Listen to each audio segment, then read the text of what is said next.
Chapter 741. Although, from what I am seeing, there are less beast bodies than human ones.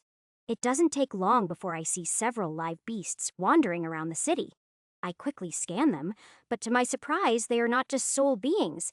They are living. Before this, I thought all the doors led to soul realms, but it would seem that I was mistaken. That means I need to be a lot more careful when going through new doors. After all, if there are mortals, then there might also be gods and goddesses. The last thing I want is to run into a deity when I am nothing but a helpless soul. At my current strength, even a deity's avatar could kill me with the flick of a finger. Not to mention, mortal realms might have dragons and other powerful beings. Although, I wouldn't mind running into another dragon as long as it was in the mood to talk. However, a dragon not in the mood to talk would be the end of me instantly. I think it would be far better for me to avoid the mortal planes and stick to the soul realms until my soul is stronger. Instead of interacting with the beasts, I leave the city and return to the gate. Then I head back to the desert world to see if the hive scorpions have gone away yet. When I find none near the gate, I go ahead and build a body and start exploring. This time, I head towards the east, hopefully away from the hive's nest, or wherever they come from. Of course, before I go anywhere, I spread my mana out into my detection sphere. Then I go looking for the normal scorpions in the sand while hoping not to meet the hive. 12 hell scorpions defeated. 1,200 soul XP gained. Soul coins plus 38 recovered 19 soul HP. After a couple of hours of hunting, I return to the gate and leave. But something is bothering me. In total, I found 3 crystals. The first healed 10 points, the second healed 9, and the last healed none. Does this mean that the remaining damage to my soul can't be healed? This is disappointing, but not too surprising. I wasn't expecting it to be easy to replace the lost chunk of my soul. When I take a look at my own soul to verify, I find all the cracks are fully healed. Wanting to have a little fun, I quickly create a soulscape and invite just Saronia. Saronia says, "What is up, Ash? Can you do me a favor and check on my soul?" Saronia says, "Sure. Ah, what is this?" "Your soul has healed. Not only are the cracks gone, but your soul feels stronger. Ash, just what have you done?" When Saronia sees me laughing at her reaction, she proceeds to beat me up. She only stops when I finally agree to tell her everything I have done to my soul. So, I sit down with her and tell her what I have learned about the hall and the doors. Saronia says, "There really is such a thing. Entire planes only accessible by souls." That is my current understanding. Yes, keep in mind that I have only recently started exploring, so my knowledge is limited. Saronia says, "Understood. As you learn more, please keep me informed. Anything I can learn about souls would be helpful since I can't explore this place myself." "Just out of curiosity, why is that?" Saronia says, "Because deities don't have souls. We are complete beings, not like mortals who have separate pieces." "All right, I will tell you everything I learn." Saronia says, "You will continue to be careful, right? As careful as I can be." Saronia says, "That is a little worrying. Then again, no matter what you are up to, I have to worry about you. What is worse is now, thanks to you. I have to worry about my sister's curiosity as well." "I haven't done anything to Krenosha," Saronia says. "Not directly, maybe, but you seem to have infected her with your curiosity somehow. Satisfying your own curiosity can be a very rewarding experience," Saronia says. "Don't you dare try infecting me as well." At the look on Saronia's face, I can't help myself and I burst out laughing. She gives me a dirty look, but that only makes it worse because it just makes her look cuter. Then she suddenly gets up and moves to sit on my lap. That shuts me up. In fact, when she sits on my lap, I just freeze completely, not daring to move a muscle. When she sees how nervous I am, it makes her smile, like a cat smiling at a canary. The problem is that I am supposed to be the cat, not the canary. Saronia says, "Why do you look so nervous? Isn't this why you invited me alone and not my sister?" No. I invited just you because it was going to be talk about souls. Your sister isn't as interested in this type of thing." Saronia says, "That is not true at all." She would find this hall of doors granting access to other planes fascinating. Or are you maybe scared of dealing with both of us at once after last time? Air, Saronia laughs and says. So that is it.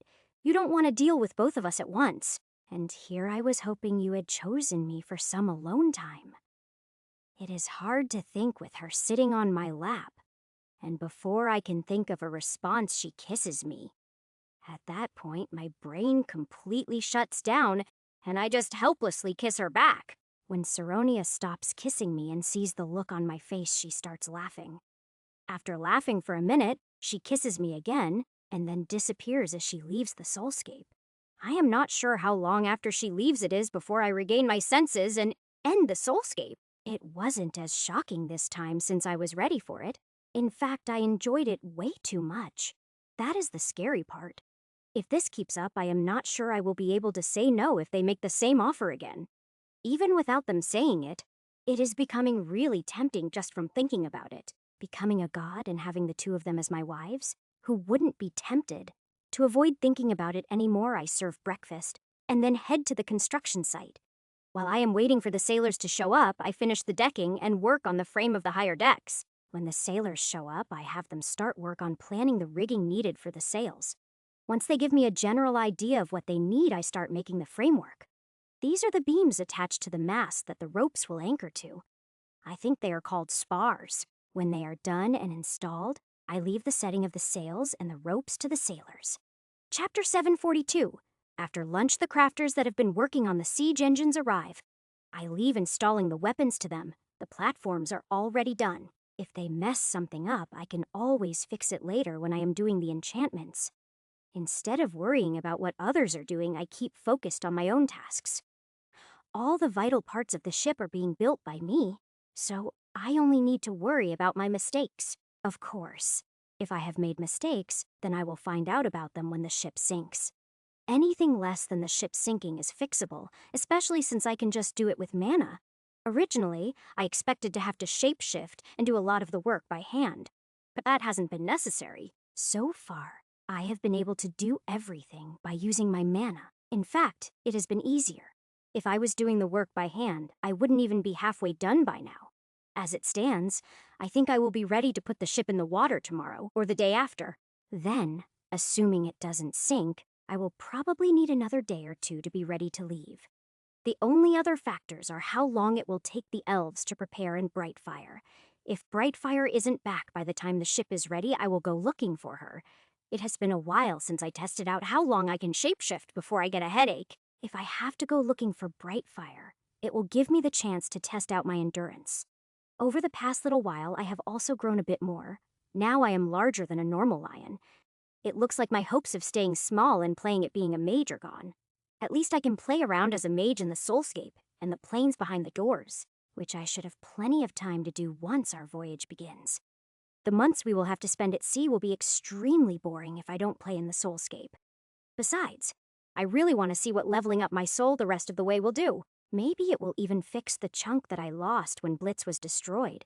I also have no idea what other things might be affected by my soul getting stronger. Just thinking about the possibilities has my curiosity perking up, as usual. However, this isn't something I can find out quickly, so my curiosity will just have to wait.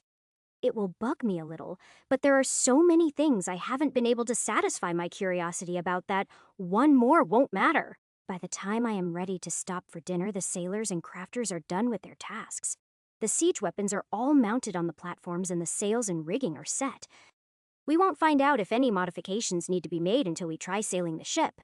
It is the same with the weapons. Until the ship is in the water, there is no point in testing them. As usual, once I am done eating, I make a soulscape and play with the kids. When the kids are gone, I return to the hall and look at the doors that I have already explored. Instead of returning to the desert, I decide I want to explore a new door. So I move past the door to the mortal plane and open the next door after it. When I enter the door, I find myself in a dark place. It is a world covered by dark clouds. There is no trace of sunlight, but it isn't completely dark. There is some light reflecting off the clouds. It is red light from fires and lava. This world seems to be mostly volcanoes. As I am building my body and looking around, I find myself wondering if my immunities also apply to my soul. There is only one way to find out. So I move to the nearest river of magma and stick a paw into it. To me, it feels just like sticking my hand into the water of a warm bath. It doesn't hurt me at all. Of course, I have my mana spread out to detect any threats that might be hiding in the magma. The terrain is going to make exploring this world very time-consuming. Other than the volcanoes, the rest of the terrain is either mountains or broken by ravines. The ground everywhere I can see is rocky, and there are no signs of any plant life. Of course, this is just the immediate area around the gate. Who knows what might be further out? As I explore the area around the gate, I finally find the first sign of life, living in a pool of magma. When I take a look at it, I learn that it looks like an alligator made from molten rock. It is floating just beneath the surface of the magma, waiting for something to come close. Its location makes it rather hard to attack. Fire is obviously useless, and lightning won't penetrate. The environment is far too hot for me to form any ice spells. Even if I did, they would just melt. Even if I used an earth spell to attack with rock, it would likely just melt. So, I either need to think of another way to attack it, or lure it out of the magma first. Luring it out would probably be the easier of the two options, but I will still have to figure out how to kill it. Using my mana, I start pulling the heat out of the magma around the beast.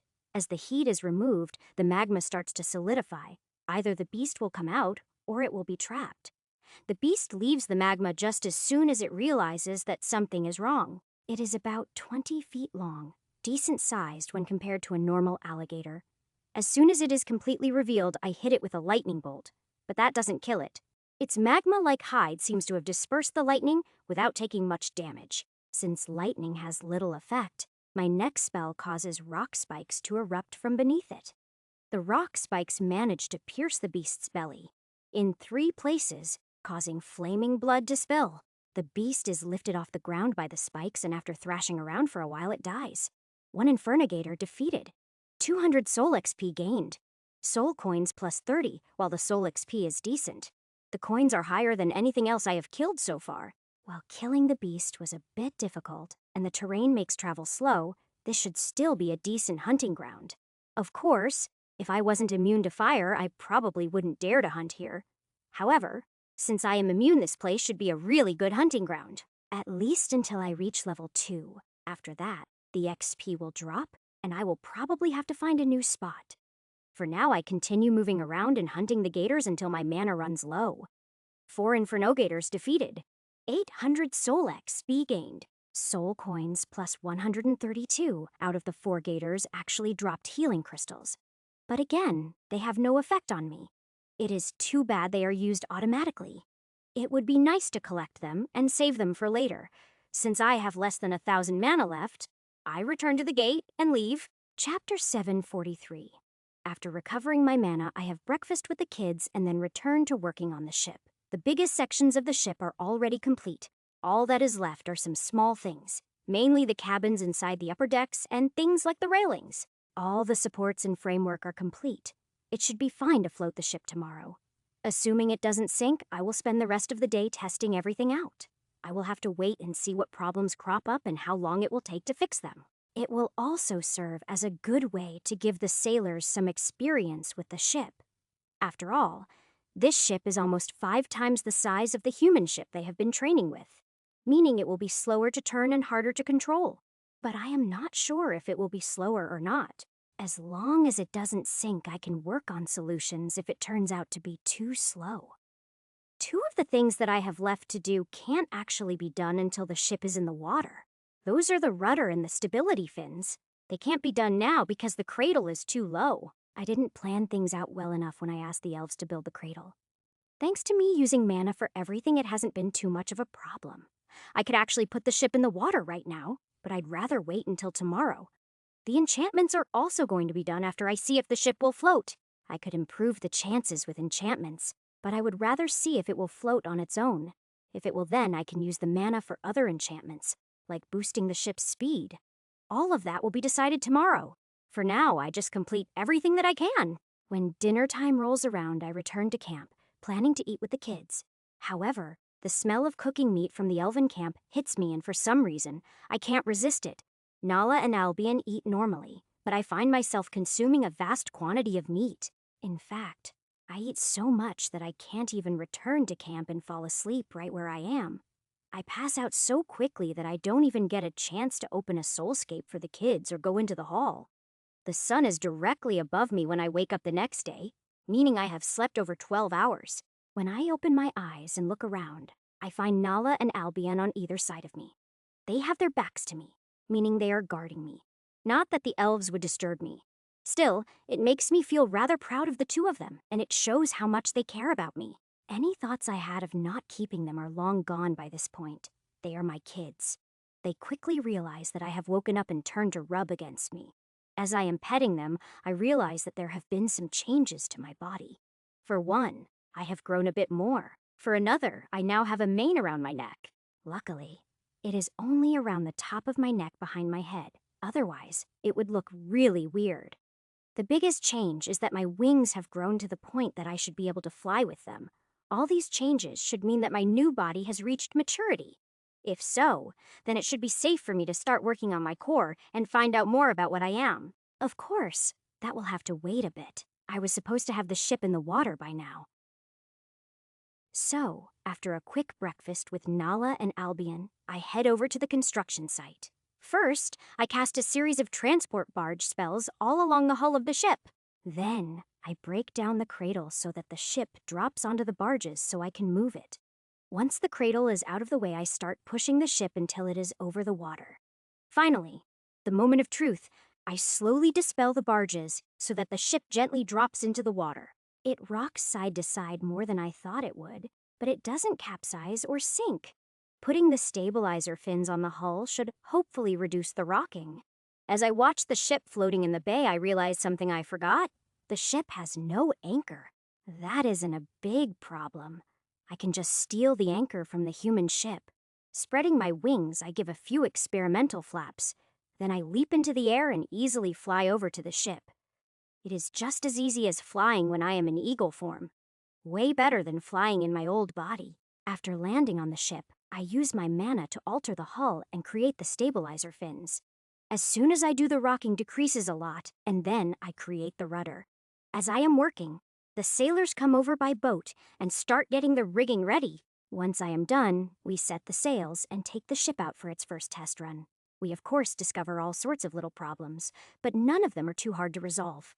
Once we have the bugs worked out, I leave the sailors to practice while I fly over to the human ship. In the process of removing the anchor, I do some damage to the human ship, but it doesn't really matter. In fact, now that we are done using it for training, it is worthless and can be sunk. However, for now, I just leave it alone. We can use it as a target for the weapons test. Flying back to the ship carrying an anchor and chain is not easy, but once they're installing them is. Then, we take the ship out onto the open ocean and see how it handles. As I expected, it doesn't turn very well, but the speed isn't as bad as I expected. That is probably due to the enchantments on the sails. Even with a weak wind, they work well. I think once I am done enchanting the ship, it will handle almost as well as the human ship. Considering its size, that is much better than I was expecting, and should mean I don't need to modify it much. Seeing how it handles also gives me a good idea of what I need to focus on when I begin the enchantments. After sailing her around for a couple of hours, we return to the bay and arm the weapons. Once the sailors are ready, I order them to fire on the human ship. The first round of shots miss completely, but I am not too surprised by that. After all, this is the first time that the sailors have had a chance to fire them. The reload time is also slow, but that will also improve with practice. As the sailors continue reloading and firing the weapons, I notice a crowd of elves on the beach watching. Them being curious is completely understandable, since we will all be leaving on this ship. Come to think of it, I can't just keep calling it this ship. I should really think of a name for her. The human ship finally sinks after being hit by a couple of dozen ballista bolts. The catapults didn't manage to hit once, but they are much harder to aim. After anchoring the ship, I let the sailors return to shore while I start planning the enchantments. Chapter 744. Due to the nature of the wood from the tree, it can hold a large amount of mana. Luckily, I have been filling it as I worked on the ship, otherwise it would take days to fill. First off are all the enchantments to strengthen the hull and make it able to repair itself. These are relatively easy, just time-consuming because they cover a large area. Once they are all done, it is time for dinner, but I just eat a quick meal before continuing. The next enchant is fire immunity, which is important since the ship is made of wood.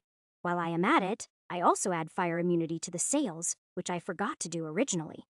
Unfortunately, I can't exactly add my blood to the entire ship, so I have to do it the normal way. Even once that is done, I have barely used up about 15% of the available mana. Next, I start working on the enchantment to allow the hull to slice through the water. Since this is a water-based spell that I am less proficient with, it takes a lot longer. By the time it is done, since I am almost out of mana, I decide to take a break. I sit down to meditate on the ship, and while my mana is recovering, I open a soulscape. Once inside the soulscape, I summon all of my kids and play with them until my mana is fully recovered. Then I end the soulscape and go back to working on the ship's enchantments. The next enchant I want to work on is for the rudder, to improve the turning rate of the ship. However, it isn't the same as for the hull. Slicing through the water wouldn't improve the turning. Instead, I need to make an enchantment that makes the rudder more effective. The rudder turns the ship by directing the force of passing water, so I need to enhance that effect. Increasing the force on the surrounding water isn't that hard. The hard part is the trigger. I want the force to increase only when the rudder turns, otherwise it will negatively affect the ship. It is easier to set up than command words. It just takes me some time to figure it out. As I am working on the enchantments, I have a crazy idea to turn the ship into an airship. However, after thinking through various ways I could do it, I realize I am missing materials. While I am no expert, I understand gravity enough to make an enchantment to lighten the ship. What I am missing is a means of propulsion and lift, but my ideas for that would require some special materials. Something along the lines of air stones, or something else that produces wind. If I can find those kinds of special materials, I can always modify the ship later. It is something I will keep an eye out for, because having an airship would be awesome. I could do it through enchantments, but it would only work when provided power by someone. The power consumption would be huge, so much that I could only power it for an hour or two. While it might be useful in some situations, I don't think it is worth it currently. It would take a lot of enchanting, which means there would be less room for other enchantments. For now, it will remain as just an idea. But I will do some research on suitable materials. Maybe, if I get lucky, I will find something I can use during our voyage. Oh, if I can get just a tiny sample, I could make more using the origin energy. I would have to go back to the island to get more, but for an airship, it would be worth it. That is definitely something to keep in mind, but for now, I should just get back to work. In the end, I work throughout the rest of the night in order to finish enchanting the ship. When the sun comes up, I am just finishing enchanting a dozen barrels to be ever full. They just produce normal water, but fresh water on a ship is pretty important. Despite thinking about it on and off all night, I haven't come up with a name for the ship yet. My nerdy side wants to call her Enterprise, but I know that isn't the right name for her. She is a big ship, but she is sleek, and when I am done with her, she will be fast. She will be the absolute queen of the seas, so I think I am going to name her queen. I don't have any paint or anything, but I use mana to put her new name on the hull. As I am doing it, an idea occurs to me, so I enchant the name so whoever sees it will see it in their own language. Now, the ship is starting to feel complete. There are just a few minor details left. In Elven, Lenara, Spirit of Wind, Slispera, Spirit of Water, I summon you. Lenara says, "Hello, Ash. It has been a while." Slispera says, "A purple ship. This is something I have never seen before." "It is cute," Lenara says. "This is the ship you have built to save the elves." "Yes, this is the ship. I have just finished the enchantments." Lenara says, "So you want us to bless it?" "Yes, please." Slispera says, "That is easy." Lenara says, "All right, but I have a condition." "What condition?" Lenara says, "I want to hear the story behind this new look of yours." "All right." Lenara and Slispera listen intently as I tell the story of finding the red gem and being eaten by it. I do my best to keep the story short and to the point since keeping them here is costing me mana. Other than laughing, the two don't interrupt me, so I am able to finish the story in under an hour. Slispera says. I have never heard of anything like this fire gem. Lenara says. Neither have I.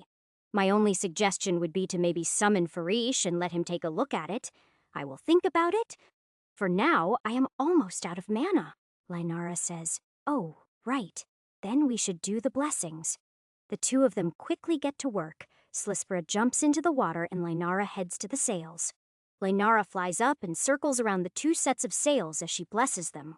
I can't see Slispera in the water, but I assume she is swimming back and forth to bless the hull. Once they are done, they say a quick goodbye and leave, which is good since I am out of mana. After they are gone, I fly back to the shore and have breakfast with Nala and Albion.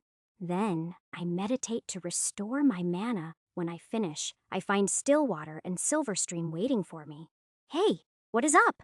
Stillwater says. We just got back from taking a look at the ship. Silverstream says. While it is amazing, we have a couple of concerns. What kind of concerns? Chapter 745. Stillwater says storage space for one. I am guessing the bottom deck is meant for storage. Yes. Stillwater says including food storage?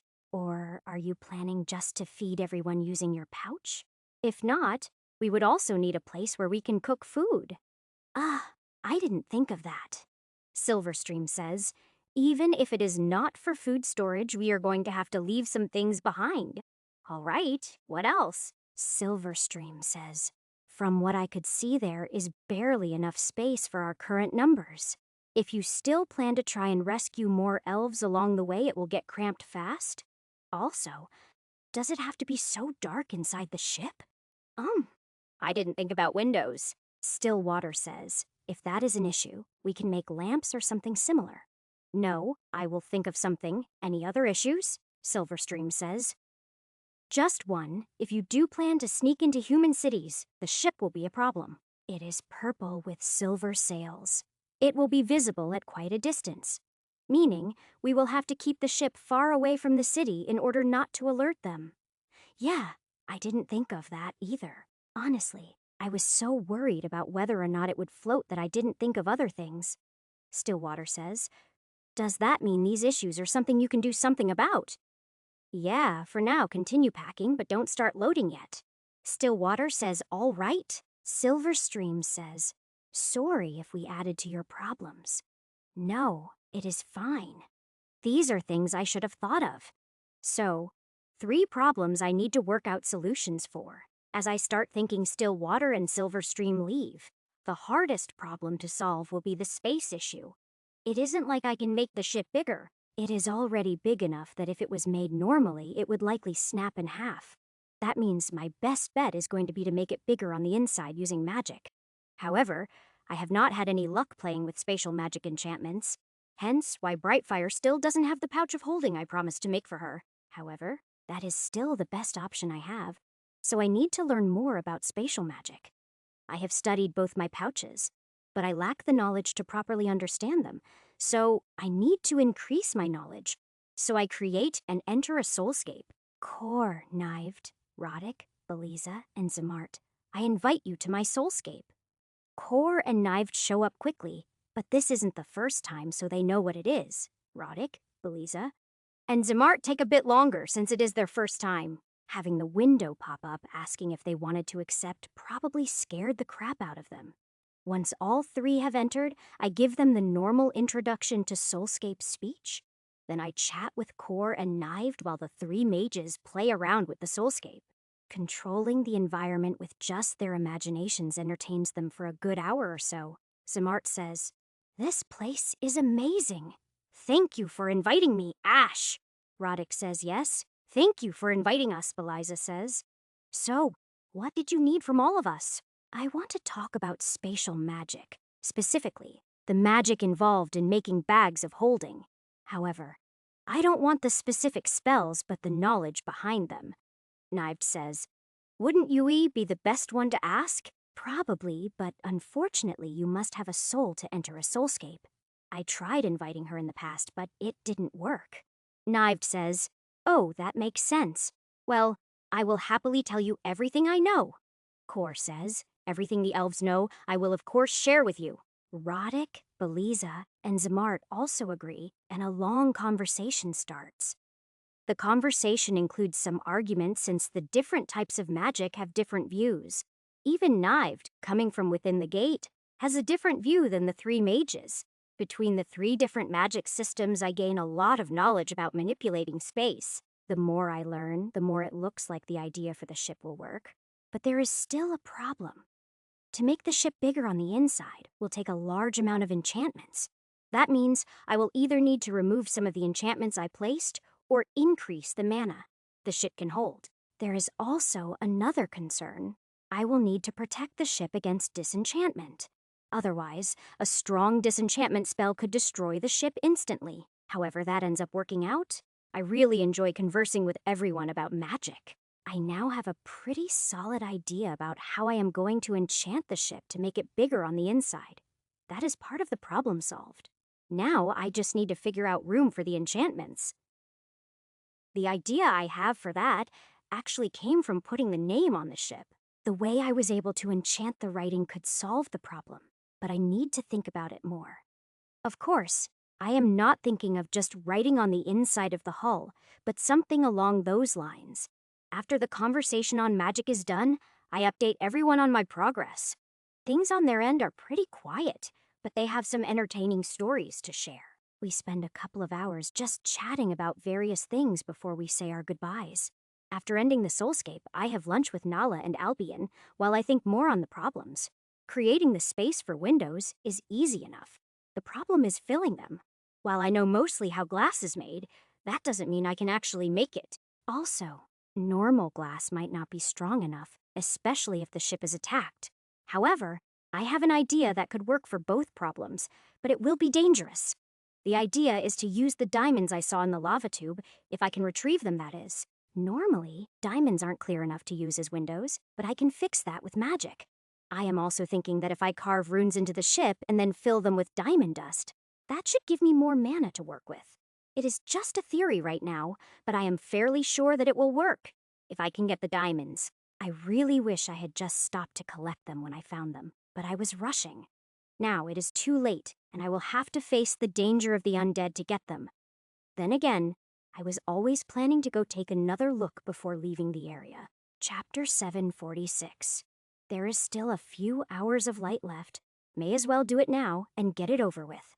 Instead of opening a gate straight to the island, I open one on a nearby island. Less chance of the Maker being able to take control of my gate this way. Once the gate is closed, I take flight using my new wings and head towards the island. Now that I have a bit more chance to fly in my normal form, I find it quite enjoyable. My maneuverability is a bit lower than the eagle form, but my speed is a bit faster. As I fly over the island, I am surprised that I can't see any undead. The island looks normal. Maybe they are all still beneath the volcano and haven't managed to climb out. If so, maybe I can get the diamonds and get out without the Maker ever being aware of me. Finding the lava tube from the air proves to be rather difficult, forcing me to go lower. Once I am at treetop height, I am able to get my bearings and find the lava tube. However, as soon as I land, an undead comes out of the foliage to attack me. If it was just a normal skeleton or zombie, it would be fine. But it is a zombie Stegosaurus. Before it can reach me, I shapeshift into the elven warrior form and pull the warhammer out of the pouch. Luckily, the zombie is slow, and all I have to really watch out for is the tail. However, even after hitting the thing with the warhammer 3 times, it still keeps coming. After dodging the tail again, I keep hitting the zombie. It takes another 6 hits. 9 hits in total. This isn't anything like the ancient zombies from before. 3 origin energy gained. 3 energy from 1 zombie. No wonder it took so many hits to kill the thing. It looks like the Maker has been busy while I have been gone. I wonder what other surprises she has for me. I would prefer not to find out, but I doubt I am going to be that lucky. A dinosaur zombie that has as much energy as a Death Knight? That is worrisome. The Stegosaurus wasn't too bad to fight, but I don't want to see an undead T-Rex or a bunch of raptors. Maybe the bigger something is the more energy it takes to reanimate it. Whatever the case may be, I quickly move into the lava tube before anything else shows up. Since I took the energy from the Stegosaurus, the Maker might already know I am here. So I move down the lava tube at full speed until I reach the part where the diamonds are. As soon as I reach them, I drop shapeshift and start using my claws to pry them from the wall. However, being quick makes it a very noisy process, and soon I hear movement from deeper in the lava tube. Shortly after, zombies and skeletons come out of the darkness and attack me. Shifting back to the elven warrior, I immediately start beating them down with the warhammer. However, even though I am beating them down, more just keep coming. With sheer numbers, they start pushing me back away from the diamonds. Then again, since I am getting origin energy, I can just use it to make diamonds. Though, I guess this means the maker knows where I am, so I shouldn't stick around for long. I start getting nervous when I pass 50 origin energy, since this is where it started hurting before. However, even when I pass 60 energy, it doesn't hurt at all. Something has changed. It is most likely due to my soul being repaired, since nothing else has really changed. Since it means that I can gather more energy, it is definitely a good thing. No matter how many I kill, the undead keep coming and they keep pushing me back. I don't think the Maker is stupid. She must have some kind of plan in mind. It makes me start to worry about what is waiting for me at the exit of the lava tube. Thanks to all the practice I have gotten in the hall, I am now very good at using mana to sense things. So, I send some mana behind me to try and see what trap the Maker has set up. As I thought, there is an undead T-Rex waiting right outside the lava tube exit. It would probably have already come in to trap me if it could fit inside. It looks like I have pissed the Maker off quite a bit. This is a lot of effort just to kill me. The problem is, I am not exactly sure how I can get myself out of this mess. Going forward is impossible. There are just too many undead. But the T-Rex is even worse. While I still have some room to maneuver, it is shrinking fairly quickly. My best bet is probably to just gate out of here, but that might be what the Maker wants me to do. This could very well all be a trap to force me to use a gate so that she can take control of it. After all, probably her greatest desire right now is to get off of this island. An undead army is pretty useless unless you have somewhere to conquer. While it is just a guess, it means I absolutely cannot use a gate on this island. It is bad enough that I freed them from the seal. But if I free them from the island, it will be even worse. To make matters even more complicated, I have collected over 100 energy now, and it is starting to hurt. With a thought, I use my mana to raise a wall of rock between me and the undead. With them cut off, I manage to buy myself a little time and quickly enter meditation. This isn't really the time, but I had a thought about a new way to use the origin energy. First, I look inside my body and find the life force that is keeping me alive. Then I try adding the origin energy to it. It works, but something goes slightly wrong. All of the origin energy I currently have converts into life force, but then most of it bleeds away. The frustrating thing is that I can't tell where the rest of the life force disappeared to. On the other hand, I have a lot more life force inside me than I did before. Since that was the point, I can't call this a complete failure, but it still annoys me. Krenosha says, "Ash, did you just do something?" Maybe. Why? Krenosha says, "Well, since I just received a random influx of power, I immediately thought of you. So, what did you do?" "I was experimenting with converting origin energy into life force." Krenosha says, "Oh, that isn't anything major. Why are you so nervous?" "Wait, just where did you get origin energy to experiment with?" "Ash, did you go back to the island?" "Well, yes, but it is not what you think. I didn't come here to get origin energy. I came to get some diamonds to use on the ship." Krenosha says, "Diamonds? Why didn't you just go somewhere else to get them? You know the Maker is dangerous." Because I didn't think of it?" Krenosha says, "Meaning you didn't think at all." Chapter 747. No, it is not that I didn't think. It is just that I knew exactly where these diamonds were and didn't want to waste time looking for others. Besides, you are the one who told me to fix the problems I created," Krenosha says. "You can't handle the Maker. You can come back and fix things later when you are stronger. No matter what, I don't want you risking your life." The ship is nearing completion. Once it is done, I will be sailing home and don't plan to ever return here. How am I supposed to clean up my mess later? I still have the demons to worry about. Before Krenosha can answer me, the undead break through the wall and I go back to fighting. Luckily, the undead only broke the middle of the wall. So for now, it is acting as a choke point.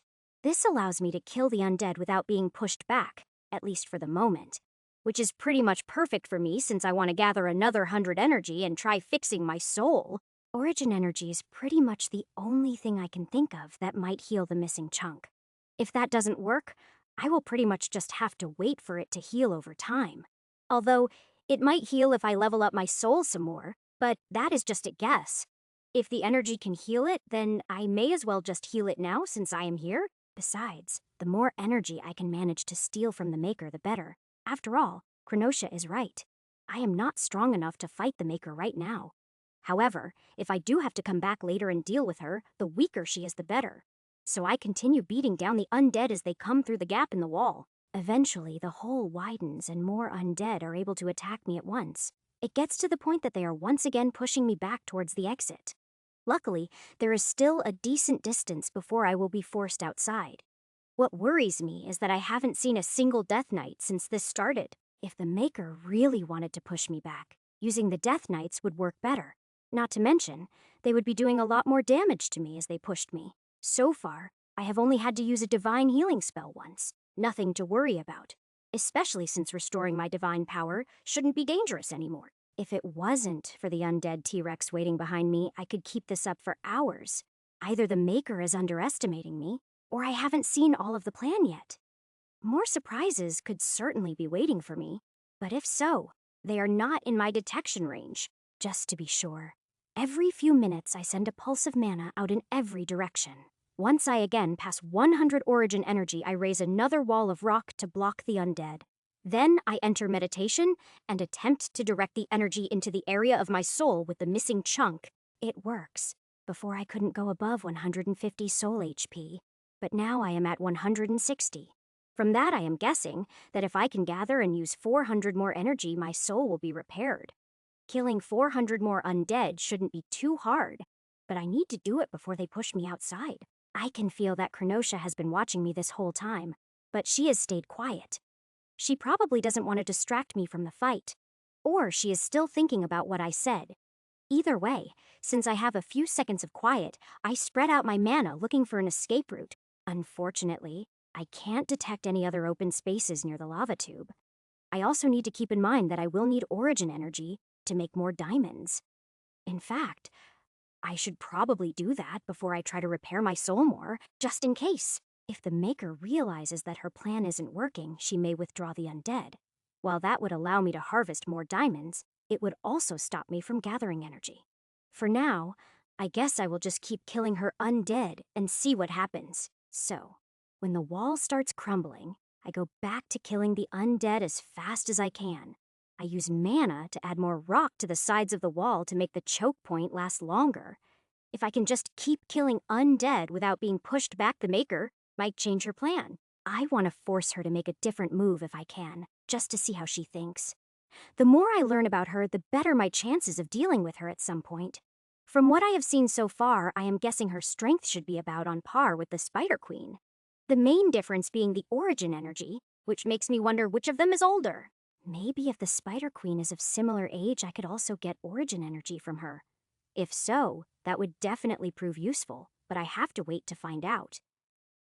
When I get back, I will try to remember to kill a spider with the Warhammer and see what happens.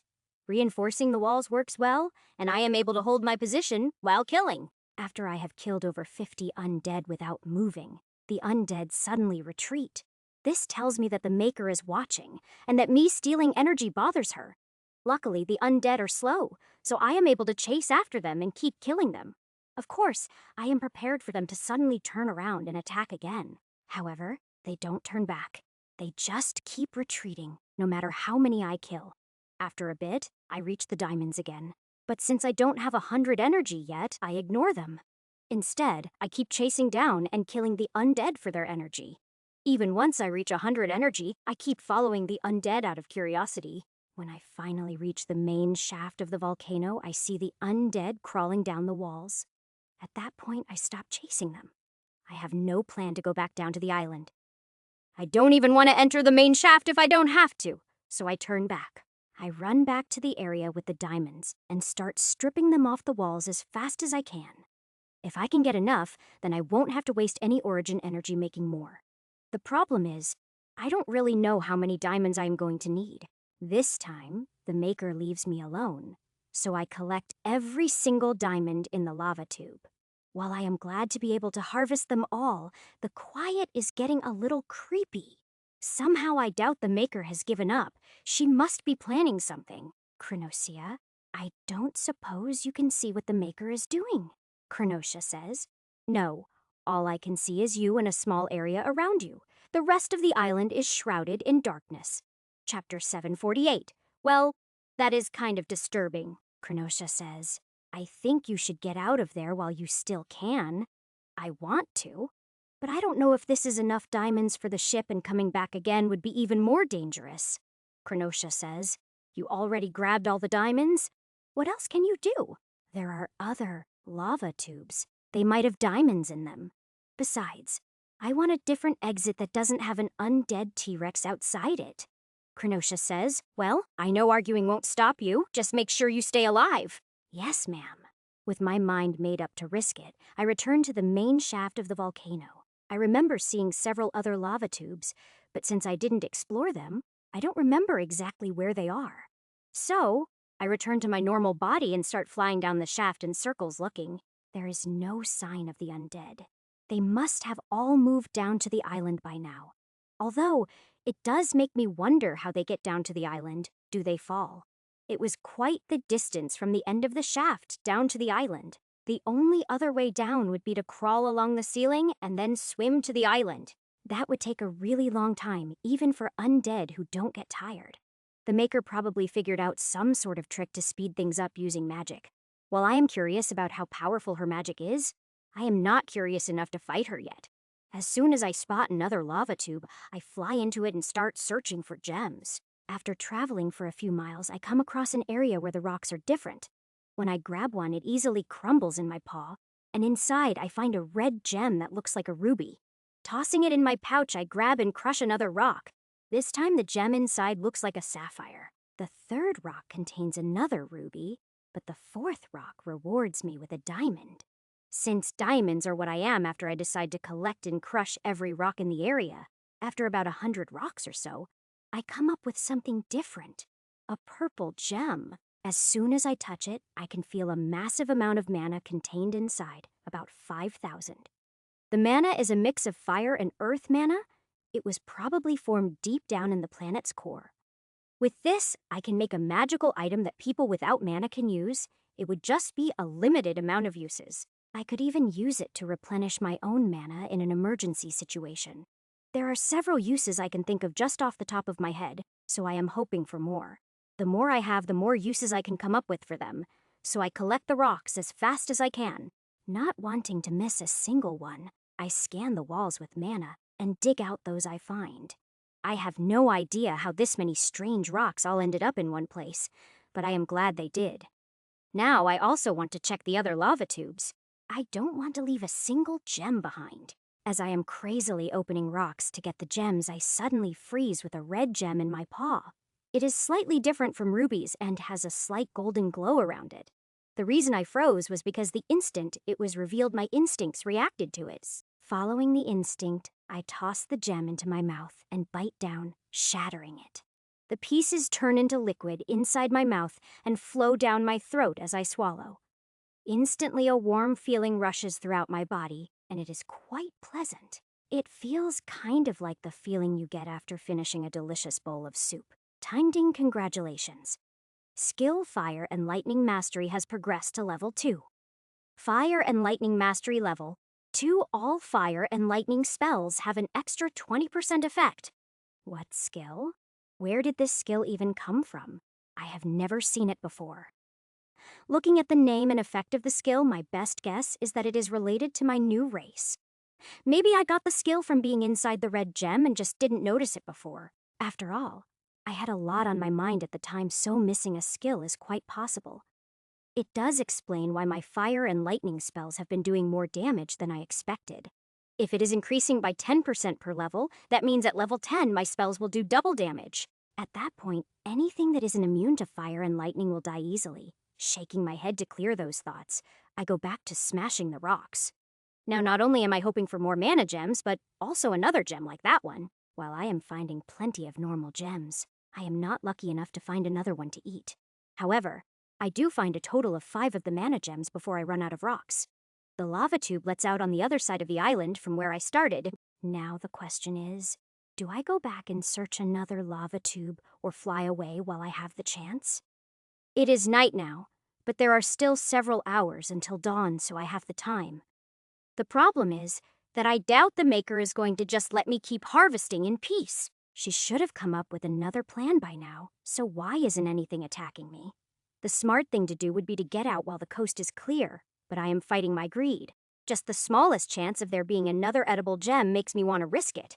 On the other hand, I probably have enough diamonds by now, not to mention the other gems. Krenosha is still watching me. I can feel her eyes on me, so if I risk it, I will get a lecture.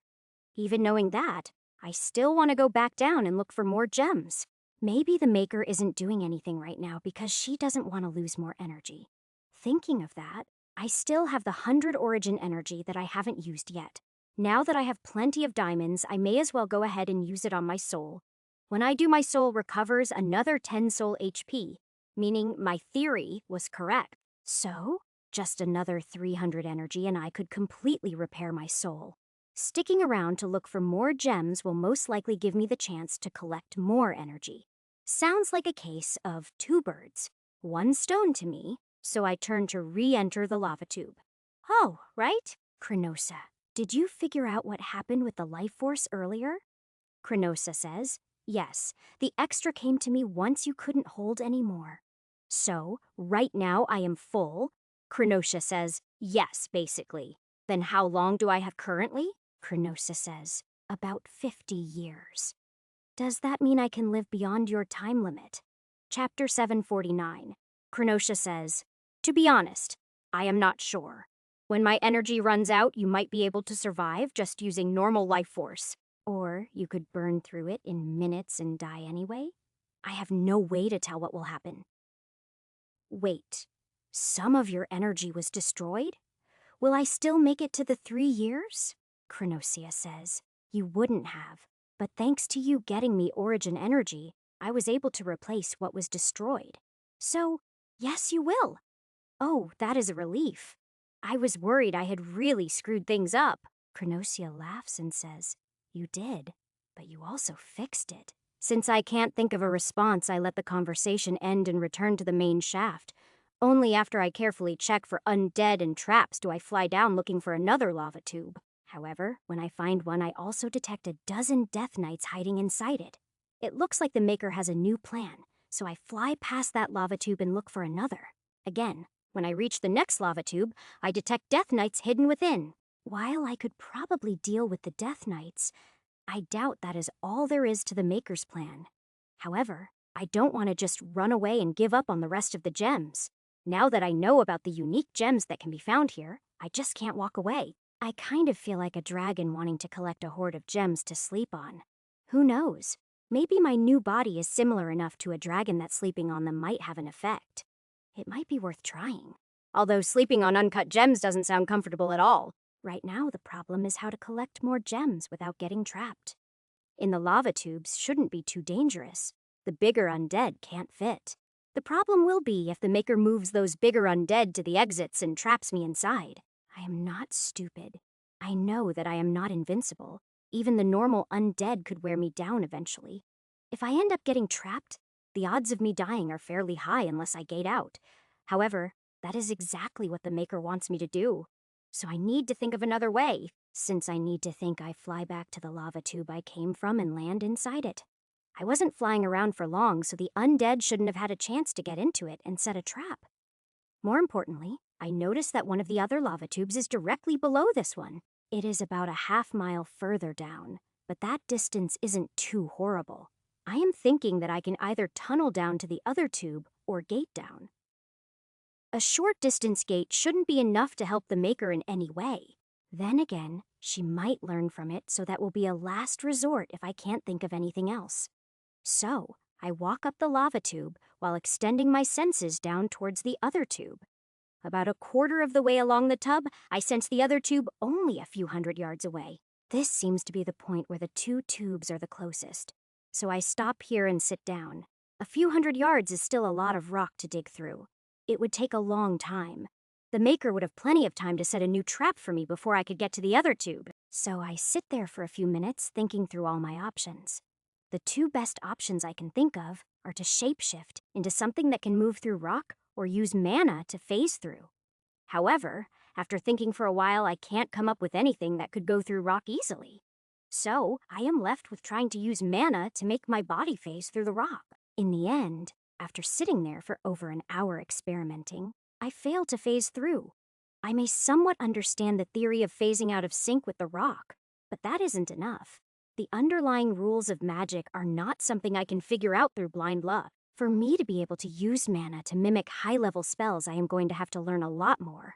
What I really need to do is spend a few months in the tower reading all the books on magic. Unfortunately, when I had that option in the past, I was convinced I would never recover my magic. Saronia, Krenosha, do either of you know anything about teleporting? Saronia says, Number, we don't teleport so much as send an image or an avatar somewhere. For us, we just think of a place, and we are there. I tried doing it that way, but instead of teleporting, I created a gate. Krenosha says, when doing magic without a spell to structure it, everything is determined by how you think. If you think of it as traveling to a place, then that is what you will do. You would have to think of it as I am there to move instantly. Saronia says, Ash, what are you doing back on the island? What? Krenosha didn't fill you in, Krenosha says.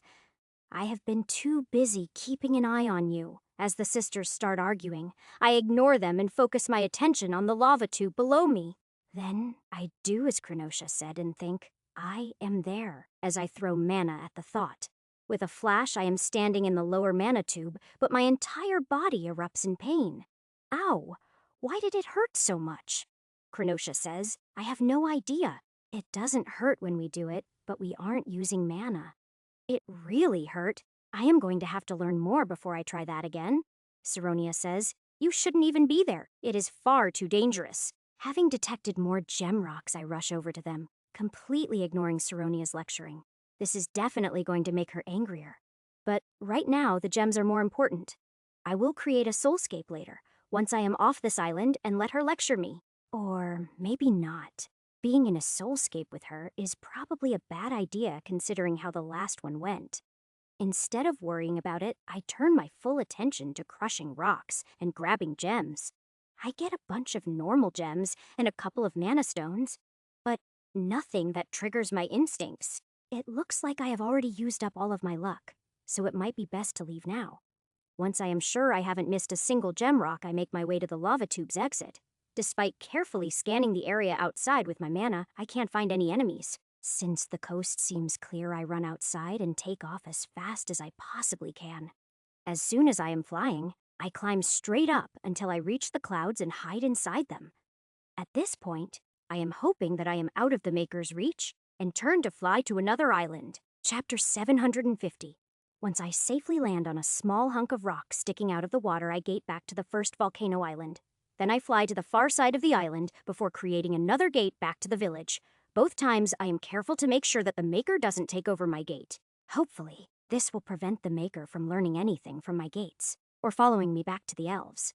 By the time I return to the village, the sun is up, so I quickly find Nala and Albion to have breakfast.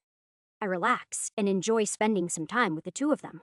After breakfast, I send the two of them off to play and take out the piles of gems.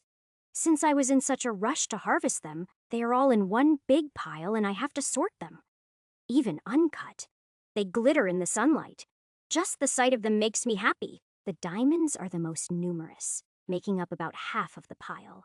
Of the remaining half, 2/3 are rubies, and the remaining third is sapphires. In total, there are only 12 mana stones. Not a great amount, but still useful. For now, I put everything but the diamonds back into my pouch. I will experiment with them later. Before I start working on the diamonds, I spend a few hours meditating to restore my mana. Then, I start using mana to buff the diamonds and grind off the rough edges. Ding, congratulations. Skill, gem cutting, has progressed to level 4. Gem cutting level 4 int +4, you can polish gems. I forgot I had that skill. I haven't seen it since I made Ruby's swords. Speaking of Ruby, I wonder how she and Isabella are doing. As I am polishing and grinding the diamonds, I am being careful to collect all the dust created. If this doesn't get me enough dust, I may have to grind down some diamonds later. Once all the diamonds are polished, I take a handful and start merging them together. From them, I make a disc about 2 feet across and about an inch thick. It is not quite transparent, but it is enough to let light through, and it is very strong. When I test it with mana, I find that it can hold a large amount, even more than the wood. That means that the more windows I put in, the more mana I will have for enchantments. Even if I add enchantments to allow those inside to see out through them, there will be extra. With how strong the windows will be, I can even put them below the waterline without worrying. Not only will that allow light into the lowest deck, but it would allow watchers to see underwater. So, I enchant the window with clear sight and dark vision to test how much will be left. Of course, I put in the normal strengthening and repair so it doesn't need maintenance. From the amount of mana remaining, I estimate I will need 100 windows to provide enough for the spatial enchantment. That is only if all the windows are this size. I plan to put bigger ones in the upper cabins. First, however, I take the completed window over to the ship to install it and make sure there are no problems. Luckily, the wood moves aside easily and then tightens around the window once it is in place. I even punch the window to test its durability, and the window doesn't move. It does crack a little, but the repair enchantment quickly takes care of it. From that, I would say the windows will hold up even under a direct hit from a ballista. That is not counting the protective enchantments of the ship, which will protect the windows as well. Just one little window doesn't let in all that much light, but once I add more, it should be fine. Looking out through the window also proves to have no problems. It is perfectly clear, meaning my enchantment works, even though I created it without a spell to base it off of. Now that I know it works, I return to the beach and start creating more windows. First, I create the bigger windows to make sure I have enough diamonds. They are square windows, 3 feet on each side, and I make a total of 20 of them. I plan to put 10 on each of the 2 higher decks. That should make them nice and bright. Once those 20 are done, I go back to making the small circular windows. After making 79 more, giving me a total of 80, I stop to keep the number even. There are still a couple of dozen diamonds left, but I leave them for now. That way, if I need more diamond dust later, then I can grind them down.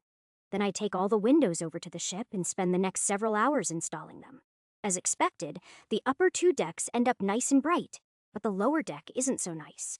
Even after putting 40 windows, which is half of them, it is still fairly dim. I also notice that the air inside is rather stale, not something I had thought about when designing it. That is solved by putting another enchantment on the windows to allow fresh air to pass through them. This also uses up more of the mana than I originally calculated being left over. However, that should be covered by the extra mana from the 20 big windows in the top decks. I also still plan to experiment with the diamond dust and see how that works. That still doesn't solve the problem of the lower deck being rather dim, not to mention the bottom deck. Although since the bottom deck is going to be used for storage, that isn't as big of a problem. This lower deck is meant for the majority of the elves to live in, so it is more important. Since that is the case, I decide to put in the other 40 windows on this deck. With a total of 80 windows, even though they are small, the deck is much brighter. Between that and the constant fresh air, it is a much better environment for people to live in. Since the bottom deck is below water anyway, the windows wouldn't provide as much light. It is better to use them here, and think of another way to light up the bottom deck. With all the windows installed, I return to the beach and eat some lunch while I think about it. When I am unable to think of anything, I put it aside to work on something else for a while. Taking some of the skins from Brightfire's hunting, I make a simple pouch. Then I enchant it to be bigger on the inside, but the pouch folds in on itself and then explodes. Luckily, it is a small explosion and the damage it does to me heals quickly. I don't think it is a problem with the enchantment, just the pouch was too weak to handle it. So, I head over to the Elven Crafters and collect all the scrap material from both the legendary beast and the wyvern. While the pieces might be too small for the crafters to use, I can merge them into whatever I want. Chapter 751. Back at the beach, I make another pouch, but this time it can hold more mana. So, first I add an enchantment to make it stronger, and then I add the one to make it bigger. This time it doesn't self-destruct, and when I test it, it is bigger on the inside. However, it is only about 3 times bigger on the inside, but this is just a test. Having never tried spatial enchantments before, I want some practice before I touch the ship. Besides, I plan to make the pouch I owe Brightfire and some other bags. Sometimes my pouch just isn't big enough, so I want to make some backpacks. There is something else I want to test. So I make a weak backpack and enchant it. Once it is done, I throw the pouch inside of it, and then watch what happens. The 2 spatial enchantments interact and cause an implosion that I use mana to contain. That is what I was expecting to happen. But watching how it happened teaches me a lot. The reason for the test is if I enchant the ship to be bigger, the same thing could happen. So I need to figure out how to prevent the ship from being destroyed if I take my pouch inside. In the end, I spend the rest of the day testing out different spatial enchantments. My skill improves quite a bit, and I manage to figure out how to keep the enchantments from interacting. It takes quite a bit more mana, but protecting the ship is absolutely worth it. Besides, it also means I can make chests of holding to put on the bottom deck to increase the storage capacity. In fact, a chest will be perfect for testing something else, so I grab some of the leftover branches. After I shape them into a chest, I test it to see how much mana it can hold. Once I know that, I carve some symbols into it and then fill the carvings with diamond dust. The dust does not want to stay in place, so I need to come up with some kind of sealant. That is not something I know anything about, so I ask the elven crafters if they have some. Luckily, they have what they use when making the vine ropes, and they have a large quantity of it. Using that, I am able to seal the diamond dust in place in the carvings. Once it is finished, I check how much mana it can hold and find it is 3 times the previous amount. Not only is the experiment a success, but the result is even better than I was hoping. With this, I can add a huge amount of mana to the ship for the enchantments. Between this and the windows, having enough mana for what I want to do shouldn't be a problem. Nala and Albion show up looking for me. It is past time for dinner after all. After we are done eating, I create a soulscape and play with all the kids for a few hours. By the time we are done, my mana is recovered, so instead of sleeping, I go back to experimenting. I start off by polishing and smoothing all the rubies and sapphires to collect the dust. After testing, I find that they are not quite as good as the diamonds, but still enough to be useful. It is while I am working on the sapphires that I get the idea to use them for windows on the bottom deck. Since they will be underwater, the blue color won't matter at all. In fact, it is fitting. With the addition of more windows, I will need to use less dust, leaving it for other projects. There are already a number of experiments I want to try using the dust, but only after the ship is done. Based on the amount of sapphires, I set about making 50 windows for the bottom deck. This should provide enough light and still leave a few sapphires for experimenting. Once the windows are made, I head over to the ship to install them, which is a little tricky. I have to use mana to hold back the water while installing the windows. Once all the windows are installed, I enchant them like the other windows, but with an extra enchantment. This enchantment is to amplify the light that comes in through the windows. Otherwise, being underwater, the amount of light wouldn't be all that useful. Even with the enchantment, the deck remains somewhat dim, but there is enough light to move around. With that done, I move up to the lower deck to rearrange some of the walls. This is to make a kitchen and seating area. I also add a pantry room for storing food. Once the enchantment on the ship is done, I will add some extra enchantments on this room. When I am done with that, I head up to the upper decks and look for good places to add carvings. Since they look pretty good, I want them to be in places that will add to the aesthetics. Once I find a few locations, I spend the rest of the night carving and applying gem dust. I do what I can using the 3 colors of gem dust to make the carvings more appealing. In the end, while it isn't on the level of artwork, it turns out looking decent at least. Then, I spend the time to fill the carvings with mana. The windows I filled when installing them. Once the carvings are filled, it is finally time to finish enchanting the ship. The 3 major enchants I plan to add are bigger on the inside, isolation from other spatial spells, and protection from disenchantment. Due to the size of the ship, the most I can do is make it 3 times bigger on the inside. However, with the size of the ship, I think that there will be plenty of room. Of course, that will depend on how many more elves I am able to locate and rescue. That brings me to the last issue. how to make the ship either easier to hide or less noticeable. While I have the idea of making the ship able to turn invisible, that would be difficult. It would also require a lot of experimenting since I don't know any invisibility spells. However, I do have another idea, and that would be to make a fog bank for the ship to hide in. Fog is just condensation. That is fairly easy to manipulate, and fog on the ocean isn't remarkable. In fact, I don't even need to modify the ship. I can simply make something. Considering everything else I need to do, a simple fog bank sounds like a plan. Once the enchantments are done, I head back to shore and ask Stillwater to take another look. Then I find Nala and Albion and have breakfast with the two of them. As we are enjoying our food, Brightfire suddenly returns, causing quite a fuss. She looks like she wants to come over to me, but a crowd of elves quickly surround her. It would seem that she is very popular with the younger elves, and they all want to talk to her. While she is busy talking to them, Stillwater and Silverstream come over and join me. Chapter 752. Is this normal? Stillwater says. No, this is new. It is because word about her having levels has spread. Silverstream says, it is also because she went out on a scouting mission alone. That is normally not allowed. She seems to be enjoying the attention. Stillwater says yes, but she is wise enough not to let it go to her head, I hope. Silverstream says, it will be fine. Don't worry.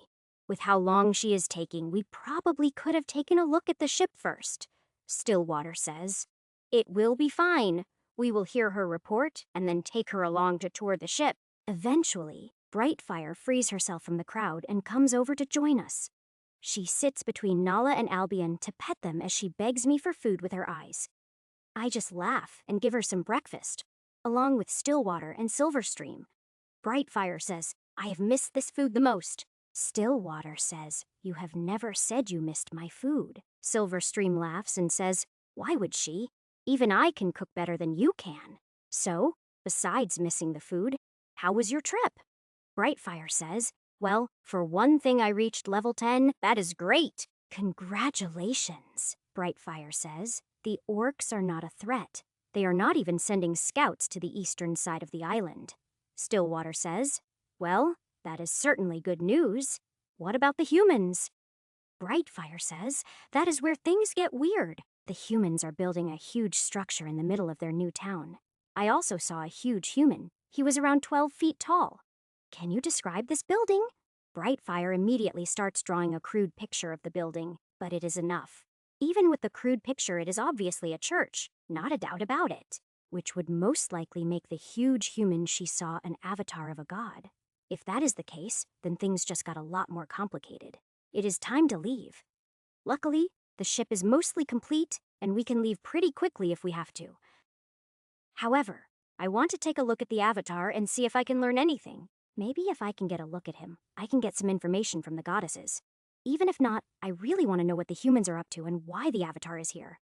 It is most likely because of me and what I did in the human capital, but I want to be sure. However, I am not going to foolishly rush over there without a plan, this time. At least not until the ship is ready to leave. That way I can keep the elves safe.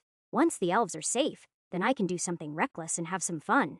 Brightfire says, Ash, what is with that grin? If I am right, that building is a church and that huge human is an avatar. Stillwater says, an avatar, meaning a god. Silverstream says, I thought there were just the two goddesses? The goddesses I serve are based on the peninsula? This god should be from the mainland. Stillwater says if that is the case, we should leave as soon as possible. That was already the plan. Oh, Brightfire, I need your armor so I can upgrade it. Also, Stillwater, get me the 20 best suits of armor the crafters have made and the 20 best sets of weapons. Brightfire says, okay. Stillwater says, I can do that, but what for? I am going to enchant them. Also, pick out the 20 best warriors who were not selected as sailors. Have them start training on the ship so they can get used to the movement. They are going to be our main fighting force while on the ship, and Brightfire will command them. Brightfire says, what? I am a scout, not a warrior. You are currently the strongest elf, and besides, with the equipment I made for you, you are stronger than most warriors. Silverstream says, Ash is right. Your strength has grown by a lot. Do you really plan to sit on the ship and miss out on all the fun? Brightfire says, Of course not. I will lead them. Stillwater says, All this time I have been trying to get you to take some responsibility, and all it takes is a few words from Ash. Silverstream laughs and says children never listen to their parents. Stillwater says, Don't I know it? Brightfire says, I listen. It is just that Ash makes more sense. I don't want responsibility. I want to fight and get stronger. Stillwater says, But why? Why is strength so important to you? Brightfire says, I want to be strong enough to protect our people. We shouldn't have to rely on Ash. Silverstream says, You can't really argue with that. Stillwater says, Let's discuss this later. Brightfire, go get changed and give your armor to Ash. I will go inform the crafters and meet you back here. It is a good thing they decided to hold off. I am having a hard time not laughing. Stillwater comes back first, but Brightfire doesn't take too much longer. She hands me her armor, and then the three of them head out to the ship in a rowboat. Watching them, I realize I should probably make some rowboats for the ship. That is something else I didn't think of, but at least there are some branches left still. I will make some boats and then some chests with whatever is left. Even with doing that, there are probably still other things I didn't think of. After all, I am not a boat expert and all I have to go on is pirate movies. However, considering that I feel that the ship has turned out really well. Finally, a couple of crafters come over carrying the armor and weapons. Before they leave, I also ask them to bring me any broken or unusable scales. While I am waiting for those, I go through the weapons. All of the swords are pretty basic. These are the ones I got from the human ship. The elves don't craft many swords. Since they can only handle basic enchantments, it doesn't take me long to deal with them. I don't plan to spend the time to reforge them.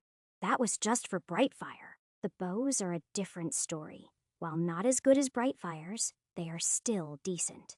The worst of them can hold one decent enchantment at least. The best can hold 3. While I am working on the bows, a couple of elves come over to deliver the scales I asked for. Just as I am finishing the bows, I see Stillwater, Silverstream, and Brightfire returning. However, when they see me busy enchanting, they wait patiently for me to finish. Once I finish and set aside the last bow, they sit down around the fire. So, what do you think? Chapter 753. Stillwater says, It is much better, Silverstream says. I agree, but I didn't see anything for hiding the ship.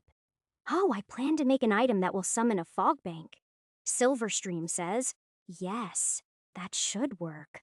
What do you think of the ship Brightfire? Brightfire says, It is absolutely beautiful. It is the most amazing thing I have ever seen. Thanks for the praise, but I mean, did you see anything missing or that needs improving? Brightfire says, Well, I am no expert and I don't know anything about ships, but as an archer, could you add some shielded areas where we can shoot from? Sure, that is easy. Oh, I should add some crow's nests too. Stillwater says, What is a crow's nest? It is a platform at the top of the mast for a lookout. Brightfire says, Oh, I bet the view from up there would be awesome. Silverstream says, You can have it. I prefer keeping my feet on the ground. Are you going to be okay when there is no land in sight? Silverstream says, I have no idea. I hope so. Stillwater says, This is going to be an eventful trip. Hopefully not too eventful. Brightfire says, I hope it isn't too boring. All right, if you think of anything else, let me know. Otherwise, scram and let me get back to work. Brightfire says, All, can I at least come back for dinner? Yes, Brightfire says. Yay. When the 3 of them leave, I turn my attention to Brightfire's armor. I am planning on adding scales at the knees, elbows, and shoulders to add extra protection. However, I realize that I don't need to add just those. I can meld the scales into the armor. This will increase the defense of the armor without losing any flexibility. It will also allow it to hold more mana so that I can add more enchants. Because the scales are thicker, I can thin them out to cover more area on the armor. Otherwise, I would run out of scales too quickly, but with some experimenting, I make it work. In the end, the armor does lose a bit of flexibility, but I fix that with an enchantment. I am also able to add an enchantment to increase the armor's defense. When it is done, I would say the defense is about as good as a suit of full plate. I don't plan to go this far with the 20 armors, just for Brightfire. After all, the commander is supposed to have better armor than the soldiers. However, I do plan to use the remaining scales to reinforce the vital points of the other armors. Luckily, that doesn't take me very long. All the armor is upgraded and enchanted before dinner time. After that, I fetch all the remaining branches and start making rowboats out of them. As I am working on the third rowboat, the 3 of them return, and we all have dinner. After dinner, I hand Brightfire her new armor, and she leaves to change into it. When she returns, I notice that the eyes of every male elf except Stillwater are following her. So, how is it? Brightfire says, "It is fantastic. It is beyond amazing. Are you sure it is okay for me to have this? Of course. The future commander of the Elven army needs to be well equipped." Brightfire yells. What? At Brightfire's yell, both Stillwater and Silverstream start laughing loudly. They even start teasing her by pretending to salute and calling her Supreme Commander. They are rather loud about it, and soon all the nearby elves are joining in on the teasing. Brightfire says, "Enough." Silverstream says, all right, I will stop teasing you." Brightfire says, "Ash, why would you say that? Look what you have started." Well, it is true. You are going to be the commander of our elite warriors. Later, the army will be built around them, so it is logical for you to become the leader of the army, assuming you survive. Brightfire says, "With this armor, what could kill me? But I never agreed to becoming the commander of the army." Stillwater says, "She is right. Ash, one step at a time, let her get used to a little responsibility before you give her more." Brightfire says, "Dad, that is not funny." Stillwater says, "Who said I was joking? All right, enough. Take your family argument somewhere else so I can get some rest." Oh, the armor and weapons are all done, so take them and hand them out. They do as I say and take the equipment and leave, but I can still hear them arguing.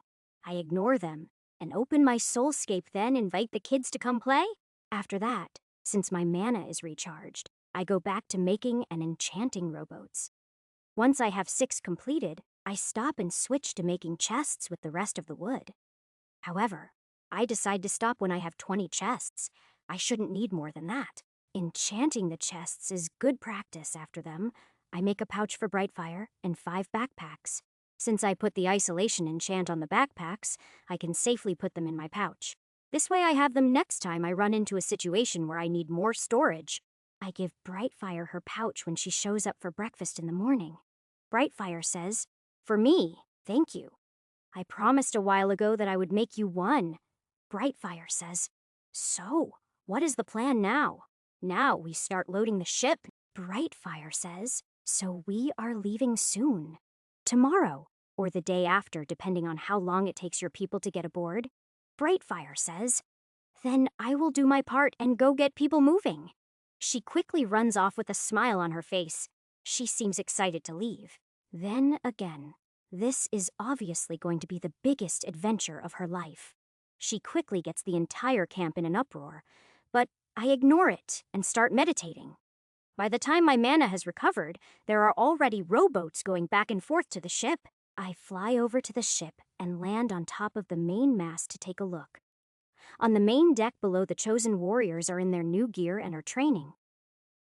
The sailors are also practicing in the rigging, but they all stop to look at me when I land. Other than them, there is a group of elves on the deck unloading the rowboats.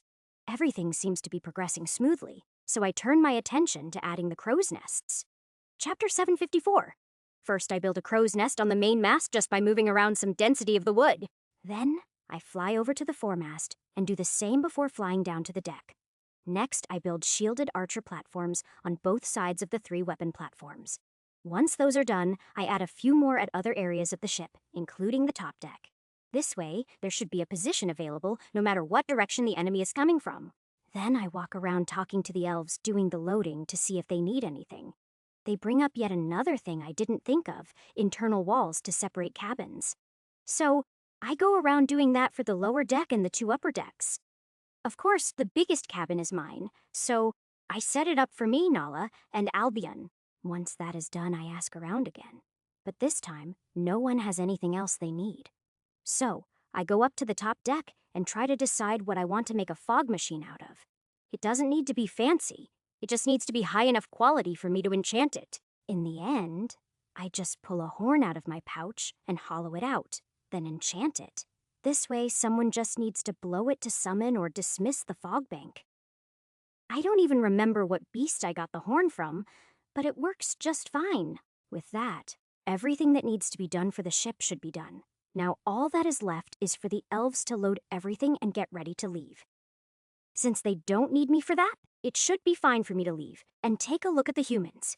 First, I fly back to shore and let Stillwater know where I am going, so they don't worry. Then I head across the mountains and head towards the human town. Before I get there, I shapeshift into my eagle form so that I am less conspicuous. Even then, I stay at the maximum distance that I can still see clearly from. I am playing it safe for the moment because I have no idea how good the Avatar's senses are. I also have no idea if it has ranged attacks or magic, so I want to observe before getting closer. It takes me over an hour of circling before I finally spot the Avatar coming out of a building. He has to almost bend over to fit through a normal door. Even then he has to squeeze through. Not only is he tall, but he is also bulky. He has a lot of muscle on his frame. Saronia says, "Ash, what are you doing? Why do I feel a divine presence near you right now? I am currently looking at an avatar. Can you tell me anything about it?" Saronia says, "It is not anyone I know, but I can tell you a little. His domains are war and conquest. It is a primary avatar, meaning the god shares his senses. Anything that happens, the god will know instantly. How strong would the avatar be?" Saronia says, "If the god only has the one primary avatar active, then it will have 50 to 60% of the god's power. From what I can tell, this is a greater god, meaning even at 50%, you can't handle it. I get the feeling that an avatar being here isn't normal." Saronia says, "No, absolutely not. For a god to send out a primary avatar, there must be something major going on. It takes a lot of effort to create a primary avatar. My sister and I have never done it. I've seen you both create avatars." Saronia says, "Those are just normal avatars. They have at most 10% of our power. It only takes a single thought to create one." Oh, good to know. So, the humans must be planning something big for them to need an avatar. Saronia says, "More than likely. But since I don't know anything about the god or his pantheon, I can't even guess what it could be. My best guess, based on the domains you told me, would be the war against the orcs. I just can't imagine why they would need an avatar just for the orcs." Saronia says, "They shouldn't, not even a normal avatar." "Then chances are that the avatar is here for me." Saronia says, "Probably, unless they found a high-rank monster or something similar." "All right, I am going to observe for a while and see if I can figure out what they are up to." Saronia says, "Be careful. The avatar will be able to sense your divine energy if you get close enough." "How close?" Saronia says, "If it is paying attention, 50 feet. If it isn't, maybe 100 feet." "All right, thanks." As I continue circling, I start paying more attention to what the other humans are doing. I quickly notice that there are a lot more soldiers than last time I was here. They even have a camp with lots of tents south of the town for more soldiers. After watching for a few hours, I would guess there are at least 10,000 soldiers. Maybe more. That is way too many just for dealing with the orcs. Maybe I pissed them off a bit too much. After all, we did set their capital on fire as we were leaving. They probably want revenge. They probably plan to deal with the orcs first, and then come after the elves. Since I freed all the elven slaves, it isn't hard for them to figure out I am with the elves. The human slaves I freed all saw me as an elven warrior, so if any were captured, that is what they would say. We are almost ready to leave, so the humans don't stand much chance of catching us. However, I don't really want to just leave the humans like this, especially the Avatar. They have a navy, so they could keep chasing us even after we leave the area. Krenosha, has Saronia told you what is going on? Krenosha says yes. Why?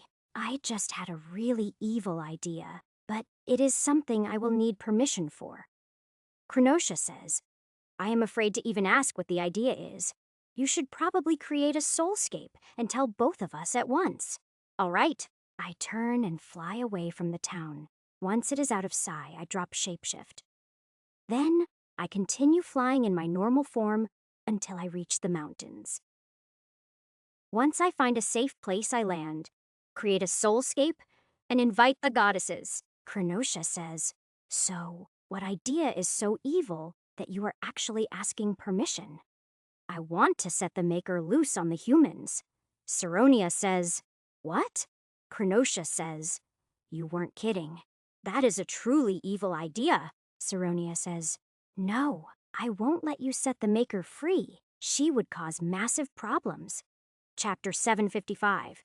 Do you really think she will stay stuck on that island? Because I don't. Not with how powerful she is. Krenosha says, "He has a point." Saronia says, "No. The longer she stays trapped, the better. If it was just humans here, I would agree with you. But with an avatar here, it means the pantheon he is in will know about her right away. Then they can deal with her. Problem solved." Saronia says, "But what if they can't deal with her?" Krenosha says, "Even if they can't kill her, it will still keep them busy?" Saronia says, "Why are you on his side?" Krenosha says, "If the Avatar isn't busy fighting the Maker, what do you think it will be doing?" Saronia says, "How should I know?" Krenosha says, "The Avatar is most likely on the island to track down Ash." Saronia says, "So you want to use the Maker to keep Ash safe?" Krenosha says, "Exactly." Saronia says, "All right, fine. I agree." "You are actually giving me permission?" Krenosha says, "Why are you surprised?" "I was sure you would say no, and then I would have to do it accidentally." Saronia says, "Ash, you?" Krenosha says, "If you were going to do it anyway, why even ask permission? I just wanted to see how you two would react to me suggesting something evil." The two of them freeze for a second. Then they both smack me a few times before leaving. Just as I think I am safe, Krenosha reappears and thoroughly kisses me before disappearing. She leaves me really confused. She is supposed to be mad at me, yet still comes back for a kiss. Goddess or not, I have never understood women, and it seems like I never will. Deciding to just ignore it, I close the soulscape and starting thinking about my next steps. Since I have permission, I won't need to be sneaky about it and can just open the gate. However, I don't want to open it too close to the town. I want the humans to have a chance. A long, drawn-out fight that slowly weakens both sides is the main goal here. Ideally, I want the Maker to lose, but only after depleting most of the humans' combat strength. Since the orcs are to the north, I should open the gate somewhere to the south. The orcs would provide dead bodies to the undead far too easily, and I don't want that. Putting the undead to the south will also block the humans from moving around the mountains. After thinking it through, I don't find any reason to delay setting up the gate. So I fly south for a couple of dozen miles until I find a decent-sized clearing in the jungle. Once I land, I shapeshift into an elf and take out the warhammer from my pouch. Only then do I open up a gate leading directly to the edge of the island beneath the volcano. Almost as soon as the gate is open, undead start coming through to my side. I greet them with the warhammer. May as well get some energy while I am at it. After all, knowing I am on this side should get the Maker all riled up and convince her to send her army through. After killing the first few undead to come through, I attempt to close the gate. Of course, it doesn't work. But that is what I was expecting to happen. Now the gate is under the Maker's control. She can provide the energy for it. The undead coming through the gate so far are just skeletons and zombies. But now it changes. As soon as the gate is under the Maker's control, Death Knights start coming through. They are able to push me back away from the gate even though I kill several of them. The Maker obviously doesn't want me to be able to force the gate closed like last time. Hopefully, the explosion did a lot of damage on her side, and that is why she is being cautious. I continue fighting against the Death Knights as they push me away from the gate. Once I have collected 100 origin energy, I turn and run into the jungle. When I am sure that I am out of sight of the undead, I drop shapeshift and take flight. After gaining a decent amount of altitude, I circle back to take a look at the clearing. The gate is still open, and the undead are continuing to come through it. However, they are not spreading in all directions like I expected. They are heading north. It is almost like they can sense the humans and are on a direct path to them. The fighting is going to start much faster than I thought, but that doesn't matter too much. As long as the undead don't wipe the humans out right away, my plan should still work. The energy I collected I spend on repairing my soul, bringing my soul HP up to 180 divided by 200. meaning if I can repair it just 2 more times, my soul should be fully healed. Although, with the undead not spreading out, gathering more energy won't be easy. Just because it won't be easy doesn't mean it isn't worth taking the risk. I will just wait until the undead and the humans start fighting to find an opportunity. Besides, I caused what is about to happen. I should at least witness it. So as the undead move north, I do as well, always keeping them within sight. Since the undead are going straight for the humans, I decide to even the scales. Using mana, I send a message to the avatar, telling him enemies are approaching from the south. Of course, I use extra mana to mask who I am to make sure the avatar can't track me. However, it is just a simple warning. I can't be sure if the avatar will pay attention.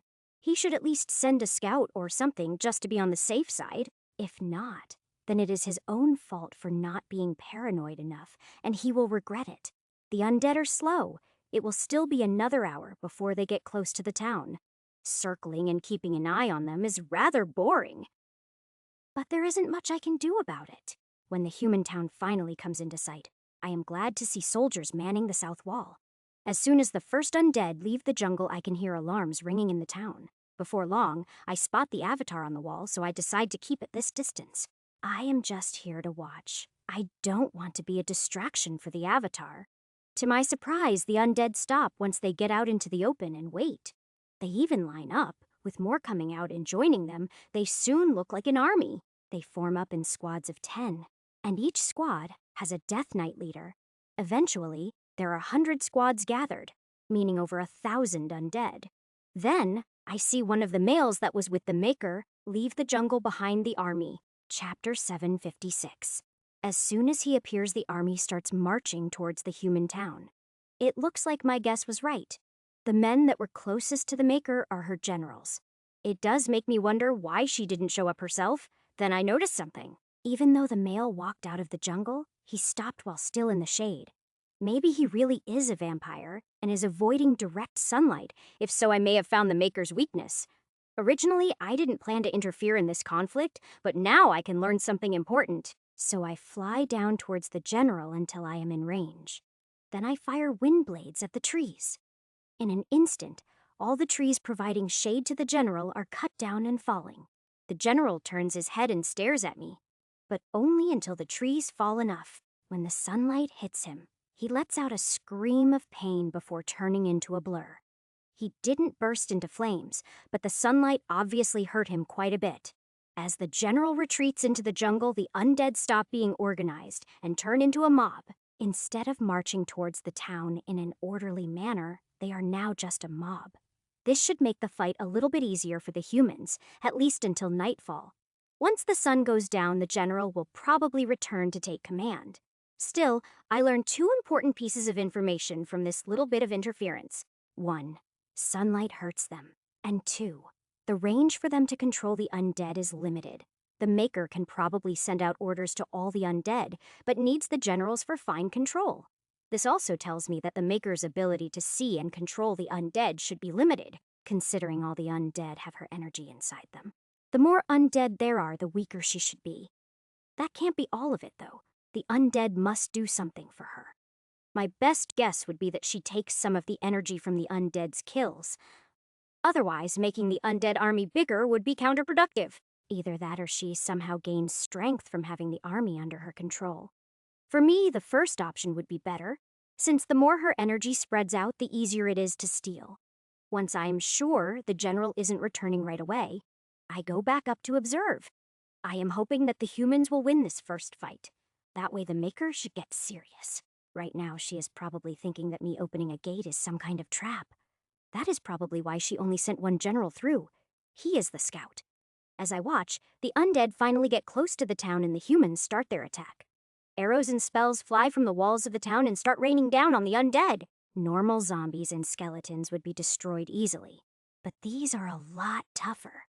A few undead do go down under the bombardment, but the rest continue towards the walls. It doesn't take long for the undead to reach the walls and start trying to climb them. This is where the humans are able to inflict a lot more damage to them. It is almost like watching a movie. The undead corpses are piling up fairly quickly. However, much like what happened in the captain's test, the bodies start forming a ramp. The remaining undead start having an easier time getting up the wall, and the humans start having more trouble. Soon, humans start dying under the attacks from the undead, and then they get back up. Each time an undead dies, I can see the energy racing away towards the gate. However, these new undead that are being created don't have the Maker's energy inside them. They appear to just be normal undead, which means my guess was at least partially wrong. The normal undead are easier to kill, but they also create an emotional burden for the humans. Cutting down an undead that was someone you knew is not an easy thing for most people. Despite that, the humans continue putting up a good fight against the undead. The Avatar is just standing on the wall watching. He hasn't done anything yet. He hasn't even given any orders to the humans since the start of the battle. I am a bit disappointed. I want to see just what the Avatar is capable of. While I plan to try and avoid fighting him, you never know what might happen. Knowing ahead of time what the Avatar is capable of would be nice, just in case. However, it doesn't look like the undead are going to be strong enough to force him to act. Half the undead have already fallen, and the humans have only lost 24 or so troops. So far, the humans are winning hands down. The fight isn't as close as I had hoped. However, that might just convince the Maker to come through the gate. If the Maker comes through, then she should bring all of the undead with her. That would mean the island is safe for me to go back and search for more gems. I could also explore where she was imprisoned and maybe learn more about her. Watching the battle continue, I have a sudden idea. So I fly down to the edge of the jungle and land. Then I shapeshift into a human, take out the warhammer, and wait. The next time one of her undead dies, I swing the warhammer at the ground as the energy rushes past. Surprisingly, it actually works, and I am able to intercept the energy with the warhammer. This means I can steal the energy without even having to fight the undead. If anyone spots me, I am sure they will think I am crazy as I stand here beating the ground. However, collecting energy is far more important than what anyone around here thinks of me. If the Avatar sees me, then it might even make him underestimate me later on. Whatever the case, I am getting to steal energy from the Maker, so I am happy. The only thing that worries me is that the sun is going down, and it will be dark soon. The general will probably appear the second. The sunlight is no longer a threat. I would prefer to be gone, or at least back in the air before that happens. Since I have no idea how strong the general might be, I would prefer to avoid fighting one for now. There is too much depending on me right now for me to be reckless.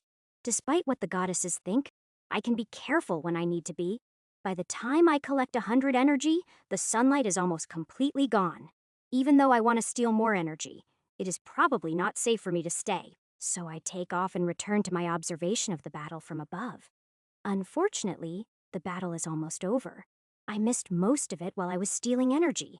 The humans haven't suffered many more casualties, and the undead are almost all gone. The Avatar is still standing where he was earlier. It looks like he hasn't moved at all. Chapter 757. Just as I am about to head home, I notice movement at the edge of the jungle. As I expected, it is the general. What I wasn't expecting is that he has another army. Then again, the undead have had plenty of time to send more of their number through the gate. This attack will be a lot harder for the humans to deal with since they won't have a break. They also won't get a chance to clean up the bodies. So the ramp is still there. So I decide to stick around and watch to see if the Avatar or the general gets involved. The darkness poses no problems for me with my eyes, but it does for the humans. They light torches all along the wall, but that doesn't give them much help. The undead attack this time is much more effective due to the general's control. Almost as soon as the attack begins, the undead reach the top of the wall. As I watch the fighting on the wall, I notice that the undead are stronger than they were before. This could be because it is now nighttime, or it could be an ability of the general. If the general can buff the undead, that is something I need to be careful of. Especially if it is a buff that can stack, meaning the more generals around the stronger the undead get. The undead finally manage to push the humans back and get a foothold on the wall. As soon as they do, the humans' casualties increase rapidly, which all turn into undead. Even these new undead are stronger than the ones from earlier, so it is a buff. The Death Knights that reach the top of the wall are killing a lot of the human soldiers. On average, the humans lose 10 to 15 soldiers to kill each Death Knight. Then they lose a few more in dealing with the new undead created from their fallen comrades. If the humans didn't have spellcasters backing up the soldiers, they would be losing even more. Even though their losses have increased greatly, the humans are still managing to hold on. The Avatar still isn't helping them. He just stands there watching the fighting. It is making me curious. How can a god of war stand to watch and not join in? If it was me down there, I probably would have joined in from the very beginning. Of course, that is probably because I am far more interested in keeping my people alive. The Avatar probably sees the humans as ants or something like that. The general is also staying at the back of the undead. Looks like I won't get to see either of them fight. Even just watching the fight from afar makes me itch to rush down and join in. However, if I did, either the general or the Avatar would come after me, maybe both. From the way the undead are fighting, and the fact that the general is staying back, I am guessing this is just a probe. If they were serious about taking the town, they would be fighting differently. Maybe the Avatar has realized this, and that is why he is staying out of the fighting. After all, if it is going to be a war instead of a battle, then keeping a trump card is important. There is a lot more strategy involved in a long-term conflict, especially open war. That is something I have no real experience with, and why I want to find a tactician. Right now, my best candidate if I can't find my own is going to be to borrow Alexa. I am fairly confident that Mercy will allow me to borrow her if Mercy herself doesn't join the war. That is going to depend a lot on what ends up happening with the Empire. It depends on if we end up going to war with them and how much damage the war causes. If her kingdom takes a lot of damage, then she probably won't be able to help against the demons. I am fairly sure that the actions of the Empire are caused by the demons, but I can't prove it. As I am thinking about the Empire and what I need to do, the battle below ends. All of the undead, except the general, have been destroyed by the humans. The general watches for a minute more before retreating into the jungle. Once the general leaves, the Avatar also turns and leaves while the humans start cleaning up. Since there is nothing else to see here, I turn and fly towards the clearing. I want to see what the undead are going to do if I can before I head back to the elves. Of course, I stay nice and high so that the chances of being spotted are lower. The last thing I want is the Maker pulling me out of the sky or trying to shoot me down. When I fly over the clearing, I have trouble believing what my eyes are showing me. The clearing has gotten bigger. The undead have torn down the trees around the gate. Those trees are now piled around the edges of the clearing to form crude barricades. The gate is still open, but I can see several of the giants. They are the ones pulling up the trees. I also spot 3 of the generals moving around the clearing, but no sign of the Maker. It looks like she is waiting to come through the gate until after the clearing is fortified. Either that or she is waiting for all the undead that spread around the island to return. Whatever the case may be, it looks like she is fully committed to moving to this island, meaning she should keep the humans distracted for quite a while at least. In the end, it doesn't really matter too much which side wins as long as they stay out of my hair. Now that I know the Maker is committed, I turn and fly back across the mountains. By the time I return to the elven camp, it is the middle of the night and everyone is asleep. So, I land and meditate until the sun comes up. Then I have breakfast with Nala and Albion. Just as we start eating, Brightfire joins us. It is like she knows when I open the food pouch. Of course, I don't turn her away. I feed her as well as Silverstream and Stillwater. They show up a few minutes behind Brightfire, but their hungry looks tell me it is no coincidence. How did the loading go yesterday? Stillwater says, "It is done. We can leave today if you are ready." "Yeah, I am ready," Brightfire says. "Then we should leave before the humans find us." "No rush. We don't need to worry about the humans." Silverstream says, "Why not?" "What did you do?" "Let's just say they have something else keeping them busy." Brightfire says, "Like we are going to buy that." "Come on, Spill." The 3 of them badger me until I finally give in and tell them about the Maker. When I am done speaking, the 3 of them just sit there staring at me. You would think that by now they would be used to this kind of thing and wouldn't be so surprised. Chapter 758. Brightfire says, "You brought the undead to our island? Are you insane?" "Of course I am not insane. What is wrong with getting 2 of our enemies to fight each other so that we can leave safely?" Silverstream says, "But if the undead win, they will take over the entire island. Eventually, maybe. What does that matter? The elves will be long gone before that happens."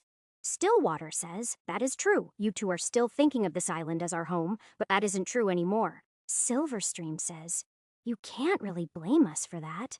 We have lived our entire lives on this island after all. Brightfire says, not our home anymore, so we should just forget about it and not care what happens to it. You think leaving it to the humans is better than the undead having it? Brightfire says, what do you mean? The undead will only kill the living things on the island. The humans will kill everything. Cut down all the trees, mine every mountain, and pollute the waters. Silverstream says, you are saying that humans are worse than the undead? I thought you had humans that are on your side. I do, but that doesn't change the facts. The humans may not destroy things as quickly, but in the long run they are worse. Not all humans are bad. It is just that, as a group, they are very destructive if they are not restricted. Stillwater says, since the undead are already loose on the island, does this argument have a point? Silverstream says, I guess not. Stillwater says, so, getting back to the original point, are we leaving tomorrow? Yes, unless more time will benefit your people, Stillwater says. Number, I think more time would just make things worse. With nothing to do, people will start to second-guess things. All right, then we leave today. Silverstream says, do we even have a plan or destination? Yeah, I already thought about it. We will sail south to the bottom of the continent. Brightfire says, I thought we were going around the north side. Isn't that the opposite direction? Yes, but I have my reasons. Silverstream says, can you tell us the plan already? The trip south will give our people the chance to get used to the ship. It will also give the sailors and soldiers time to practice. Once we reach the southern end of the continent, we will turn and come back north. Brightfire says, that sounds like a waste of time. Stillwater says, wait, he wasn't finished. On our way north, we will stop at every single port and check for elven slaves. If there are any, then we will rescue them. Brightfire says, oh, now I get it. Silverstream says, you remembered your promise? I always do my best to keep my promises. Stillwater says, if you don't mind, I am going to spread news of your plan. Sure, go ahead. The three of them quickly finish their food and then run off in different directions. Nala and Albion also finish eating and run off to play, but I don't get up. In fact, I really have nothing I need to do, so I decide to have some more breakfast. As I eat, I am watching the elves. Those that have heard the news are moving around faster. The possibility of saving more elves seems to have worked to motivate everyone. It looks like we should finally be able to set sail in a couple of hours at most. The voyage is about to begin. But even I have no idea what is going to happen next.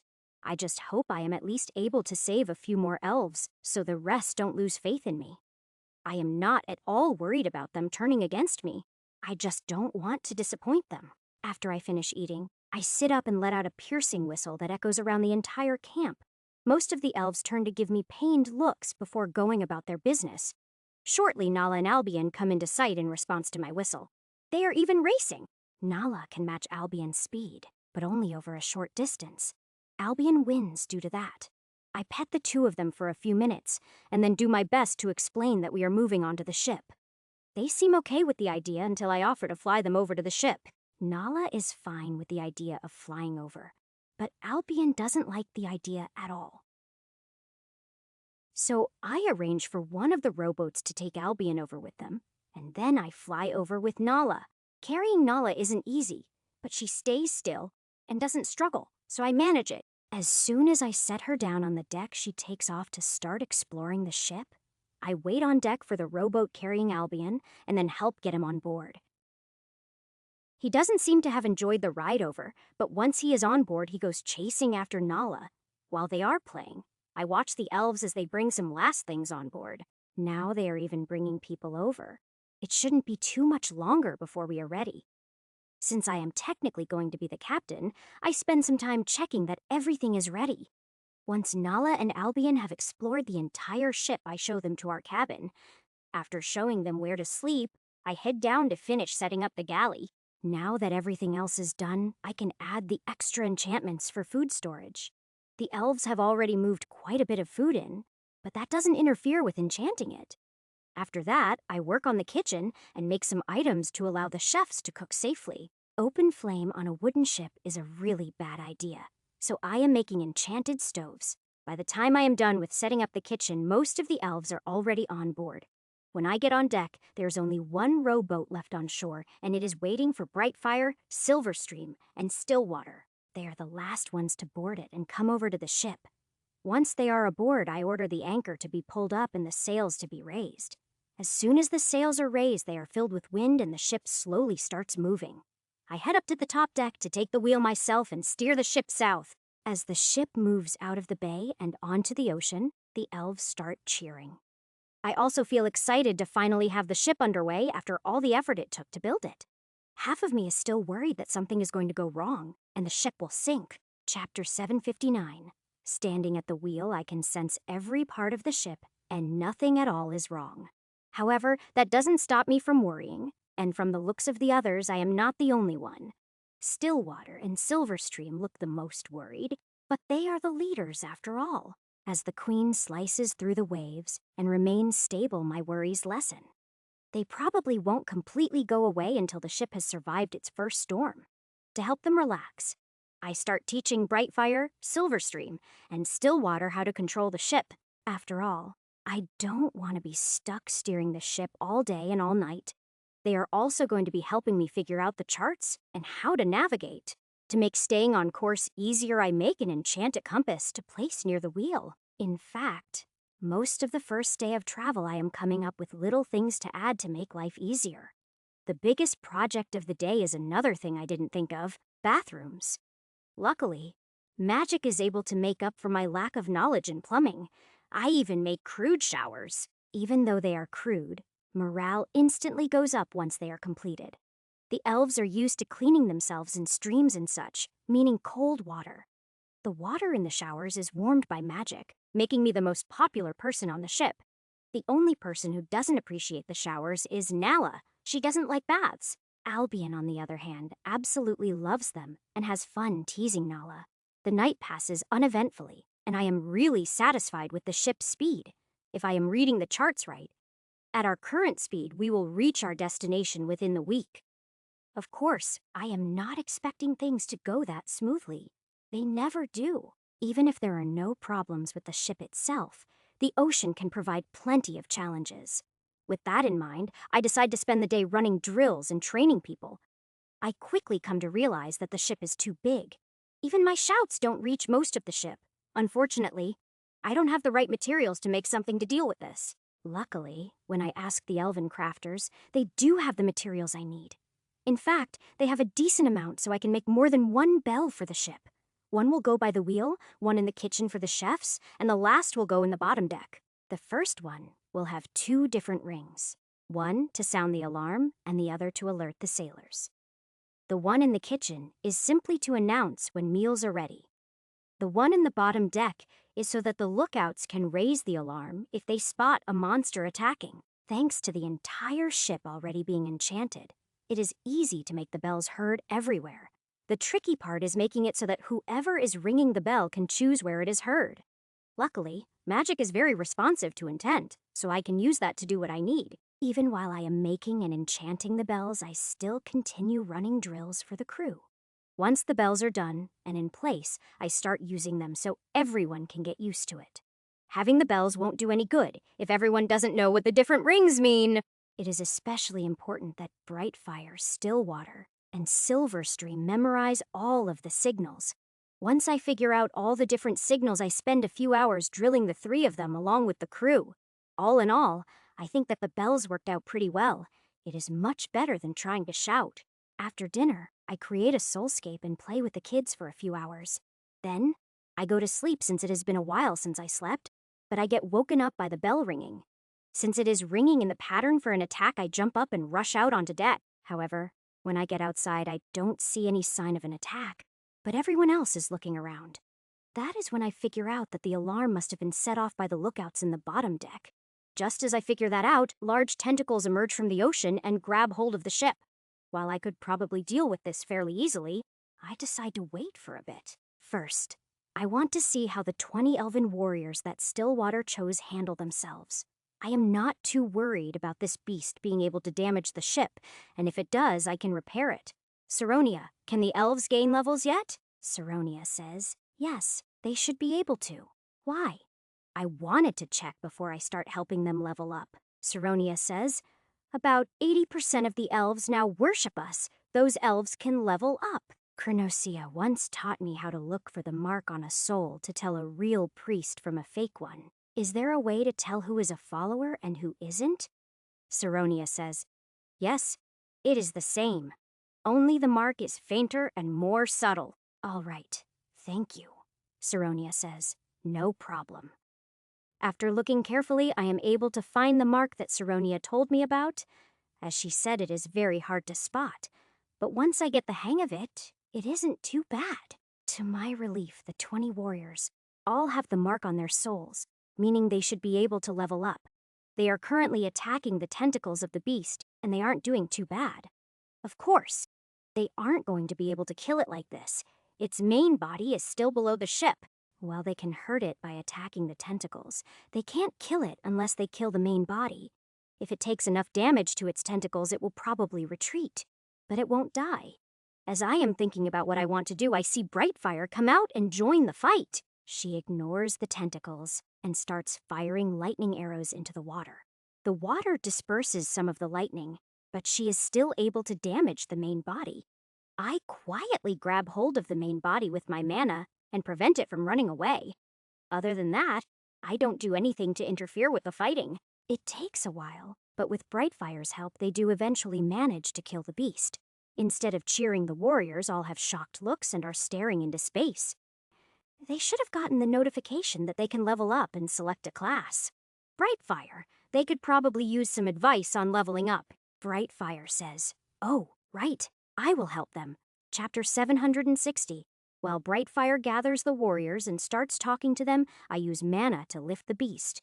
From the tentacles, I thought that the beast was a giant octopus or something. However, when I pull the main body out of the water, I instead find myself looking at a giant clam.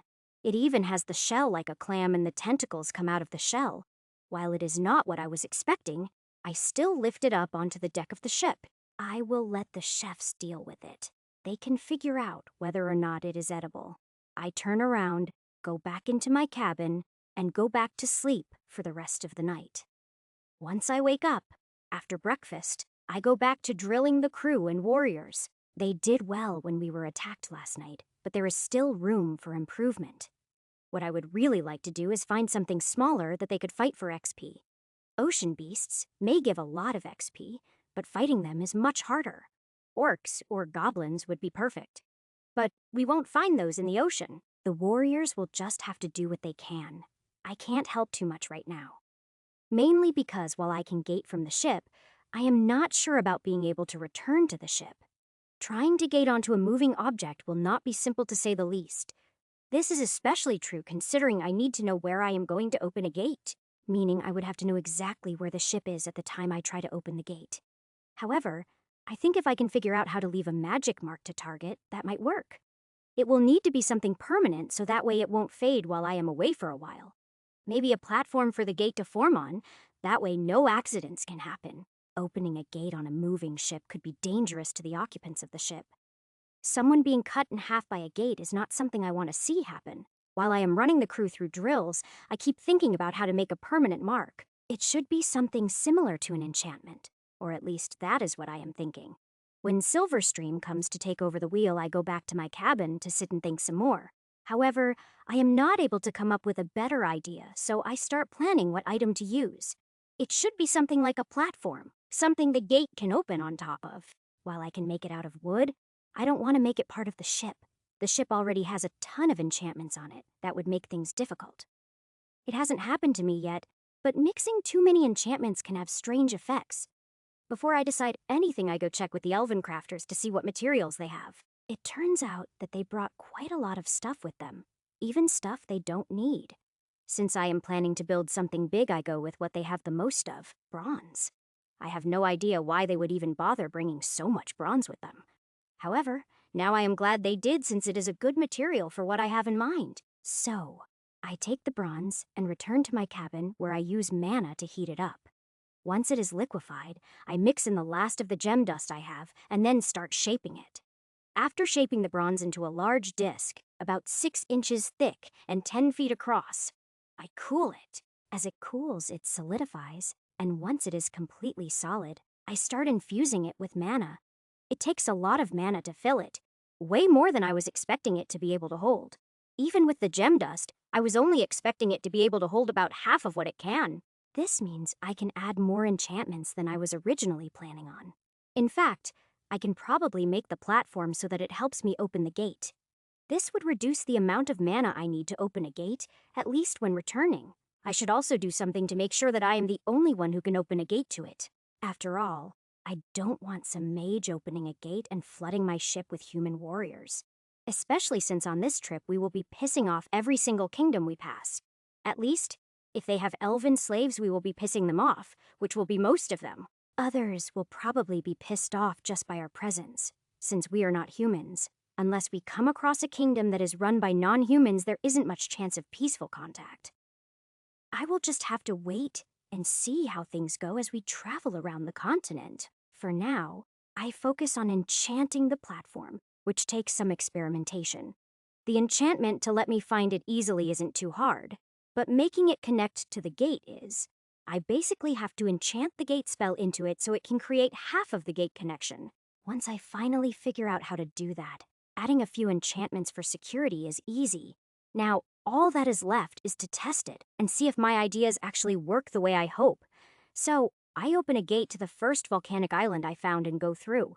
Then I let the gate close and wander around the island for a while, waiting for the ship to move. If I gate back right away, then I know where the ship is and it won't be a proper test. Once I am sure that the ship has moved a decent distance, I try to open a gate to it.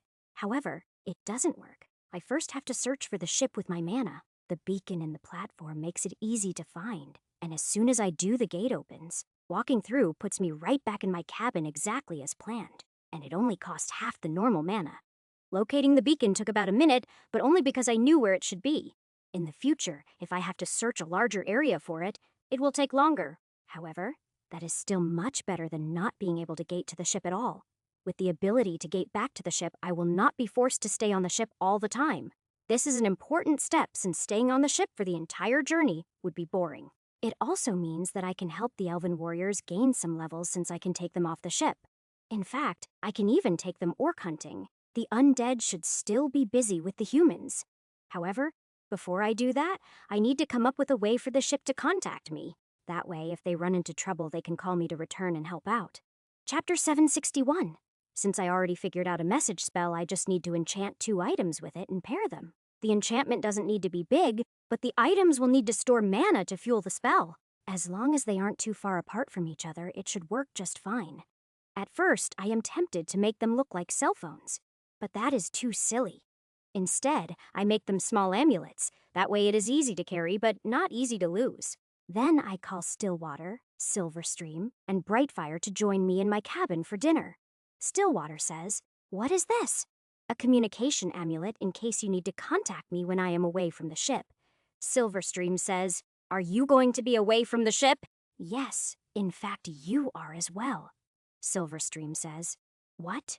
Why?" "We are going to split the warriors into 2 groups of 10.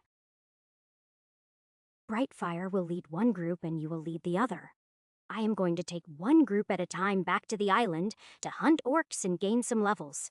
Brightfire says yes. "When do we leave?" Stillwater says, "Isn't the island too dangerous now that the undead are loose? We will stay north of the humans. The undead should still be fighting them. This will also give me a chance to see how the war between them is going." Silverstream says, "I actually think it is a good idea. Can I gain levels?" "You follow the goddesses now, don't you?" Silverstream says, "Yes, I follow Saronia." "Then yes, you can gain levels." Brightfire says, "How do we decide which team gets to go first?" Silverstream says, "I get to go first. You already have levels." Brightfire says, "All right, I guess that is fair. Now, the 2 of you need to go choose your teams. Try to keep the strength of the 2 teams as even as you can." The 2 of them immediately agree and rush out of the cabin, causing Stillwater to laugh. They will probably choose their teams quickly and then rush back wanting to go fight. Or at least Silverstream will, since they agreed she gets to go out first. Stillwater says, "Are you sure gating to the ship is safe?" "Yeah, I already tested it." Stillwater says, "All right, then I will trust you to take care of them." As expected, Silverstream comes back quickly to tell me that her team has been chosen and is ready to go. Since I know she will pester me until we leave, I get up and follow her outside. The 10 warriors of her team are lined up and waiting. They look eager. I open a gate to the northern tip of the mountains, far enough north that the humans shouldn't be around. When we are all through the gate, I look around, but there is no movement.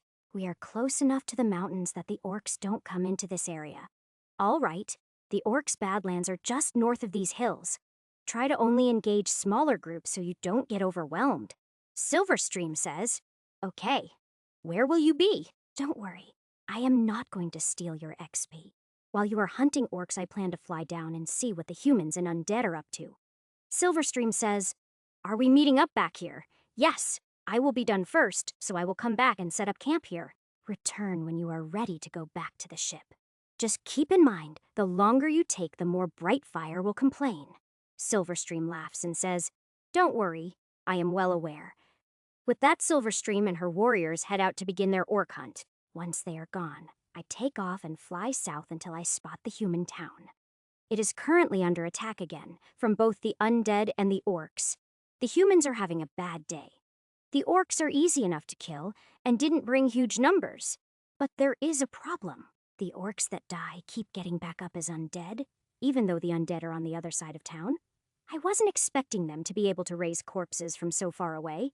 Luckily, they are being raised as normal undead, so they are not much of a threat. Still, it is putting a lot of pressure on the humans.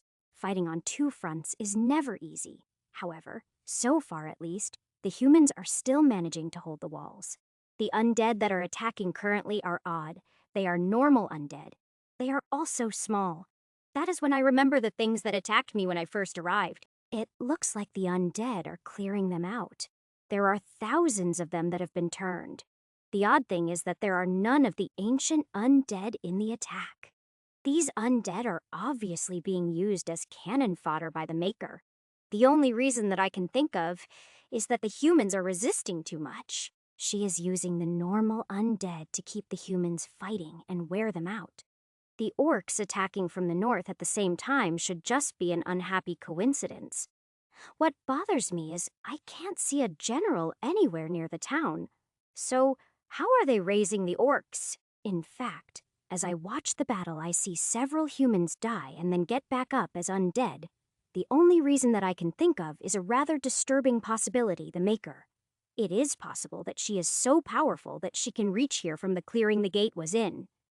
If that is the case, then she is way more powerful than I thought she was. What is worse is that it is while a lot of her power is spread out among the ancient undead. That should mean that if she recovered all her energy, she would be stronger than a god. Now, I am really glad that I did not try to test out her power by fighting her. She would have wiped me out instantly if I had gone anywhere near her. I am starting to think that letting her loose on this island was a bad idea. Sure, it is keeping the humans busy, but I doubt they will be able to stop her for long. Hopefully, the fact that this is still an island will keep her contained. But I kind of doubt it. The humans won't give up. They will keep sending ships and eventually the Maker will capture one. Hopefully, by the time that happens, the ship will have left the area safely. Of course, considering the plan to sail up the coast saving elves, our odds aren't good. However, if we meet the undead at sea, our ship should have the advantage. If not, I can always turn into a Meg and even the score as long as the Maker isn't around. Somehow I doubt that she will go out on a ship. She seems too cautious for that. I am fairly confident that she will always stay behind her army and let them fight for her. Chapter 762. Only when her army is destroyed and she has recovered their energy will she fight directly. Although I could be wrong, that is just my guess from what I have seen so far. I would prefer not to find out if I am right or not. Let the human deities deal with her. I continue watching the battle for a while. But the undead just keep coming. The orcs get wiped out and turn into undead, only to be wiped out again. Once they are gone, the humans have an easier time since they only have to fight on one side. However, more undead keep coming out of the jungle as fast as they are being killed. It isn't just the little guys. There are also animated bodies of beasts with them. The Maker is obviously clearing the jungle of life and throwing everything at the humans. Once the humans are exhausted, she will probably attack with the ancient undead. Then she will move on to wipe out the orcs, and at that point, she will control the island. At least that is my guess as to her plans, but I have no idea what the human pantheon might do. For all I know, they could declare a holy war and have all the countries nearby send troops. If that happens, they might be able to win the battle of numbers against the undead. On the other hand, they could completely ignore the situation and not care about the Maker. Or they might just wait until she tries to invade the continent before they act against her. I don't have enough information about the Pantheon to even make a guess. While I want to keep an eye on the situation, soon gating here will be risky. The last thing I want is the Maker taking over a gate leading to the ship. Although, I do wonder if there is a range limit for the energy to return to her. If there is, then that would be another strategy for dealing with her, but testing it would be complicated. Although, if she is here and left some undead on the first island, that would be a good test. While I am fairly sure she is here, the best way to check would be to see if the gate is still open. Once she comes through, there is no real reason for her to leave it open. Especially since without knowing the spell, maintaining the gate would cost a lot of energy. Since this is an easy question to answer, I start flying south over the jungle. As I do, I keep my eyes open for the ancient undead. If I get the chance, I would love to steal more energy. However, as I fly south, all I see are more normal undead marching north. From their numbers, I am beginning to think that the jungle has already been cleared of life. It is a good thing that the elves are already gone. The undead could have attacked already. In fact, I wonder if I might find the undead moving up the eastern side of the mountains. I can totally see the Maker wanting to attack the orcs and then hit the humans from both sides. If that is the case, then Silverstream and her team might be in danger. As soon as I think of that, I pick up my speed, no longer looking for ancient undead. Instead, I head straight to the clearing where I open the gate and take a look. The gate is closed, which means the Maker is definitely here on the island. There is no way she would just send an army through and then close the gate. Well, unless she figured out how to open gates herself, but the odds of that are low. I am fairly sure that if she could open her own gate, she would have just opened a gate into the town. Without the advantage of the walls, the humans would not last long against the undead. Their casualties would be too high, especially since there are civilians in the town. The more of them that died, the more undead there would be to deal with. The other thing that convinces me she is here is the fact that there are buildings in the clearing now. They are simple structures made from wood, but undead normally don't build things. This makes me think they were built so that the Maker and her generals can hide from the sun. That could also explain why there were ruins on that island under the volcano. That place would never see sunlight and would be a perfect home for vampires. If they are vampires, then the chances of there being only 5 of them should be low. After all, once the Maker got free, I didn't stick around to see if there were more. For all I know, after I ran away, there could have been hundreds more released from the ice. Now I really want to go back to that island and see if there is anything left there. For now, I turn east and fly over the mountains to see if the undead are moving north. As I am flying over the mountains, I am just hoping that the undead haven't gotten to the flying beasts yet. Luckily, nothing attacks me in the mountains, and I am able to cross them quickly. On the eastern side of the mountains, I finally see the ancient undead I have been looking for. So far, they are just coming out of the jungle and haven't moved too far north. Since I don't see any of the generals, I fly down, shapeshift, and attack with a warhammer. The human town is on the other side of the mountains, so this doesn't count as interfering. This is just stealing some energy in the hopes of finishing the healing of my soul. If I can fully heal my soul, I won't have to be as worried when exploring the other planes. Besides, stealing energy from the Maker is fun and will benefit me in the long run. I have no idea how much energy she has, but it can't be easy for her to replace what I steal. Once I have collected some energy, the undead start coming to attack me. The normal undead I just destroy with holy light. Only the ancient ones get the hammer. It probably isn't a good idea to stick around for too long. The Maker should be aware of me. However, since she shouldn't be able to get to me quickly, I can afford some time. Now that I don't have to avoid using divine power, the undead are super easy to deal with. In fact, I could probably wipe out her entire army if I didn't have to worry about her and her generals. Since it is daytime, I am not too worried about them coming after me right now. As long as I escape before dark, I should be able to do whatever I want to her army. The problem is that I am sure I don't know everything about the Maker. She should still have some tricks left. So instead of being greedy, I get the 100 energy I need and then run away. Chapter 763. As soon as I break away from the undead, I put the hammer away, drop shapeshift, and return to the sky. Once I am at a decent altitude, I lock my wings to glide and then use the energy on my soul. As soon as my soul is fully healed, I get this warm, fuzzy feeling throughout my body. It is a really pleasant feeling, but it is more the sudden absence of a pain I had forgotten about. Either way, the result is that my soul is finally healed, and I don't have to worry anymore. Of course, that also means that I can go back to being my usual reckless self. I leave the undead far behind as I continue north. I should check on Silverstream. Not only do I want to see how they are doing, but I also want to know if the Maker's power reaches this far. If it does, then the orcs the elves have killed should have risen as undead. I am curious to know if they got XP twice, one for the living and once for the undead. If so, that would make this the perfect place to level up quickly for the elves. I may even do some XP farming while I am here. It has been a while since I last leveled up. When I reach the agreed meeting spot, the elves aren't there, meaning they are still hunting. There is another possibility that they were wiped out, but I don't think that is likely. So, I start flying back and forth over the foothills, slowly moving north as I look for them. The first thing I find isn't the elves, it is the bodies of a small group of orcs. This lets me know I am going the right way and helps to narrow down the area I need to search. That is only the first group of bodies I find. They create a trail for me to follow. Luckily, Silverstream is being smart and not taking her team too far into the Badlands. So, about 15 minutes after finding the first group of bodies, I spot the elves. Before long, they also spot me and stop to wait for me to catch up and land. Silverstream says, "What is up, Ash? Is our time up already?" "No, I just have some questions for you. Have the orcs you've been killing been getting back up as undead?" Silverstream says, "Yes, they have. Do you know why? It is the Maker's power. It looks like it can cover the entire island. I underestimated her. Have you been getting XP twice from them?"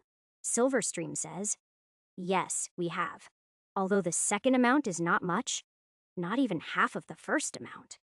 That is because newly raised undead are weak and not much of a threat." Silverstream says, "That is true. Only the first group gave us any trouble, and that was because we were caught off guard." "All right. Well, as long as you are careful, it should be fine to keep hunting. Just watch out. There may be wandering groups of undead." Silverstream says, "If they aren't more powerful than what we have seen so far, they won't be a problem. The powerful undead should all still be on the south end of the mountains? For now." Silverstream says, "All right, we will be careful. What are you going to do?" "I am also going hunting. There are some powerful beasts in the mountains that I don't want to see joining the undead, mainly the ones that can fly." Silverstream says, "That is a good plan. Flying undead would be a problem. I am more worried about the flying undead being able to get the Maker to the mainland." Silverstream says, "Why worry about that? Let the humans deal with it. I plan to, but I want them to have time to get ready for her. If they aren't prepared, then they won't be able to contain her at all. I have already underestimated her once. I don't plan to do it again." Silverstream says, "Does it matter? We will be long gone and won't have to worry about it. If the main continent becomes overrun with undead, it will certainly matter. The Maker can already affect this entire island, and I think she gets stronger the more undead there are. Imagine if she was able to cover the entire continent," Silverstream says.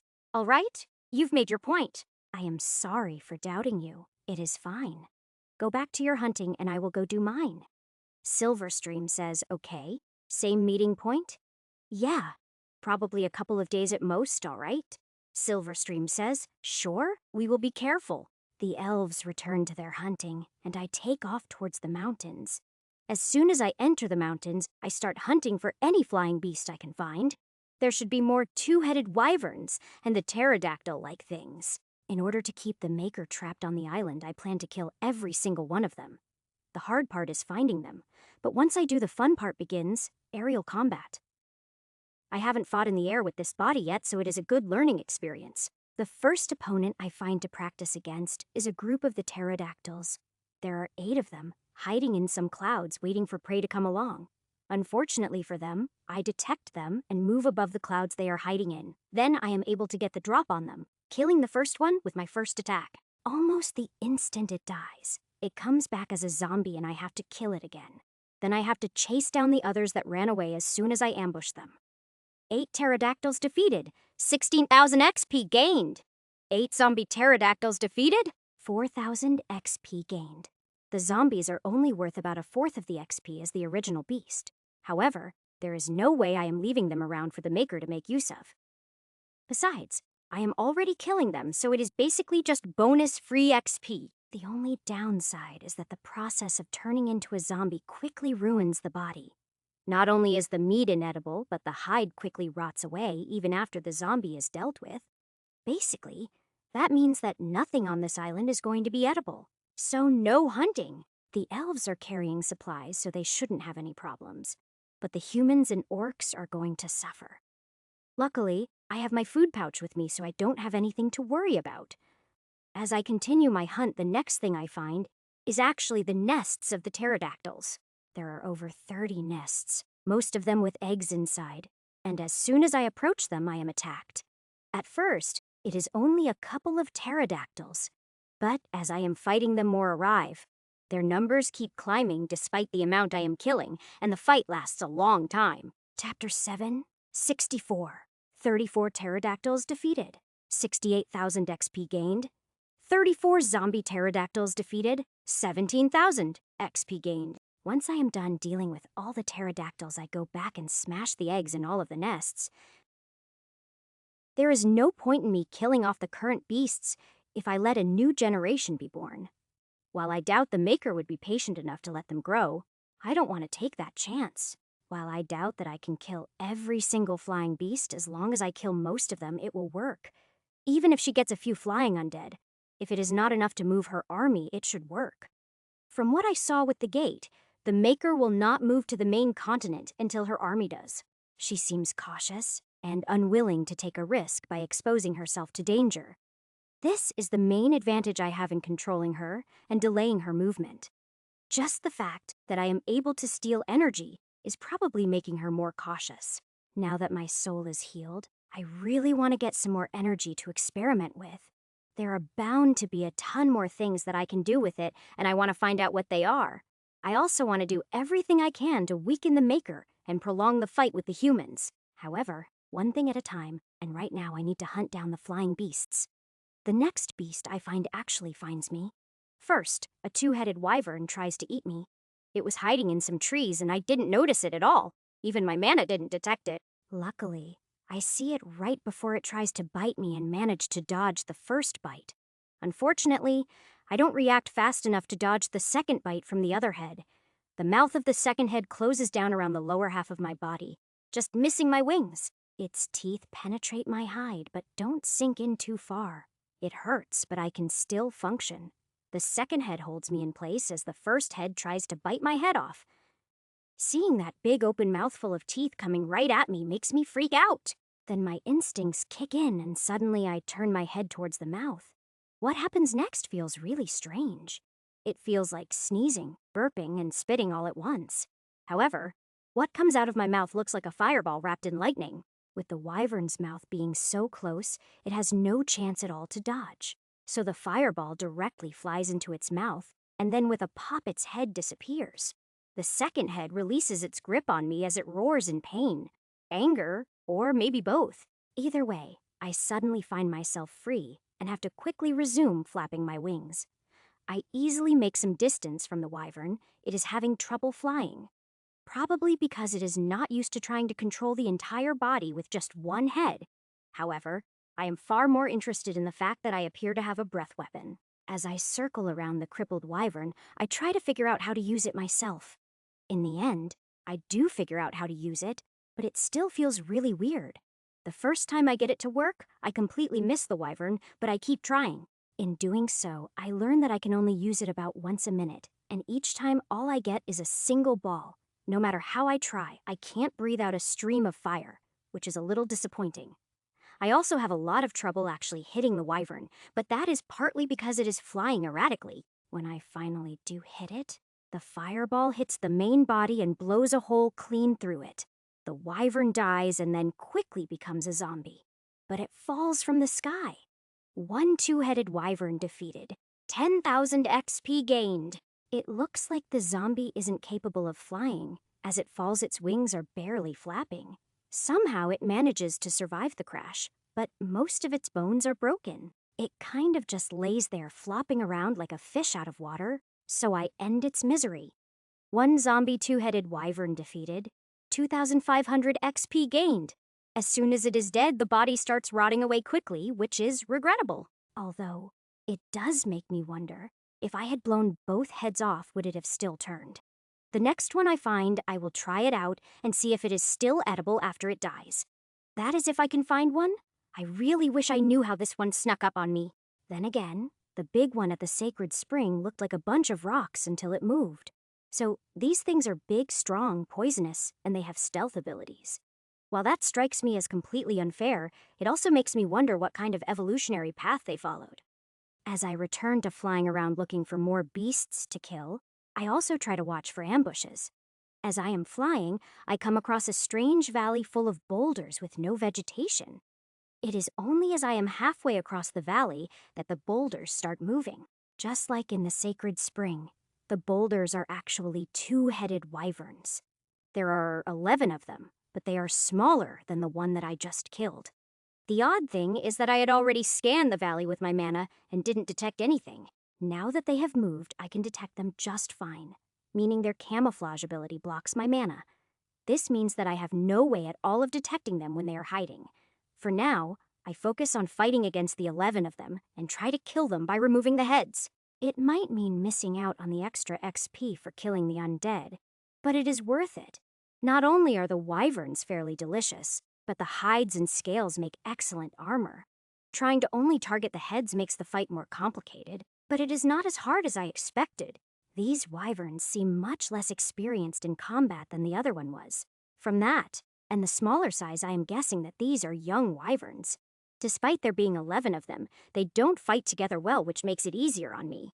As I found out before, once they lose one head, they are basically crippled. Thanks to them not working together, I am able to pick them off one by one.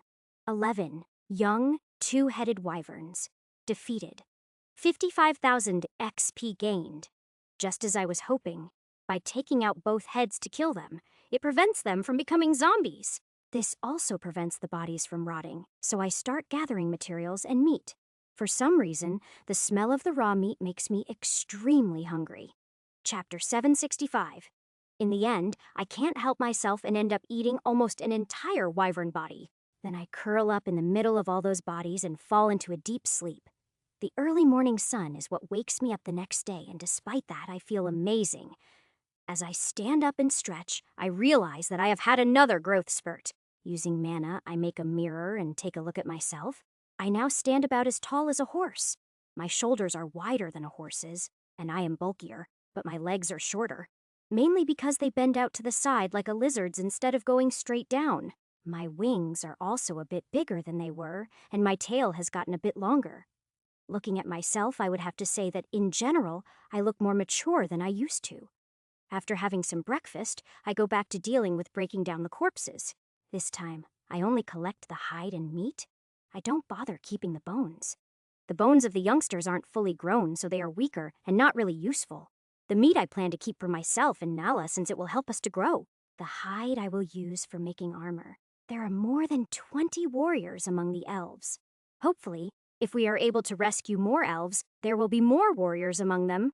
Come to think of it, I should make a suit of armor for Silverstream since she is a troop leader now. It should at least be as good as Brightfire's since they are basically the same rank.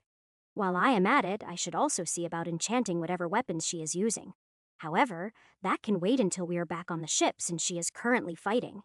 While the enchantments would make fighting easier, she probably wouldn't appreciate the delay. I will just let her focus on her mission for now, and I need to focus on mine. After I am done dealing with the 11 bodies, I return to the air and resume searching. The mountains are fairly big, but not big enough to support this many predators. Although, since they can fly, they can leave the mountains to hunt, even go to the ocean. As I saw for myself, there are plenty of things for them to hunt in the ocean. For the wyverns, at least, I doubt that the pterodactyls could do more than fish a little. After all, the humans had stories of the wyverns appearing all over the island to hunt. Those cases were probably just the wyverns spotting something tasty on their way to the ocean. Either way, that means the predator population could be even higher despite there not being enough land to support it. Which means, despite all the ones I have killed, I still need to keep searching. Or in the case of the wyverns, I need to fly around and play bait to lure them out. Since I can't detect them, that is all I can do to find them, which is annoying. I will just have to hope the one by the sacred spring is the only one in a deep sleep. As I am flying beside a mountain, I spot a suspicious-looking pile of rocks at the base of the mountain. After I fly past it, it starts moving and then takes flight. But it doesn't make it to me. As the wyvern is passing a cliff on the mountain, a mouth suddenly comes out of the mountain. The mouth is huge, and it only takes one single bite for the wyvern to disappear. I quickly circle back, keeping my distance from the mountain, and take a look. However, after eating the wyvern, the mouth disappears back into the mountain. Once it stops moving, it is impossible to see where the creature is. The cliff looks solid. I want to know what kind of creature it is, but not enough to go near the cliff. Just judging from the size of the mouth, whatever it is bigger than the dragon. Considering that the cliff looks completely normal, the creature must have the ability to control the earth. That would mean it can appear from anywhere on the mountain, not just the cliff. While that is just a guess, I make sure not to get close to the mountain. Then again, I was close to the mountain earlier and didn't get attacked. Maybe that is because I am not even a mouthful to the creature, so it ignored me. If so, then I am very lucky and have no intention of pushing my luck. The point of this trip is to remove beasts that the Maker can use to get off the island. Whatever is inside that mountain is something I am not worried about. I doubt the Maker can kill it. And even if she does, I doubt it can fly. At least I hope not. Either way, I don't think it is something I can deal with, so I am going to leave it alone. I simply eliminate the area around the mountain from my search area and move on. It is a big mountain, so it takes a decent chunk out of what I have left to explore. However, since it is starting to get dark, I decide to find a place to camp for the night. I could probably finish the search during the night, but I am hungry, and I need to play with the kids. They have gotten used to doing this every night, and any time I miss a night they get worried. Although, I should probably check and make sure there are no nocturnal flying beasts. So after eating some of the wyvern meat, I create a soulscape and play with the kids. Then after that, I fly around for a while to see what is moving around in the dark. It turns out that there are some nocturnal beasts, but nothing big enough to worry about. Since there is nothing flying around, I find a place to perch and nap until the sun comes up. Then, I go back to searching the mountains while hoping that thing in the mountain is unique. Just in case, I am extra cautious anytime I am flying near a mountain. It is not paranoia when there might actually be something inside the mountains waiting to eat me. Although, that thing in the mountain would explain why the wyverns evolved the ability to hide. It would also explain why I haven't seen many beasts in the mountains. I had thought that the wyverns had hunted out all the other beasts, but now it looks like I was wrong. If whatever is inside the mountain can move around underground, that would explain it. It also makes me wonder what is going to happen when the undead start entering the mountains. Hopefully, that beast is going to start eating them and force the Maker to stay out of the mountains. That would mean that even if I miss some beasts, the Maker won't be able to get them. Chapter 766. That would be the best result. A worst, of course, would be if the Maker can turn that thing. While that would allow me to see what it actually is, I am not that curious. I would much rather never see the thing or find out what it is, then see it as an undead. It is probably the kind of thing that would be able to destroy a city all on its own. The Maker is already dangerous enough without that kind of thing as her servant. However, all I can do is hope. There is no way I am going to fight that thing. I push these thoughts aside as I continue searching, trying to pay more attention. The reason is that all I have left to search now is the southern end of the mountains. If the undead are moving into the mountains, this is where I am likely to see them. As I had hoped, I soon see small groups of undead that have entered the mountains. To my delight, I see that they are ancient undead, so I quickly head down. As soon as I land, I shapeshift and take out the Warhammer to collect energy with. The first group is only 9 undead, and they are easy enough for me to wipe out. As soon as I am done with them, I quickly return to the air to look for another group. I try to destroy as many groups as I can before the Maker catches on and calls them back.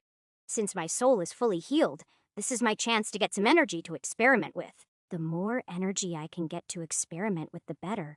I want to test my ideas. However, I don't just go after the closest groups. Instead, I go after the furthest. The groups closest to the edge of the mountains are the ones I target first. These groups will be able to retreat faster, so I want to get them before they can. The groups further into the mountains will have a harder time retreating, so I will get them last. About the time I am finishing off the second group, the other groups start retreating. Because of that, I am only able to get 2 more of the outside groups before they flee. However, this means that I am now in between the other groups and their escape route. As I hunt down more groups, I find out that I can now hold 100 energy without it hurting. It must be because my soul is healed. That is the only thing that has changed. Since this means I can keep collecting more energy, it is a good thing. Unfortunately, I am not fast enough to get all of the groups before they escape. However, I do get a good majority of them, and in the end, I collect just over 150 energy. Not only is that plenty for me to experiment with, but that is a lot for the Maker to lose. She must be furious right now, which is an entertaining thought, but I don't want to see for myself. She is scary enough without me seeing her angry. I probably wouldn't like her when she is angry. However, this should slow down her advance towards the north and buy the elves more time. Speaking of the elves, it is probably about time I send Silverstream back and let Brightfire come hunt. Brightfire may not need the XP, but her team definitely does, and I need to be fair. First, though, I want to do some experimenting, and it is better to do it with no one around. Before I let myself play, I spend another 2 hours flying around the southern end of the mountains. Not only do I want to look for any undead I might have missed, but I also want to check for beasts. Originally, I was expecting to find more old beasts, but now that I know something is eating them, I am not sure. There might still be some around. There may even be some hidden away sleeping. Unfortunately, the range that I can use my mana to sense things is too small. I can't even scan caves properly without entering them, let alone find hidden underground chambers. Although, if I am right about the big beast, hiding underground doesn't seem very safe. Then again, since the wyverns have a way to hide from the thing, maybe it is safe for them. Either way, I should have reduced their numbers enough that the Maker won't be able to use them. Any that I missed and end up as undead, the humans will just have to deal with them for me. After all, this entire hunt has been about keeping the humans from losing too quickly. However, I also don't want them to win too quickly either. I want them both kept busy. After flying back and forth a dozen times, I find a nice mountaintop to land on. Hopefully, I am far enough away from the mountain the beast is in that I should be safe. When the mountain beneath me doesn't turn into a mouth and eat me, I have some food, and then meditate. Then I start playing with the origin energy to see what else I can figure out about it. First, I experiment using normal items like branches and rocks, trying to understand the energy better. When adding energy to a dead branch, it treats it as a material and just makes more. However, when adding it to a living branch, it enhances the life force of the branch and makes it grow. The same happens when the energy meets with an insect. It enhances it. Meaning, I could easily use this energy to make monsters out of ordinary things. Of course, I am not going to do that. I was only curious about how the energy works. On the other hand, I am sort of curious as to what would happen to an elf. If I add enough energy, would an elf evolve into a higher or more powerful life form? However, despite my curiosity, I don't plan to try it. Mainly because it would probably take a lot of energy. Not to mention that it would be hard to explain if something were to go wrong. I doubt Stillwater would be very forgiving if I accidentally turn one of his elves into a monster. Besides, if I were going to do that kind of experimentation, I would be more likely to do it to myself. That is actually my next experiment anyway, seeing what the energy will do to different parts of me. I already know what it will do if it touches my brain or my eyes, but what about other parts? The first thing I try is putting the energy into my throat, hoping to improve my new breath weapon. However, that is not what happens. It is something else that gets improved. Hiding Lion's Rage has evolved. Lion's Rage level 8. Dragon's Roar level 1. Dragon's Roar level 1 damage, 100 range, 150 feet taunts, enemies within range, 10% chance to stun. Another ability that I had forgotten about. This must be an upgrade since it has dragon in the name. While I am tempted to rush off and test it out, I decide it can wait until I am done experimenting. So, I continue moving the energy to make contact with different parts of my body. Most of the time, it just enhances something with no other effect, but there are some exceptions. Bones equals toughness plus 20 heart equals endurance plus 100. Regen plus 20 hands equals agility plus 50 mouth equals devour, increases a level. Chapter 767. While the bonuses are unexpected, I am in no way disappointed by them. However, I really wish I could understand why those effects in particular happened. It is almost like the energy is picking and choosing what it wants to enhance. If I could just figure out the how and the why, I would have a better chance at learning to control it. While I don't think learning to control it would make me a god, it would be fairly close. That is not a path I want to take. I would much rather figure out how to turn myself into a dragon. All the power of a god, if not more, and a lot less obligations or rules to follow. That is the main reason I won't accept the offer to be made a god. Too many rules. What is the point of having all that power if you can't do what you want with it? Dragons are just as powerful, yet they have no rules that I know of. They are free, although, from what I have seen, they have to sleep a lot due to the low level of mana available. However, I don't have to stay on this plane. I already know about the other planes. With a dragon's magical strength, it would be easy to move between the planes. It makes me wonder why the dragon stays here and sleeps when he doesn't have to. Maybe next time I visit and chat with him, I will ask him more about how dragons live. It would be better to have actual facts rather than going on my assumptions. Although no matter what the dragon tells me, becoming a dragon would still be awesome. However, I still have a long way to go to have a chance at becoming a real dragon. Now it is time for the most dangerous experiment that I thought of, the red gem. I use mana to lift it out of my pouch, but I don't do anything to it yet. First, I stare at it intently to try and get some information about it. What I should have done originally. Fire God Seed grade? Power? Power? Description? Well, that is not very useful. It looks like my eyes aren't at a high enough level to tell me anything about it. So I can either experiment blindly and get in trouble, or I can try leveling up my eyes. Since I have the energy, and I know that adding it to my eyes will level up the skill that is the better bet. Hiding Congratulations. Skill Lesser Dragon Sight has progressed to level 3. Congratulations. Skill Lesser Dragon Sight has progressed to level 4. Congratulations. Skill Lesser Dragon Sight has progressed to level 5. Lesser Dragon Sight level 5, Int plus 50. You can identify items and evaluate opponents up to Epic rank. Epic rank! Let's see if that makes a difference. Fire God Seed grade. Deity power? When? 5,000 description? Well, it did make a difference, but not much of one. Or at least nothing useful. I still have over 70 energy left, but if I enhance my eyes too fast, it might cause problems. So for now, I put the fire gem back in my pouch. I will wait a few days before I do anything else. The goddesses will probably be upset if they find me messing with the gem. However, as the only deity item I have found, I can't just leave it sitting around and not play with it. I will be careful to make sure it doesn't get the chance to swallow me again. As long as I don't touch it physically, there shouldn't be any problem, I hope. Even if it does somehow manage to swallow me again, it will not be able to contain me. Now that I know what it is trying to do, I will fight against it from the start. Although, now that I have gotten used to my new body, I have to say that I like it. I am thinking that if I can figure out more about the gem, I might be able to use it. Between the gem and the origin energy, I should have an opportunity to evolve further. While I might not be able to become a dragon, I think I will be able to get closer. That is assuming that I can figure out how to use the gem, if I am even right about the gem. I have high hopes, but I will just have to wait and see what happens. For now, I fly north through the mountains, heading for the meeting point. Along the way, I keep my eyes open for beasts, as well as strange rock formations that might be disguised beasts. I only use mana to scan the clouds I see, looking for pterodactyls, since I can't detect the wyverns. However, I don't find anything on my way to the meeting point, nor do I find anyone at the point.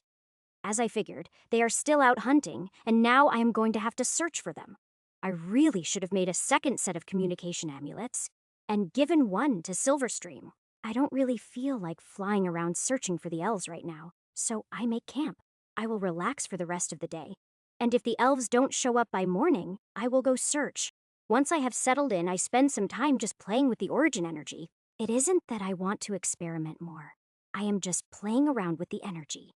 If anything, I want to learn more about controlling the energy, so I can do more with it. With everything I have learned, I still don't think I have even scratched the surface of what the energy can do. However, I am not going to be able to learn more unless I can improve my control. So far, all I have really done is throw the energy at things and see what happens. That is just moving the energy around. It is not controlling the energy. If I can figure out how to give the energy orders, the potential is endless.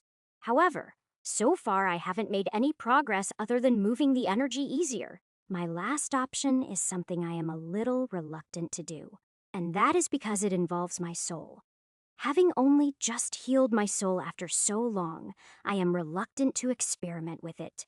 However, using my soul to directly control the energy is the only other method I can think of. Everything else I have thought to try has already failed. I can't think of anything else. Before, any contact with my soul would just result in the energy trying to heal me.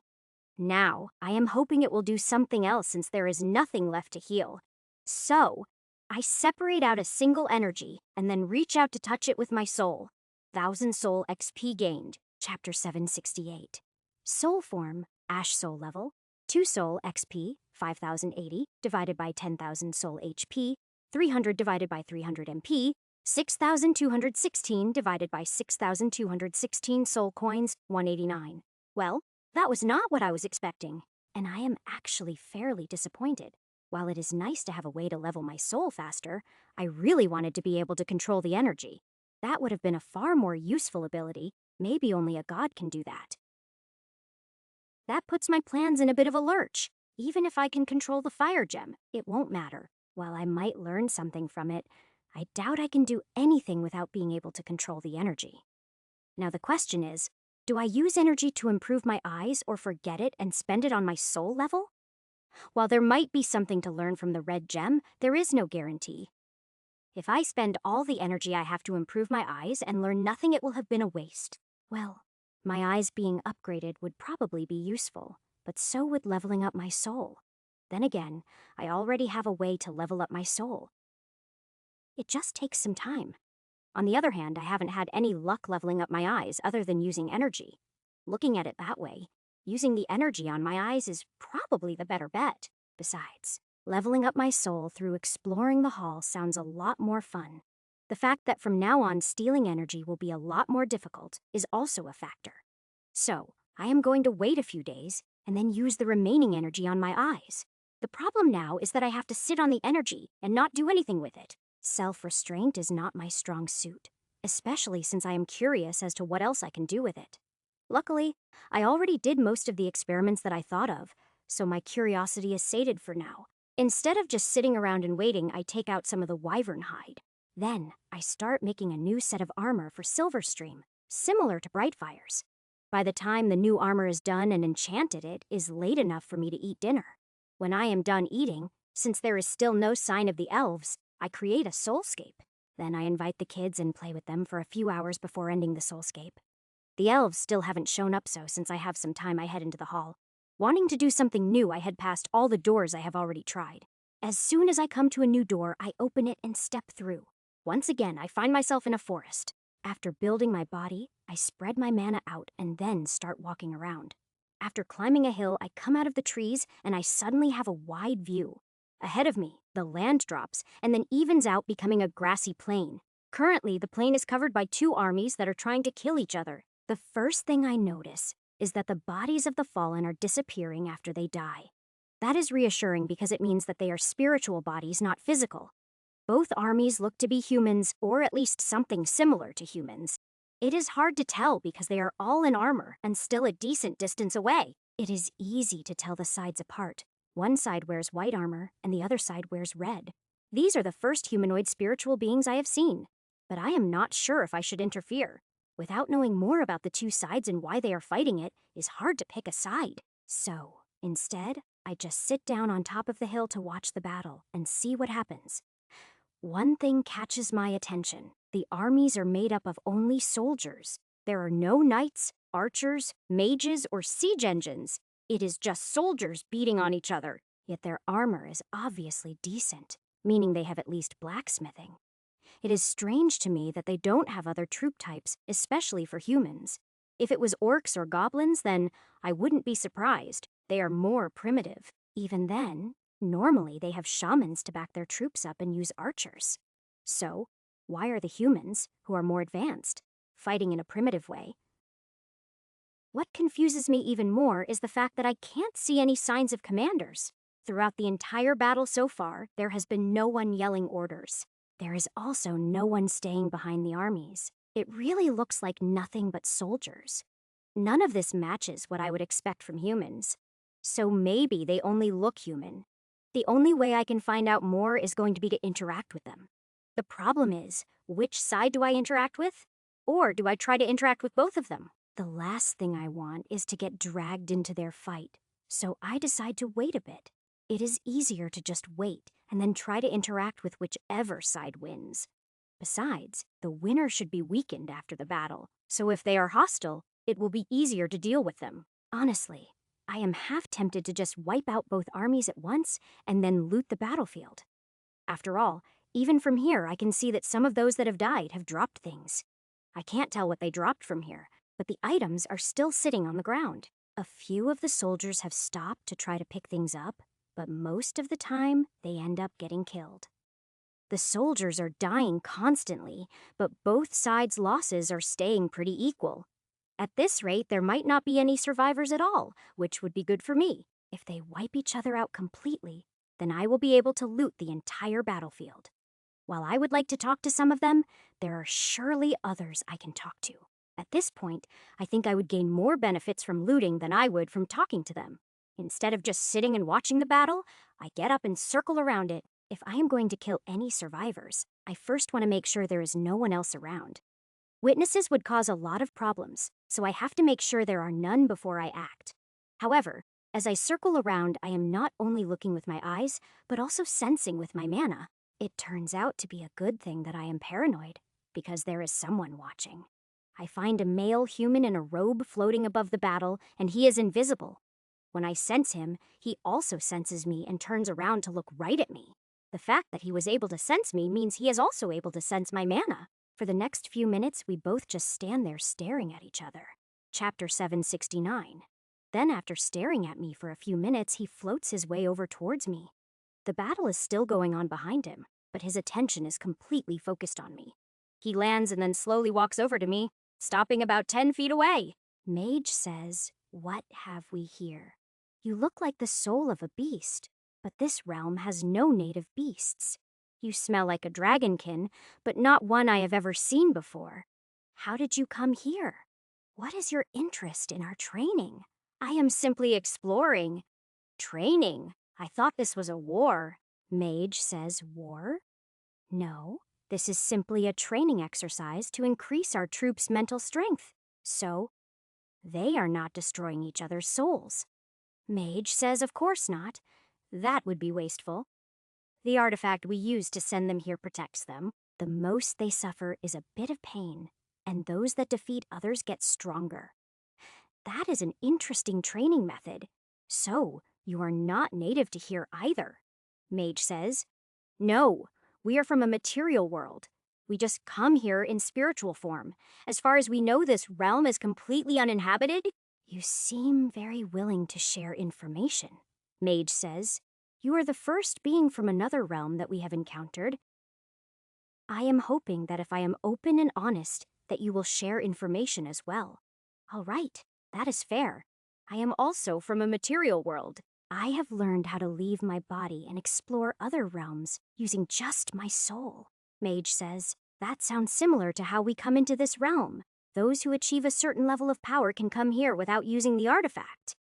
I leave my body behind through meditation. Is it the same for you?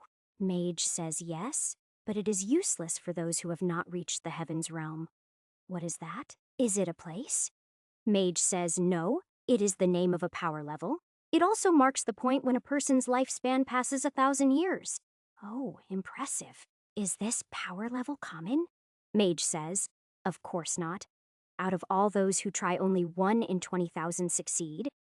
How many realms have you visited besides this one? Under a dozen.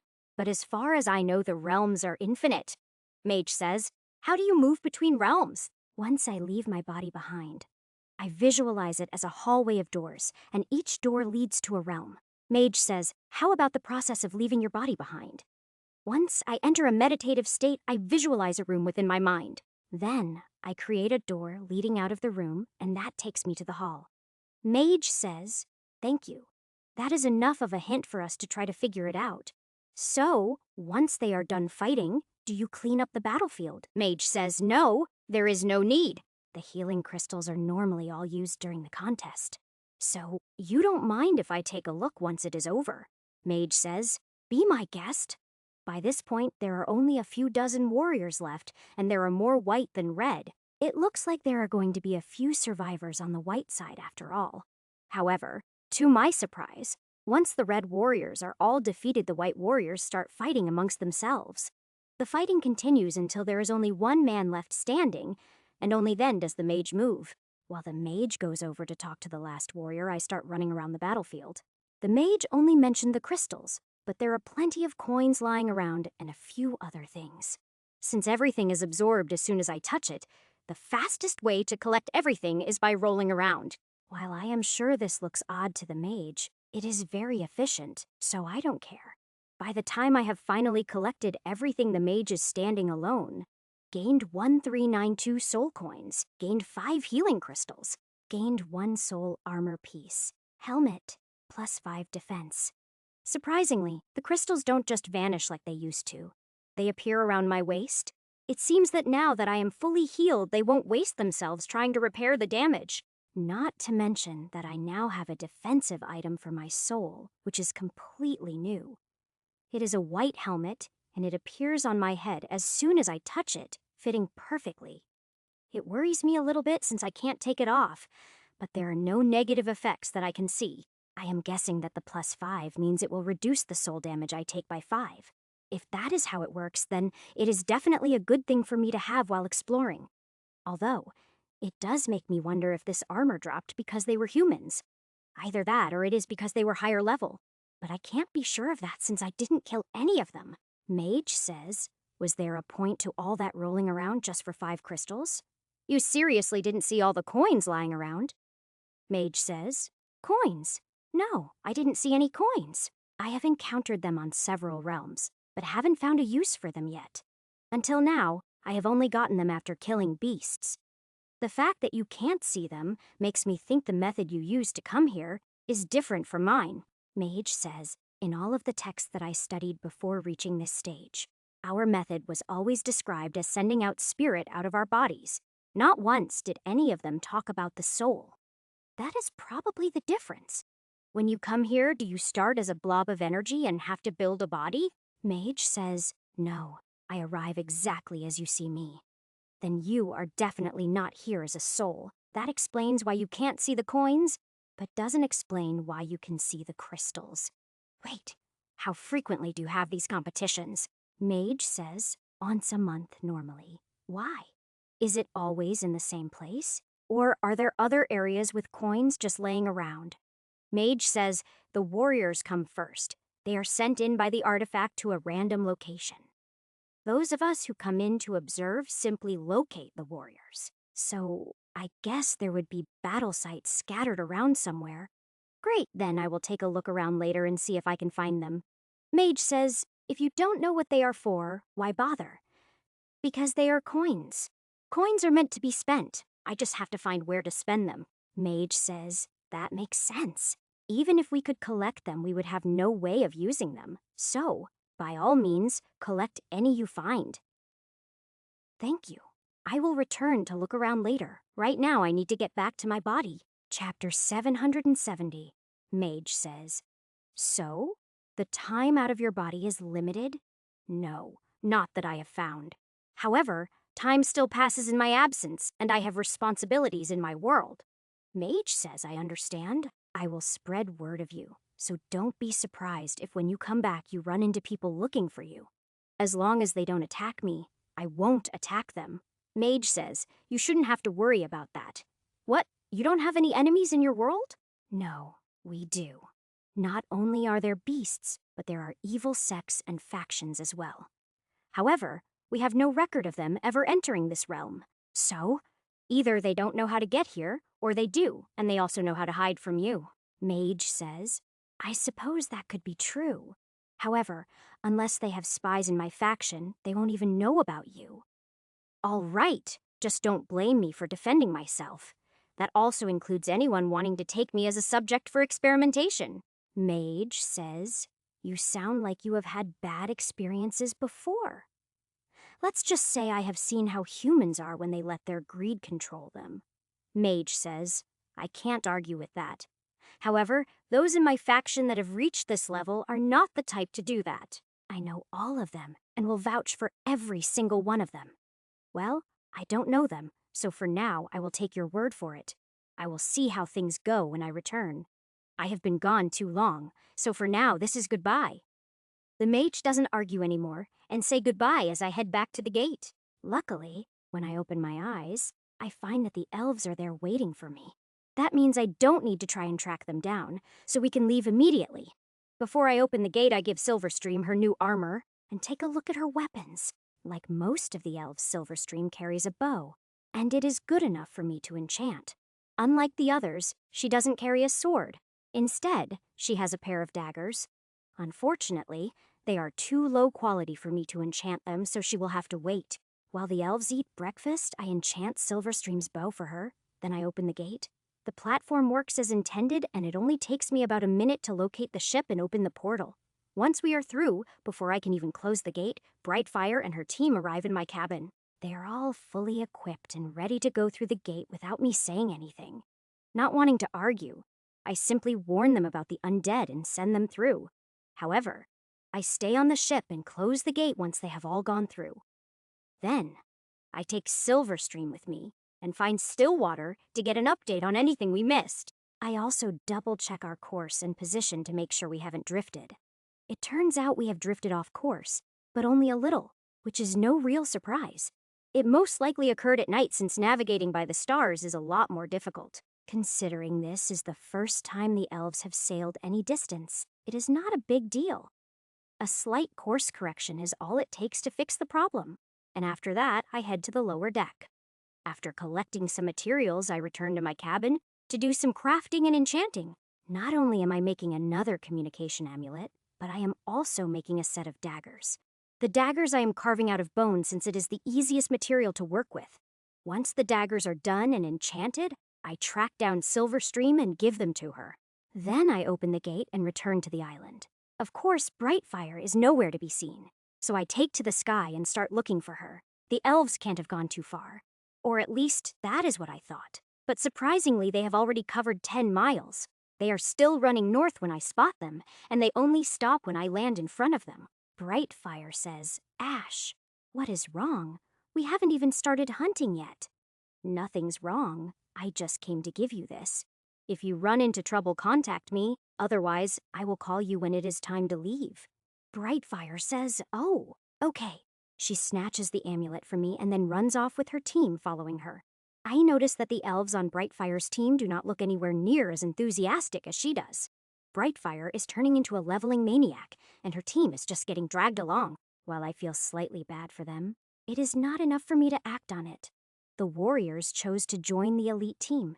Now they have to live with that decision. Now that they have a way to contact me, I don't need to worry about them. So now the question is, what do I want to do with myself while I wait for them? I am fairly sure I got most of the flying beasts, so I am not too worried about that. For now, I take off and start flying south. I may as well check on the humans. Surprisingly, everything is quiet in the human town. Even the undead aren't attacking. This makes me curious, so I continue flying south over the jungle looking for the undead. I have messed with the Maker a couple of times, so she is probably up to something new. However, when I fly over the clearing, the cabins are there, but there are no undead, meaning all the undead have gone somewhere. Now I need to figure out where. The only reason I can think of for her to stop attacking the humans is that she found someone else to attack. Unfortunately, undead don't leave much in the way of tracks, so I have to fly around looking for them. If I can find them, I might get the chance to steal some more energy. Even if I can't steal energy, I want to see what the Maker is up to this time. When I can't spot them in the jungle, I turn and fly east to check the mountains. Maybe the undead found the beast in the mountain, and the Maker is sending everything she has against it. However, when I fly over the mountains, I don't see any sign of the undead here either. So, I continue east to check the other side of the mountains to see if they are moving north again. Going around the humans to attack the orcs would allow the undead to greatly increase their numbers. Yet, once I am past the mountains, I still can't find any sign of the undead. This leaves me confused and unsure where to look next. Just where did the undead go? It is daytime, so the Maker and the generals shouldn't be active, but the rest of the undead should be. There are so many undead. I should be able to spot them easily, especially if they are all together. Chapter 771. As I am trying to think of any other targets the Maker would go after I continue flying around. At this point, I am just hoping to randomly spot something to give me a clue. The jungle is already stripped of life, so I don't bother going further south. I just can't think of anywhere else the Maker could attack on the island. Unless she found somewhere I didn't. I haven't fully explored the island after all. It is even possible that there is an underground world here, and she found it. Thinking about it, that is actually a very likely option, but it doesn't help me much. Even if that is what is going on, it doesn't help me locate the undead since the entrance could be anywhere. However, from now on I stop and check out any cave that I see to look for signs. Unfortunately, all the caves I find are just normal caves, not entrances. By the time the sun starts going down, despite flying all over the place, I still haven't found anything. So I land, have some dinner, and then create a soulscape to play with the kids. Once I am done playing with the kids, I end the soulscape and head into the hall. Then I head back to the last world, which I have started thinking of as the training world. Before I build my body, I notice that even in soul form the helmet is still with me. It is hovering above the ball of energy that is my soul, so it still protects me. So if I can collect a full set of armor, wouldn't that mean it would look like a ghost knight? That would be awesome. Now I want to collect a full set of armor even more.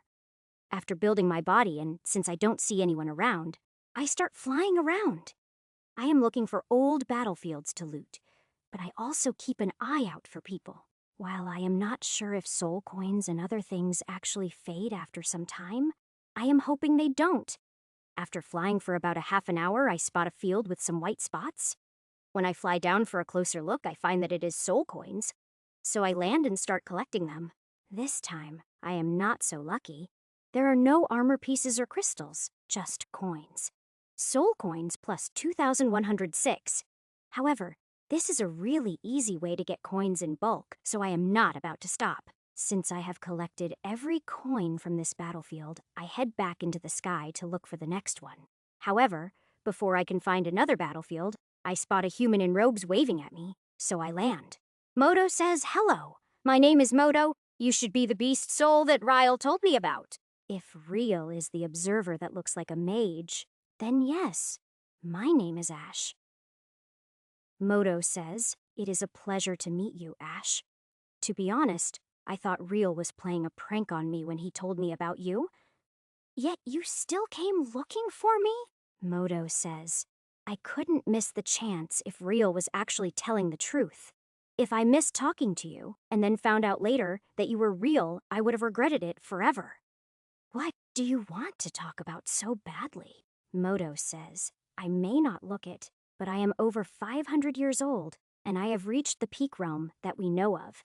I can sense that there is another realm above this one, but have no idea how to progress. My hope is that by talking with someone from outside, I may be able to obtain some inspiration, even if it is just the tiniest hint. It could be what allows me to continue growing. Well, I can understand your desire to be stronger at least.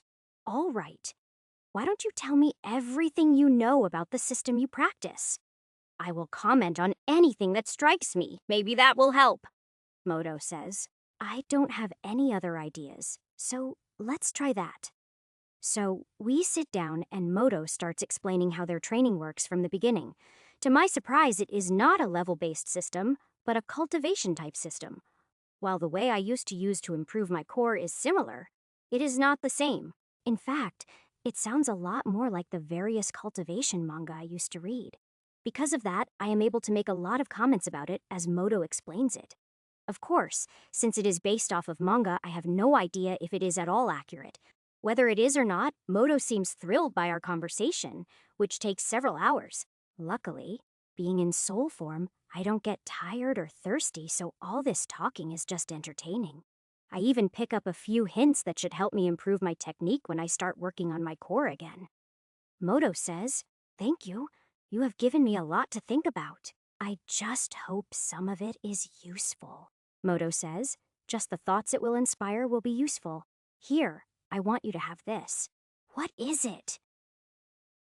Moto says, "A map I made of this realm. Every battlefield I know of is marked." Oh, thank you. This will make my search easier. Moto says, "It is nothing compared to the hope that you have given me. Unfortunately, I will have to make use of it later. It is time I was getting back to my world." Moto says, "Then this is farewell. I hope we one day meet again somewhere out among the plains. I hope so too. Good luck." After a few more rounds of goodbyes, I take off and head back to the gate. When I return to my body and wake up, I hear a strange sound coming from the distance. Curious, as always, I take off and head towards the sound, which is coming from the beach. As I am flying over, the noise gets louder and louder. It is the sound of fighting. That explains how I was able to hear it from so far away, but doesn't tell me who is fighting.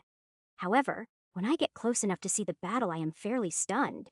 The creatures that are currently fighting look exactly like Murlocs from WoW, humanoids that are a weird cross of frogs and fish. But luckily, they don't sound like those in the game. If they did, I would have a serious problem stopping myself from committing genocide. The battle that is currently going on is between the living and the undead. The battle seems to extend into the ocean, meaning I am not seeing all of it. Just on the beach where I can see them, there are thousands of creatures involved. Amongst the undead, I can see a few human undead here and there, including ancients. This must be why I couldn't find the undead. The Maker sent them into the ocean. What is interesting is that despite the fact I swam all around the island several times, I never saw these creatures. Then again, I was swimming around in Meg form, so they probably hid any time I came close. Not that I blame them. If I saw a Meg swimming around, I would hide too. The problem now is that I have no idea what kind of numbers they have to be turned into undead. Chapter 772. If there are too many of the Murlocs, then the Maker will grow more powerful. If the Maker gets too powerful, then I am not sure if anyone will be able to stop her. This is also my fault. I was counting on the Maker continuing to attack the humans. She not only didn't do what I expected, she also found a race to attack that I missed. This is the east side of the island. The elves should have known about these things. However, I am fairly sure that if they knew about it, they would have mentioned them. If there are tens of thousands of these Murloc things, then this could be a serious problem. Not only because the humans won't be able to hold on, but because these things can swim. If they can still swim after being turned into undead, then the ocean won't stop the undead anymore. That was the whole reason that I went through the mountains hunting flying beasts. As much as I don't want to, I am probably going to have to step in and stop the Maker, or at least weaken her enough that I don't have to worry about her anymore. Since I released her, I have to take responsibility, and at least weaken her enough to give the humans a chance. To see what I am up against, I create a small eye with mana and send it into the water. I could just go swimming, but I would prefer to not be noticed if possible. Since the eye is made of mana and has no life force, the undead completely ignore it. Some of the creatures notice it, but I don't really care about them right now. The only thing I care about in regards to the creatures is their numbers, which turn out to be huge. The underwater battle stretches on for miles, and there are hundreds of thousands of the creatures. In fact, they currently outnumber the undead, but they are still losing. Right now, they are only slowly losing, but the speed is slowly increasing as more of them turn into undead. If given a half a day, the undead will come to outnumber the creatures. At that point, there will be no stopping them, so I need to do something before then. I could just use holy light to wipe out the undead, but that would also wipe out the ancients. The energy of the ancients would then go back to the Maker, and I won't have a chance to steal it. If possible, I would like to avoid that since it would just make the Maker stronger. Besides, I don't want to pass up a chance to steal more energy to play with, so I need to find a way to either lure the ancients out or wipe out only the normal undead. Then again, I could just wipe them all out for the XP and worry about the Maker later. However, that seems rather short-sighted. The Maker is the real problem. Without her, even if all these creatures become undead, it won't be a big deal. The energy in the ancient undead is the Maker's unlife energy. But what is in the normal undead? There has to be something animating them. But if it is the Maker's unlife energy, then I should be able to steal it. The main difference between the ancient undead and the normal undead is the amount of energy. The ancient zombies and skeletons have a single energy, so I am able to track it leaving them. The normal undead have a lot less than that. That should be why I can't track it. If that is how it works, that explains how the Maker gets stronger. She uses the undead as planters. She animates them with a small seed of energy, then it grows within the undead over time. What doesn't make sense is that the Maker only regains the power when the undead are defeated. Then again, since she doesn't fight directly, having her power dispersed isn't a problem. If her army does get wiped out, her power would skyrocket, and then she could fight at full power. This involves a lot of guesswork. But I think I am getting closer to understanding her. To test my theory, I land on the beach shapeshift, take out the warhammer, and start killing undead. The normal undead are pathetically easy for me to destroy, even in groups. In fact, I can kill 2 or 3 in a single swing if they are close enough to each other. Finally, after killing about 200 or so normal undead, I get a single origin energy. So, at least part of my theory is correct, and now I have another way to steal energy. It is time-consuming, and because I am using the hammer, I don't get XP, but it is worth it.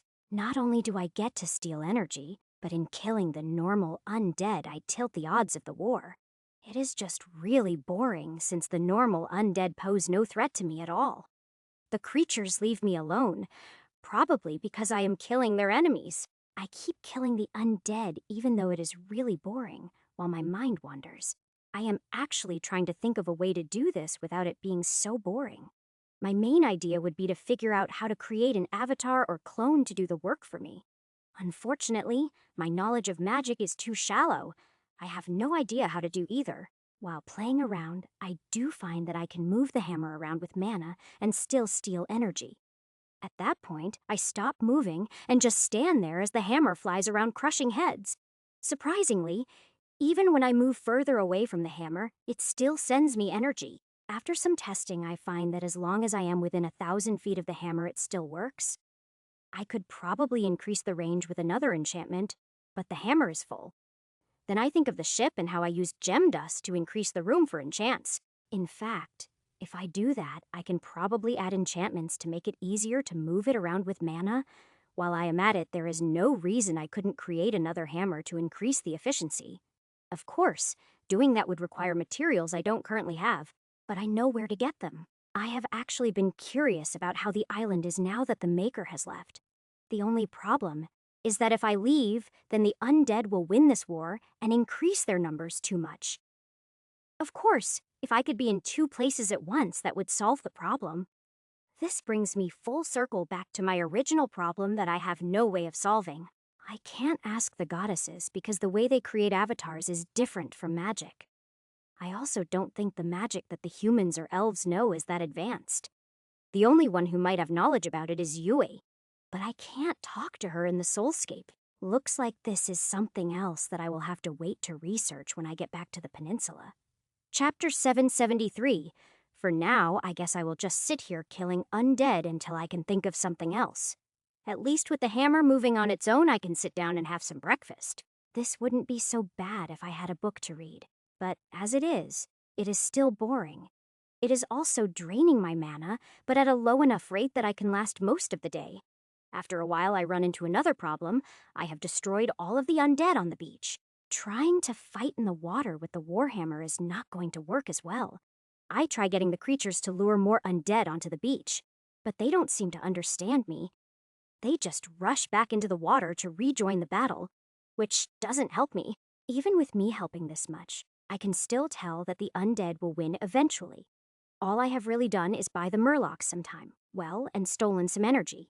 In order to turn this battle around, I need to come up with an effective way to fight underwater, or a way to bring the undead up out of the water. But that is less likely to work. First, I head down into the water to see how the situation is and test some things out. As I thought, swinging the hammer against the resistance of the water is difficult. Even swinging it by hand is a pain. It is much slower and a lot harder to control. If I try to move it around using mana, the mana cost goes through the roof. Using it by hand, the amount of time it takes to kill the normal undead triples. However, after a little experimenting, I find a solution that works fairly well. By using mana to push the water away from me, I am able to create a bubble where I can move freely. The bubble moves with me, so as I come close to the undead, they enter the bubble. If they are swimming at the time, then they fall to the ocean floor and are even easier to kill. While it is not as fast as fighting on the surface, it is much faster than swimming around. It does drain a bit more mana than making the hammer fly, but I can still keep it up for a few hours. In the time before I run out of mana and need to retreat, I am able to kill thousands of undead. Once my mana runs out, I return to the beach, have some lunch, and then meditate. While I am waiting for my mana to refill, I count the origin energy that is floating in the room. To my surprise, I have over 150 energy, yet there is no pain. It is not that I have collected that much. I still had energy I was saving to use on my eyes. However, as I am counting the energy, I notice an anomaly. Some of the energy is an origin energy. When I take a closer look, the energy resembles origin energy, but is just pure energy. After thinking about it, my best guess is that it is the energy I am stealing from the normal undead. It has the same potency as origin energy, but it is lacking some of the characteristics. It is probably the same type of energy. It just hasn't matured into origin energy. That doesn't seem right. Maybe it is more accurate to say it isn't strong enough to become origin energy. After some testing, I find that it can't do a lot of the things that origin energy can. What seems to be missing the most is the ability to enhance things it touches. However, it can enhance energy. If I mix it with mana, it basically becomes super mana. A single point of enhanced mana is equivalent to hundreds of normal mana. While the enhanced mana could be useful, right now it is not really important. Instead, what is important is what happens when I add this new energy together with the origin energy. Taking one origin energy and adding one pure energy doesn't seem to have an effect, so I keep adding pure energy until something happens. In the end, it takes 5 pure energy. After adding the 5th pure energy, the origin energy goes from looking normal to looking like a small sun. The way it looks makes me a little nervous, and I start worrying it might explode. However, I also don't want to give up on the experiment, so I quickly use the energy. Mana plus 2500. This effect is about 5 times the normal, equal to the amount of pure energy put in. While this isn't anything major, it at least means there is a way to make use of this energy. Of course, I don't plan to stop at just one experiment, so I try again, this time with my eyes. Fighting, congratulations! Skill Lesser Dragon Sight has progressed to level 6. Lesser Dragon Sight level 6 int, plus 60, you can identify items and evaluate opponents up to epic rank. It worked, and it only took a single origin energy, whereas the last upgrade cost 8. Not only did the experiment work, but it also saved me a good amount of origin energy. Now, I have even more reason to kill the normal undead. I want more pure energy to play with.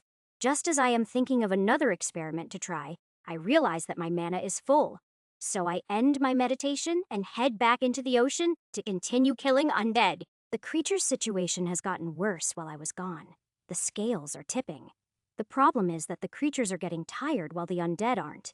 This is countering the numbers advantage that the creatures have and at the same time reducing it. Living creatures get tired, and when they get tired, they make mistakes, which get them killed.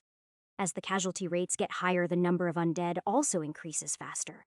As the situation goes on, the scale will tip faster and faster to the undead's advantage. Me killing undead isn't enough to stop the scale from tipping, only slow it down a little. However, I am more interested in collecting energy than trying to save the Murlocs.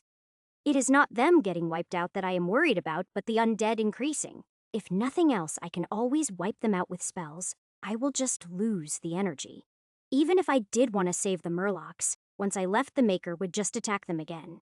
There are a few ancient undead mixed in with the rest, but there is no way this is her whole army. So, one way or another, the Murlocs are doomed, so it is better if they die now. However, the slower they die and become undead, the more time I have to kill the undead. The fact that they threw all their troops into battle with no reserves shows they are primitive. It is really lucky that I just happened to land close enough to hear the fighting. If not, then a huge army of undead Murlocs would have just shown up with no warning. There is no way the humans would have survived that kind of sneak attack. Once the town fell, the next target would have been the continent, and that would interfere with my plans. Chapter 774. Since that is the case, it is better for them all to die here and help weaken the Maker. Their sacrifice will allow me to steal more energy from the Maker and keep her trapped, at least until the ship has sailed past the island and moved north. After that, I won't care anymore. It might be a different story if it was their entire race, but I am sure there are more Murlocs. Considering the size of the ocean, there are probably billions of them. So letting this small group be destroyed isn't a big deal in my opinion. Besides, thanks to WoW, I have a hatred for Murlocs. And while these are exactly the same, they are close enough. If I had found them earlier, I probably would have wiped them out myself for XP. Although, I doubt that they would be worth very much. All they really have is numbers. Keeping the beach at my back, I have been slowly killing my way deeper into the ocean. By killing all the undead I come across, I have slowly freed up the creatures to flank the undead. In the area I am working, the creatures have slowly gained the advantage. While I am not getting the energy of the undead that the creatures kill, it is still fine. Then a change occurs. A group of undead turn to flank the creatures. A strategic move. This tells me that there must be a general around. Undead don't move like that normally. Just as I realize this and start looking around, the general appears before me. He walks right up to my bubble as the other undead make way and then steps inside. The first thing I notice is that he is completely dry, and the second is that his eyes are glowing red. I feel a moment of dizziness, and when it passes, I find that my surroundings have changed. For one thing, I am no longer underwater. Instead, I am surrounded by dead trees. It looks like the typical nightmare terrain, and I quickly figure out it is a soulscape. As soon as I realize that, I just start laughing. The general is actually going to challenge me in a soulscape. As I am laughing, a swarm made of hundreds of bats suddenly appears around me. They instantly start trying to bite me and suck my blood. But they can't pierce my skin. Still laughing, I create a massive burst of high-frequency sound and emit it in a sphere. Since I can't hear it, it does nothing to me, but every bat it passes has their little head explode. In the distance, I can hear a scream of pain telling me where the general is hiding. Instead of going after him straight away, I take control of the soulscape while he is distracted. Then, I quickly lock down the soulscape so that the general can't escape. If he had fought me in the real world, I would have been more cautious. But here, there is nothing to worry about. He totally chose the wrong method to fight me. It almost makes me feel sorry for him. However, now that I have the chance, there is no way I will let him escape. Once I have full control, the first thing I do is put a dozen suns in the sky. The next scream I hear is full of pain, but also has a hint of despair in it. When I teleport to the area the scream came from, I find the general curled up trying to hide beneath a tree. His skin is completely black, and there is smoke coming off of him. It would be fairly easy to kill him right now, but I want to do more than that. So, I get rid of the suns before they burn the general to death and let him heal. As he is healing, I focus my attention on him and try to bring all of his essence into the soulscape. This makes him stronger, but it also means I won't have to kill him over and over. My mastery over the soulscape can't even be compared to when I was fighting demons. Ever since I maxed out my level of soulscape, I am pretty much a god while I am inside. Once the general is fully pulled into the soulscape, I start draining his energy. He immediately starts trying to fight me, but I have complete control of the soulscape. His only remaining option is to attack me physically, but I simply make my body immune to damage. Damad, I ding congratulations. Skill Mental Defense has progressed to level 3. Mental Defense level, 3 whiz plus 9. You can somewhat protect your mind. It has been so long since I fought in a soulscape that I had completely forgotten that I had skills for it. Considering my ability to control soulscapes, I don't think I really need to worry about those skills. After all, it's not like there are many enemies who choose to fight in the soulscape, although it might be an easy way to deal with the demon lords. If I can get them into a soulscape, it would definitely feel good to get Lady Shinun into a soulscape and pay her back for the torture. However, that is getting way ahead of myself. No need to think about it now. The general has a lot of the Maker's energy inside him, so draining it is a slow process. However, since he can't hurt me at all I am losing is a little time, and it is worth it. Losing a general should be a pretty big blow to the Maker, not to mention the energy he contains. Not only that, but while he is trapped in the soulscape with me, there is no one controlling the undead. This should help the Murlocs hold on for a bit longer and destroy more undead. The Maker will probably react when the general dies, but I am not sure what she will do. She could send more generals over, come herself, or try to withdraw from the fight. She will probably know that it is me since the energy won't come back to her. By now, I am fairly sure that she knows I am her biggest enemy, but that is still a guess. Either way, I will find out after the general is dead, but that is going to take a while. Then I have a thought that might speed up the process, so I try it out. It works. Thanks to the soulscape, I am able to turn myself into a vampire. As soon as it works, I grab the general and start drinking his blood, and the energy drain speeds up. It is about 3 times faster. It just makes me wish the general was a female. Drinking blood from the neck of a male feels really weird and makes me uncomfortable. However, the taste of the blood is amazing, making me not want to stop. It is a good thing that this is in the soulscape. If I became a vampire for real, it would be a disaster for the world. Although, if that happened, the goddesses would probably stop me, or at least try to. Chapter 775. As I continue draining the general, I am trying very hard not to become addicted.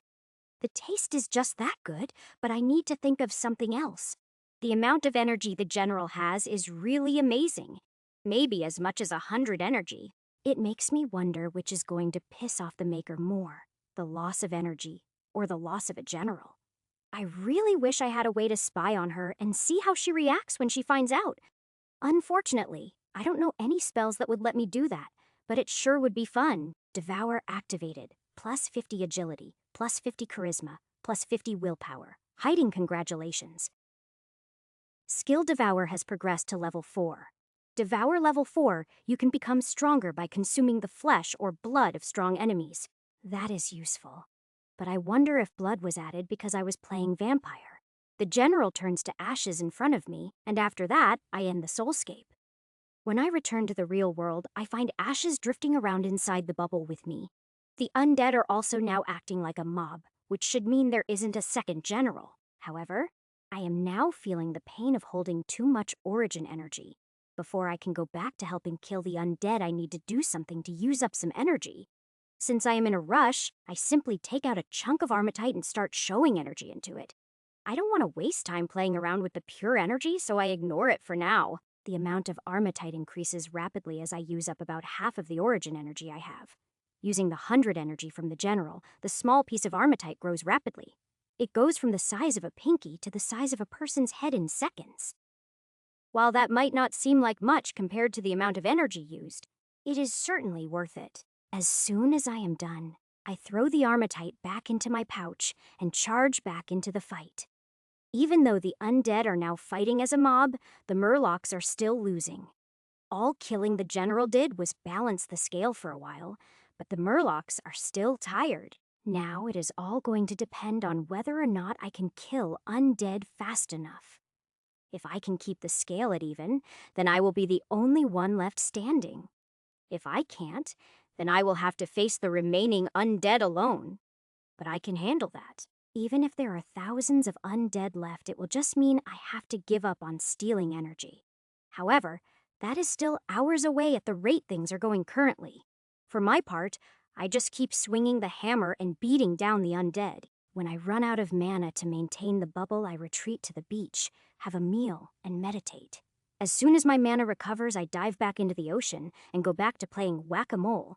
Fighting the undead is extremely boring, but I want the energy, so I have no choice. It makes me wonder if I could make something to do this for me, like a golem. As long as I make it so that it can store the energy and give it to me later, it might work. The enchantments to make it move on its own would be the tricky part. It would be easier to summon Bones if it would even work. But I am not sure if he could hold the energy. Although, it might be interesting to see what would happen to Bones if he absorbed the energy. As far as I know, Bones is immortal, so the energy shouldn't be able to kill him. Even if it did, it shouldn't be a permanent death. I should be able to resummon him. It might be worth a shot, and it has been a long time since I have seen Bones. I wonder what he is like now after spending so much time being trained by Vacker. Summon Bones! As I wait for him to appear, I keep beating down the undead, but he doesn't show up. After a few minutes pass, I am convinced that it didn't work, probably because I am too far away. It is understandable. I am basically on the other side of the planet from where I left him. However, after another few minutes pass, Bones finally shows up, but he looks different. His armor looks a lot lighter, built more for dexterity, and he has 2 swords at his waist. Then, I remember that I left materials for Mitch to use to make him new gear. Bones says, "Master." Yes, it is me. I am in a shape-shifted form right now. Although, my body has changed since you last saw me. Bones says, "I thought you had forgotten about me." No, I just wasn't sure if the summon would work at this distance. I also wanted to give you time to train before summoning you, since now you are stuck here. Bones says, "Where is here? And why is there so much undead energy?" As I start telling Bones about what has happened and about the Maker, I continue killing undead. Bones just stands in place and listens. Like what is going on around him doesn't matter. I would have expected him to just jump right into the fight. It seems he has learned self-control. Bones status. Name, Bones class. Skeletal Swordmaster level. 5 horsepower, 11,590 divided by 115,900 MP, 2,550 divided by 2,550 strength, 370 agility, 545 endurance, 374 intelligence, 122 wisdom, 122 charisma, 122 toughness, 244. His stats have improved a lot. Looks like his class has also upgraded. Now that I know what his base stats are, I hand him the hammer and have him kill undead. While he is doing so, I continue telling him about the current situation, about the ship and the elves. If he is going to be helping me, he needs to at least know who our allies are. Next, I tell him in detail about the Maker's energy and how it turns into Origin energy. I am not sure if he understands it all, but so far he seems like he does. His intelligence has obviously increased a lot, and he can hold a normal conversation now. Bones says, "Will this energy make me stronger?" That is what I am looking to find out. I think it will, but I can't be sure. Bones says, "Could I become as strong as the Maker?" Not just from these weak undead, but if you kill enough of the ancient undead, maybe. Why? Bones says, "If I reach the power level of the Maker, would I be free?" I don't know. Honestly, I know very little about the spell I used to create you. Is that what you want? To be free? Bones says, "Of course. Doesn't every living being desire freedom? You would be surprised. However, if you want to be free, then I will try to figure out how to free you." Chapter 776. Bones says yes. "Master, I want to be free." All right, if that is what you want, then I will work on it. It will take some time, but I will study and look for a way. Bones says, "Thank you, Master. For now, just focus on killing the undead. I want to see what effect the energy has on you." Bones says okay. Bones turns and starts hammering down the undead, giving me a chance to rest. I stick close to him so that he is within the bubble and can move normally. As he fights, I use my mana to scan him, something I haven't done before. According to the scan, other than a magical link to me, he is just a skeleton. As far as I can tell, he doesn't even have any energy of his own, but he doesn't drain mana from me. In fact, I can't tell what sort of energy is being used to sustain Bones. It isn't mana or divine power, and it can't be sacred power since I don't have it anymore. So instead, I turn to studying the connection between the two of us. When I look at it closely, it has the same feeling as when I am looking at my soul. So I track the connection back to my soul. It goes fairly deep into my soul. Before, when my soul was damaged, it was all on the surface and I never looked deeper. The connection to Bones goes deep into my soul and I don't actually know how to look at it. What Saronia taught me only allows me to look at my own soul, not do anything with it. However, that is getting ahead of myself. If I were to cut Bones off right now, he would just turn into a pile of bones. His situation is actually similar to mine. I am dependent on energy from Krenosha. So, the first thing I have to do is figure out how to make Bones have his own energy. I am not sure if he needs to have a core or something else. I haven't really studied the undead, however. Since there are undead right in front of me, I would be a fool not to take a look. So, using my mana, I start scanning the undead, both the normal and the ancient. The first thing I learn is that they don't have cores. Their energy is spread out in their bodies. In the skeletons, it is spread throughout their bones. In the zombies, it is mostly in the head. The only difference between the normal undead and the ancients is the amount of energy. So for Bones, he will need to build up energy and store it in his bones. Using the hammer should be perfect for him, as long as the energy stays with him. To make sure, I count the amount of energy I have and watch it to see if it increases. If it doesn't, that should mean that Bones is keeping the energy he steals with the hammer. The pure energy shouldn't be an issue, but I am worried about what the origin energy might do to him. After all, I haven't done any experiments with undead or Bones, so I don't know how it will act. If it treats him like a material, then it will just make more bone. However, if it reacts to the fact that he is undead, I have no idea what might happen. For all I know, it might see him as dead and try to bring him back to life. So far, Bones hasn't killed an ancient undead, but as soon as he does, he will encounter the origin energy. Before it actually happens, I am trying to think if there is something I can do. Of course, while I am calling these undead normal, they actually aren't normal. They are being animated by the Maker's power, not the normal power of undeath. So anything I learn from them may or may not apply to Bones, leaving me at square one. What I really need to do is find some actual undead to study, but I doubt there are any on the island. Even if there were before, the Maker's power will have taken them over by now. I might be able to find some on the mainland. Maybe Krenosha can help me find some. If I can find and study some normal undead, my chances of helping Bones should increase. So, after dealing with the Maker's undead here, that will be my next goal. It should go along pretty well with the plan to rescue the elves on the mainland.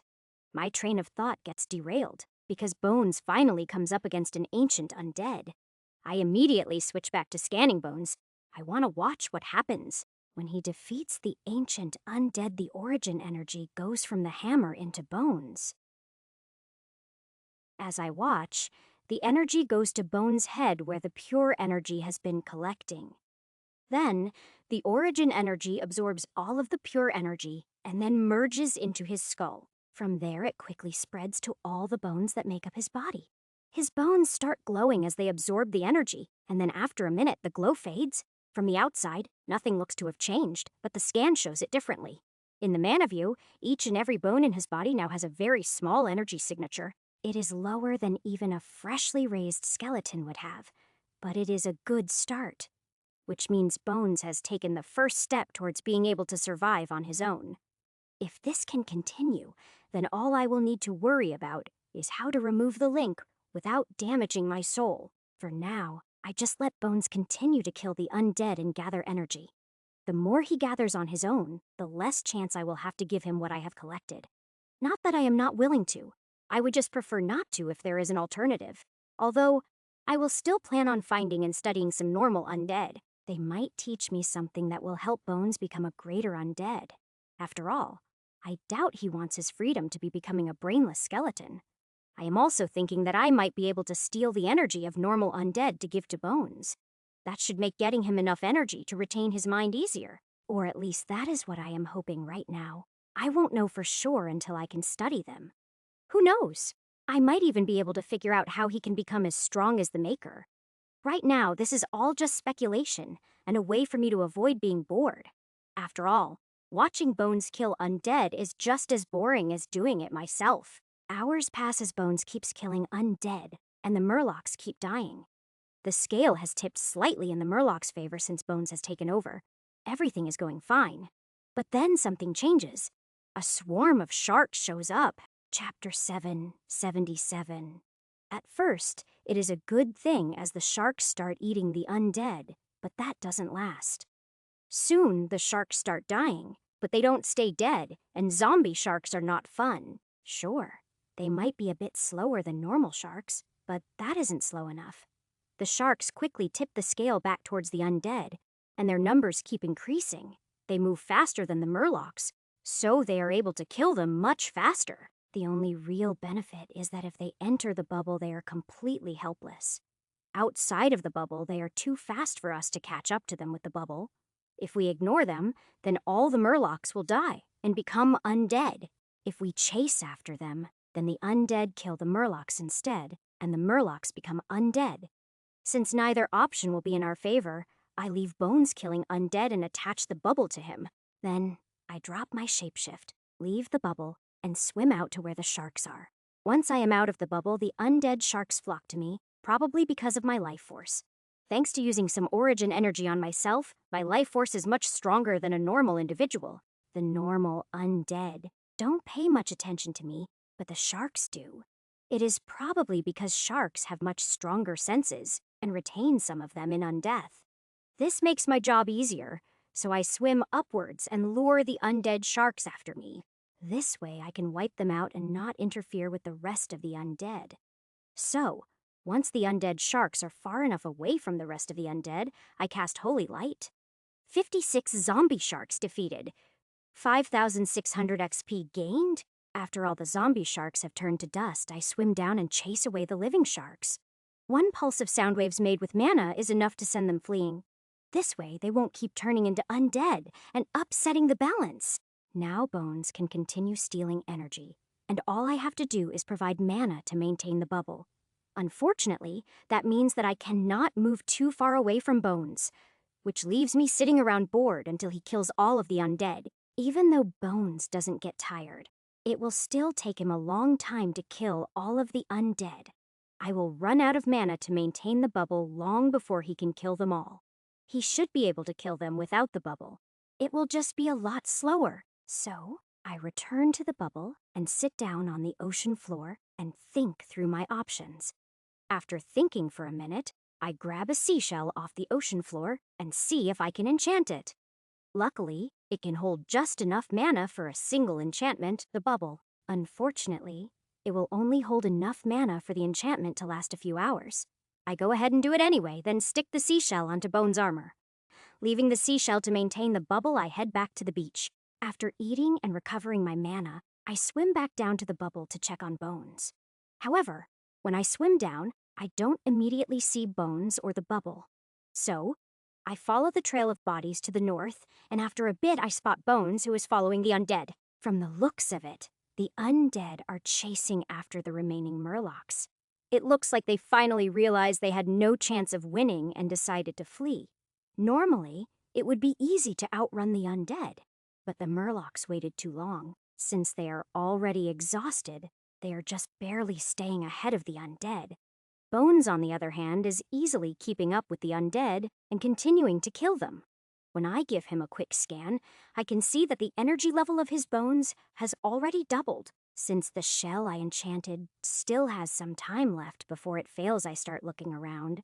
After taking a breath from the bubble, I swim around looking for something that could hold more mana. I want to make something that will keep the bubble up longer so I don't have to sit around bored. Besides, it has been long enough that I feel the need to check on the ship in Brightfire. Not to mention, if I go too long without playing with the kids in a soulscape, they will start worrying. I have already put them through enough without causing them to worry more than I have to. However, if he loses the bubble, Bones would have trouble catching the undead. At least the undead Murlocs. The humanoid zombies and skeletons are even slower than them. As I am swimming, a glint in the corner of my eye catches my attention.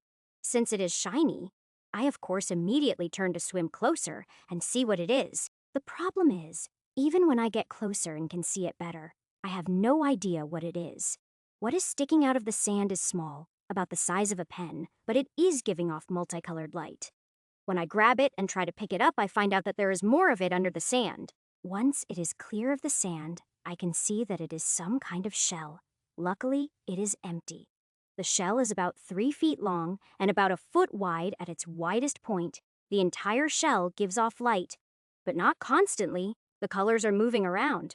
It is fairly hypnotic. It was probably used by the creature to lure and prey. However, what I care about is the fact that it can hold a massive amount of mana. Surprisingly, its mana capacity is the highest I have ever seen, even higher than Armatite. A small piece, about the size of a thumbnail, should be enough to maintain the bubble for days. So, I break off a small piece to use and put the rest into my pouch for later use. It would come in handy if I need to add more enchantments to the ship later on. So, I swim back over to Bones and sit down in the bubble to enchant the piece of shell. However, the bubble collapses while I am still busy trying to make the new one. So, I stop what I am doing and use my mana to recreate the bubble and hold it. Then I go back to enchanting the piece of shell, and once it is done, I let it take over. Again, I attach it to Bones so that he doesn't have to worry about the bubble. Bones, keep going. I will be on the beach for a while. I need to go into the soulscape. Bones says, all right. Can you tell if this is working? Yes, you now have your own energy source. You didn't have any before, only the connection to me. You need to strengthen your energy source until it can support you. Only then will it be safe to sever our connection. Chapter 778. Bones says, okay, how strong does it need to be? I am not sure yet. I need to find a normal undead that is intelligent to see how much power you will need. After all, turning you into a normal skeleton isn't what we want. Bones says, no, I want to stay myself, just free. That is kind of what I thought. Getting stronger right now is the right path, but it is still going to take time. After all, you only just told me you want to be free.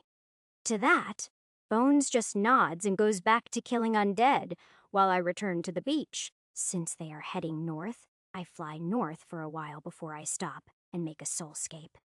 Then I invite all the kids and play with them for a few hours before ending the soulscape. It is the middle of the night when I am done, and I am tempted to go into the hall. However, it would probably be best for me not to go into the hall until after this thing with the undead is settled. It is too late to contact Stillwater or Brightfire, so I head back into the water to look for Bones. The lack of bodies in the water tells me they haven't made it this far north yet. Either I flew too far north, or the Murlocs didn't keep going north after I left. So, I start swimming towards the south while looking for them, or bodies to follow. Hiding, congratulations. Skill swimming has progressed to level 8. Swimming level 8, SDR plus 8, end plus 8, cold resist plus 8, hold breath. End stat x 2.5 minute. You are a really strong swimmer. When the skill increases, I actually notice an increase in my swimming speed. Considering I am swimming in the ocean currently, it is definitely helpful. Now I would say I am swimming almost as fast as a normal shark, and it is quite fun. After a while, I come across some bodies. They lead east, deeper into the ocean. As I follow the trail, I get a bit nervous. The deeper the waters, the bigger the creatures. There are some things out there that I saw that I didn't dare to challenge as a Meg. For the most part, I am small enough that they will ignore me. That is, unless they get turned into undead. I am worried that the creatures will eat the zombies and become undead like the sharks did. Some things become less dangerous when they become undead, but some become more dangerous. Right now, I don't feel like finding out what some of those creatures would turn into. Luckily, the trail leads to the edge of the continental shelf and stops there. It doesn't go into the depths. It leads to some caves in the shelf wall. probably the Murlocs' home. The undead are currently trying to fight their way into the caves while the Murlocs are defending. Bones is also outside the caves. He is still killing the undead as fast as he can. He is killing them a little slower than before since he is having to cling to the cliff. The bubble allows him to swing the hammer normally, but it prevents him from swimming. Luckily, it looks like the fighting hasn't attracted anything from the depth. Yet, the bodies of the undead that Bones is killing are all falling down the cliffs. That means it is probably only a matter of time before something is lured up. I would like to prevent that, so I gather my mana and start manipulating the stone of the cliff. Just beneath the undead, I force the stone to extend out and make a shelf. This not only allows Bones to stand and fight, but it also catches the bodies. Hopefully, this will delay anything from being lured up from below until the fight is over. Bones goes back to his normal killing efficiency, but there are still tons of undead left. Bones says, "Master, is there a way to make this less boring?" "Sure. I could wipe them all out with a spell, but then you wouldn't get the energy. You would have to wait to get stronger until we find more undead or another source of energy." Bones says, "No, I don't want that. It is just boring to beat them down when they ignore me." "Would you prefer it if they were attacking you?" Bones says, "Yes. Can you do that?" "I should be able to." Taking a small wisp of the extra life force in my body, I move it to sit on top of Bones. As soon as I do, the undead near Bones all turn and move to attack him. Them coming to him saves Bones the time to move to them, increasing his killing speed a little. "That is what you wanted," Bones says. "Yes, Master, thank you. No problem." "Are you going to be all right if I leave you here?" Bones says, "I will be fine." I turn around and swim back towards the beach and shake myself dry once I am out of the water. The sun still isn't up, so I curl up on the sand to take a short nap until morning. As soon as the sun rises, it wakes me up, and then I gate back to the ship. Once back on the ship, I find Stillwater and Silverstream so I can have breakfast with them. While we are talking, I make sure to tell them about Bones, so no one freaks out when I bring him with me. While I am at it, I also check our position and then order a change, of course. The ship is now far enough south that we can turn and head for the mainland. Once that is done, I use the communication amulet I gave to Brightfire to track her location. Then I open a gate near to where she is and head through, then fly over to where she is. Brightfire says, "Ash, can we have some breakfast?" "Sure." "How has the hunting been going?" Brightfire says, "Everyone is at least level 4 now. That is good. Today will be your last day of hunting. The ship will soon reach the coast of the mainland." Brightfire says, "Does that mean it will be out of range?" "Number, it means we will begin searching human port cities for elves to rescue." Brightfire says, "Oh, yes, we definitely want to return for that." "All right, I will return and pick you up tomorrow morning." After providing breakfast to Brightfire and her team, I fly back to the area where Bones is. When I swim down, I find that the number of undead has noticeably decreased. Bones, when I spot him, is killing the undead even faster. Then, he was when I left. When I take a look at him through my mana scan, I can tell him energy has increased again. It looks like this time it went up enough to improve his stats, which is a good sign. When I take a look inside the caves, I can see that the Murlocs have been mostly wiped out. Chapter 779. There are at most a couple of thousand of them left. They won't last much longer. Once they are dead, the number of undead will finally stop increasing. Then, Bones just needs to finish wiping out the existing ones. He should be able to do it by morning. He has a full day, and the more energy he steals, the stronger he will become. The only unknown is if the undead will try to leave once all the Murlocs are dead. If they do, then Bones' killing rate will drop at least a little bit since he will have to chase them. To alter the odds, I increase the amount of life force attached to Bones. This lures more of the undead to attack him and takes some pressure off the Murlocs. Not enough to save them, just enough to lower the number of undead left when they fall. This way there should be less chance of them ignoring Bones and running away. The increased pressure on Bones doesn't bother him. If anything, he is enjoying it. Now, all that is left for me to do is sit around watching Bones fight until something changes. Of course, if I just sit around doing nothing, I will die of boredom, so I start studying Bones. Specifically, how the link between us is anchored into him and how I could remove it. I have no plan to mess with it yet, but the more I know, the easier it will be later. As I intensely study the connection, I notice something odd. It seems to have gotten stronger recently. Since it is directly linked to my soul, it is probably because I raised my soul's level. Meaning I should avoid leveling up anymore until after I have figured out how to free Bones. Otherwise, I am just going to be making it harder to free him, and failing might destroy him.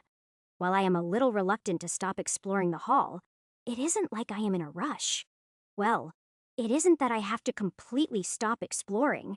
I just need to avoid hunting. As long as I don't level up, it should be fine to go back and clear up more battlefields. I can also scout out new doors. I just need to be sneaky about it and not fight. I will figure all that out later. Right now, I focus on studying the connection to Bones. The connection will need to be broken on his side. On my side, it is deep in my soul. I don't even want to imagine the amount of damage trying to dig it out would do. Not to mention, if I damage my soul again, the goddesses will be unhappy, to say the least. As I am studying the connection, another surge of energy goes into Bones. Since I am paying attention this time, I can see the process and how much energy is being wasted. The energy seems to be bleeding off because his bones can't absorb it fast enough. Bones can enhance his bones by eating the bones of other creatures. I have watched it happen. The problem is that while he was being trained by Vacker, he probably didn't have any bones to eat. If I can find a way to help his bones improve, then he will be able to get stronger faster. Bones, I am going to try to do something to make it easier for you to get stronger. It might hurt a lot. Bones says, "That is fine. Just do it." The shelf I created is covered in the bodies of the undead, most of them headless. There is no trace of the energy of unlife, but they are decaying at an advanced speed. If Bones were to eat the bones of one undead, it would have no effect at all. However, if he were to eat thousands of them, then it would probably have an effect. What I want to do is figure out how to break down the bodies and only keep what Bones needs. So, I look at a body near where I am sitting and send my mana into it. Using my mana, I focus on the bones of the body and scan them thoroughly. There is no energy left in the bones, and they are decomposing quickly. However, when I look deeper, I find what I would call the essence of the bones. It is just a guess, but I am hoping that this is what Bones absorbs to improve himself. Pulling it out of the body only yields a tiny amount, not even as much as a raindrop. As soon as it is removed, the body turns into dust in seconds and dissolves in the water. The first one took me a couple of minutes, but now I know what I am looking for. So each body after that goes faster and faster until it only takes a second per body. At the end of an hour, I have a ball of essence about the size of a baseball. Here, Bones, eat this. Bones doesn't stop fighting. He just opens his mouth and allows me to throw the energy inside. As he chews and swallows the energy, I carefully watch his body to see what happens.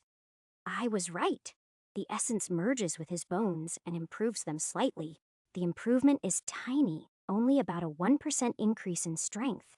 However, every little bit helps, and there are plenty of bodies around for me to take the essence from. Besides, it is better than sitting around doing nothing and being bored. Of course, not all the bodies are useful. A lot of them have already decayed to the point that the essence is gone. However, there are still plenty of bodies around, with Bones adding more constantly.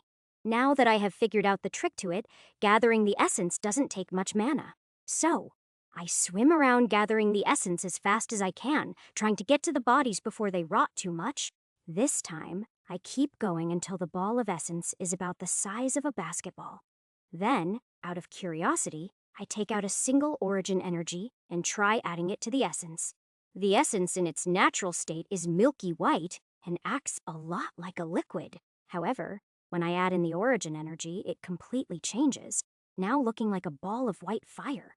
I am a little worried that it might do something weird to Bones, but I tell him to eat it anyway.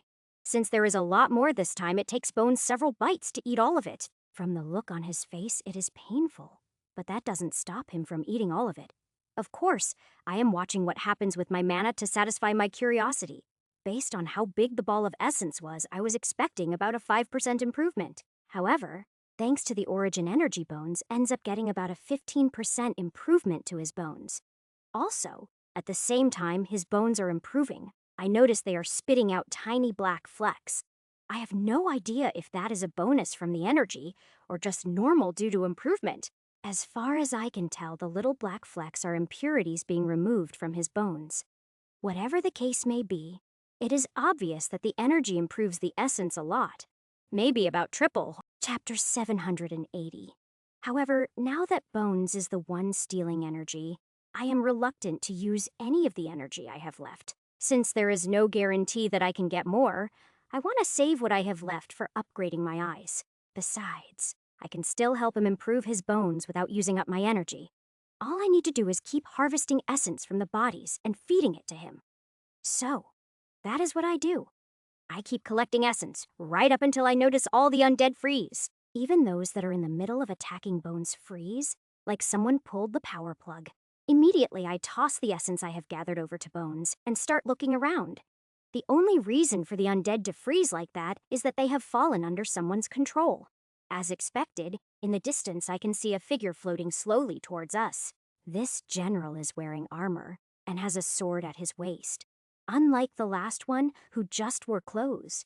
As he gets closer, I can see there is a bubble around him, just like the one around Bones. Speaking of Bones, he is slaughtering the frozen undead and doesn't seem to have noticed our guest. The general drifts over until his bubble merges with ours, and then his feet hit the shelf. That is when Bones finally notices him. But after a single look, he goes back to killing the undead. The general looks back and forth between us and then focuses on me. General says, "So you are the beast that has been stealing the queen's power." "Yeah, I am." General draws his sword and says, "I will be taking that power back. You can try, but in the end you are going to end up just like the last general." When I mention the other general, this one stops and looks around in surprise, as if he only now realized that there should have been another general here. Once he looks around, the undead resume their attack, and then he turns his attention back to me. 1 second, he is standing looking at me. Then the next, he is right next to me, swinging his sword. His movements are so fast that my eyes couldn't even track them. But his sword isn't as fast. I just barely have enough time to form a shield out of mana and block the sword. The shield cracks after blocking the sword, but from that impact I am able to tell a lot. For one thing, the general's physical strength is not all that far behind mine. Second, the sword is enchanted as a blood drinker. Any damage it does is returned to the wielder as health. It is quite the nifty sword, but unfortunately it is designed to only work for vampires. However, if I get the chance to study it, I should be able to learn something from it. The fact that his attack was blocked surprises the general and leaves an opening. My claws tear through his armor and leave 4 gashes across his chest. He quickly moves back out of my reach and just stares at me with a look of shock on his face. The general is reacting almost as if he has never been injured before. To think a vampire that has been sealed for who knows how long is this easily spooked? Here I was, looking forward to an epic fight with Dracula, and instead I got a wimp. While that means it would be fairly easy to kill him, I find that I don't want to, at least not here. I want to kill him in the soulscape so I can steal his energy and drink his blood. The taste of the other general's blood was just too good. I want to taste more. So I charge at the general, but instead of fighting me, he runs away, and he is too fast for me to catch him. Since I can't catch him, I stop chasing him and wait to see what he is going to do. After all, Bones is still killing the undead just as fast as he can and stealing their energy. If the general came here to stop us from stealing the Maker's energy, then he needs to do something. However, he keeps his distance and just stares at me. I can't figure out what he is thinking. Then, he suddenly turns and runs away inside his bubble. He doesn't even look back. The general soon disappears from view, leaving me completely confused. Him being a coward was totally outside of my expectations. What kind of general runs away? I thought he wore armor because he was a warrior, but maybe it is just because he is afraid of being hit. I never expected one of the generals to run away, so I didn't have anything planned to catch him. With as fast as he is and the fact that we are underwater, I am not sure I could catch him even if I was prepared. I wait for a few minutes, but there is no sign of him returning, so I go back to collecting essence. As I collect the essence, I keep an eye out for the general, half expecting him to return. After all, he is a coward and cowards like to use sneak attacks when they feel threatened. However, I don't see any sign of him, but I keep my guard up until the next change happens. The last of the Murlocs finally die, and all of the undead swarm around Bones. If it gets to be too much pressure, tell me and I will wipe them out with a spell. Bones says, "It is fine." This is good training, and I heal faster than they can hurt me. Okay. Since Bones says he is fine, I go back to collecting essence to feed to him. Right now, he should know his own combat abilities way better than I do. His class is listed as Swordmaster. But since he is using a hammer, I doubt I am seeing what he is really capable of. Bones, are those swords of yours enchanted? Bones says, "No, there was no one to enchant them." Would you like them enchanted to steal energy like the hammer does? Bones says.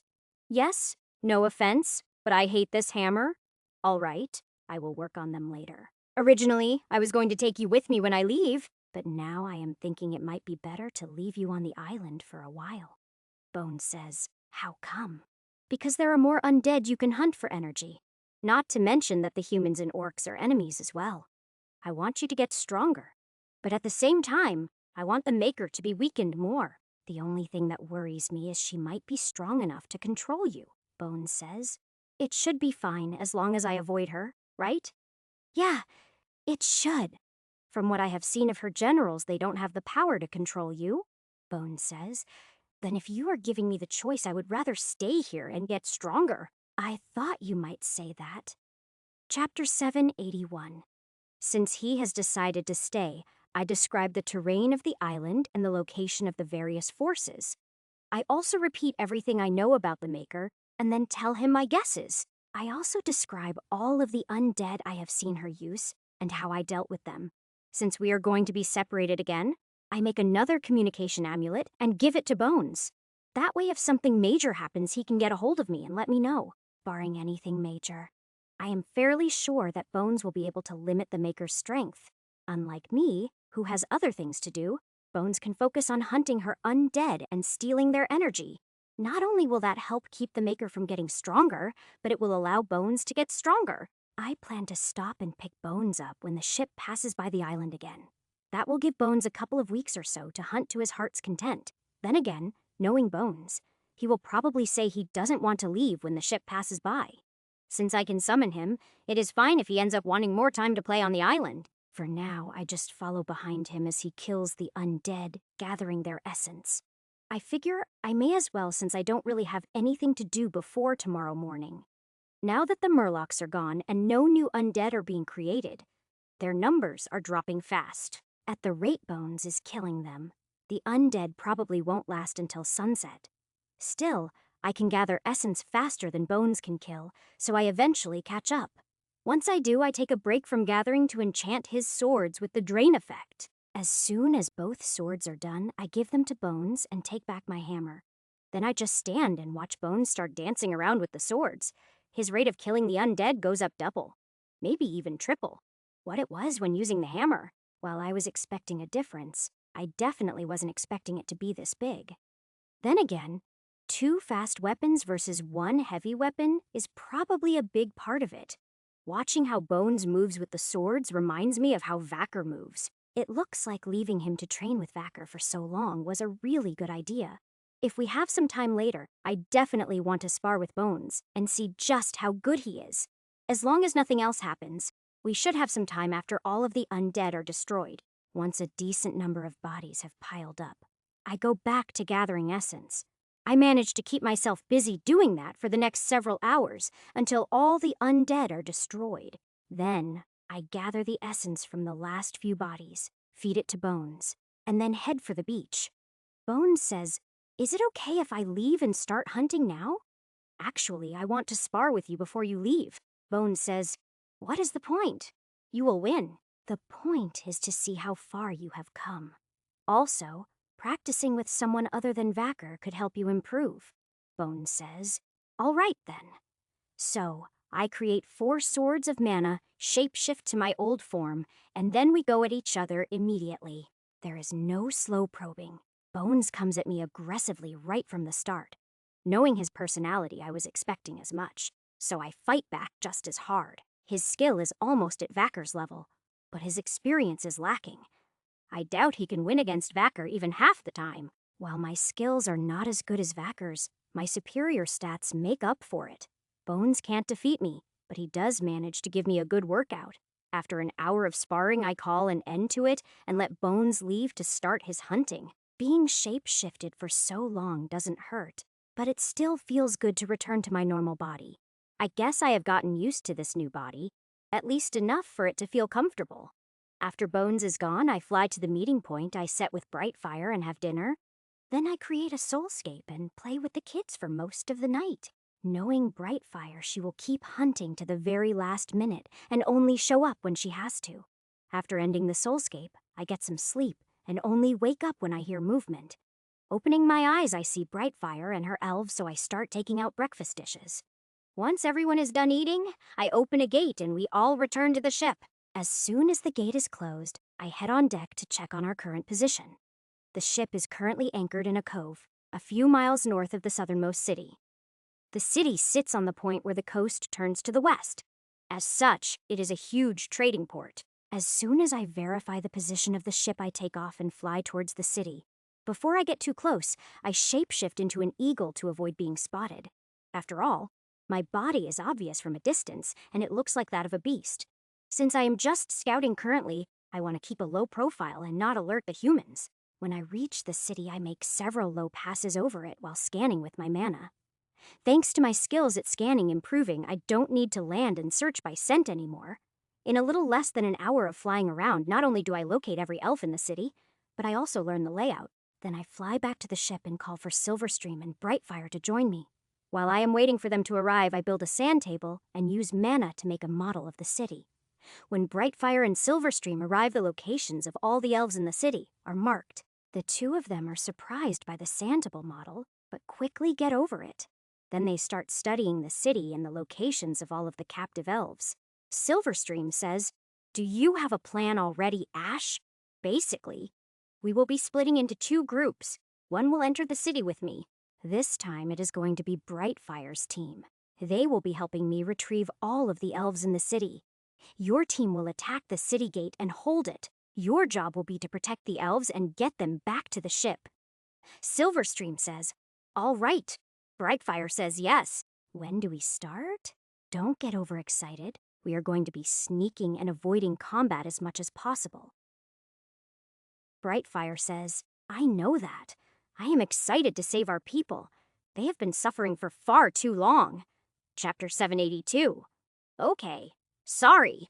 Now, we can't move until both teams have memorized the city map and the locations of every elf.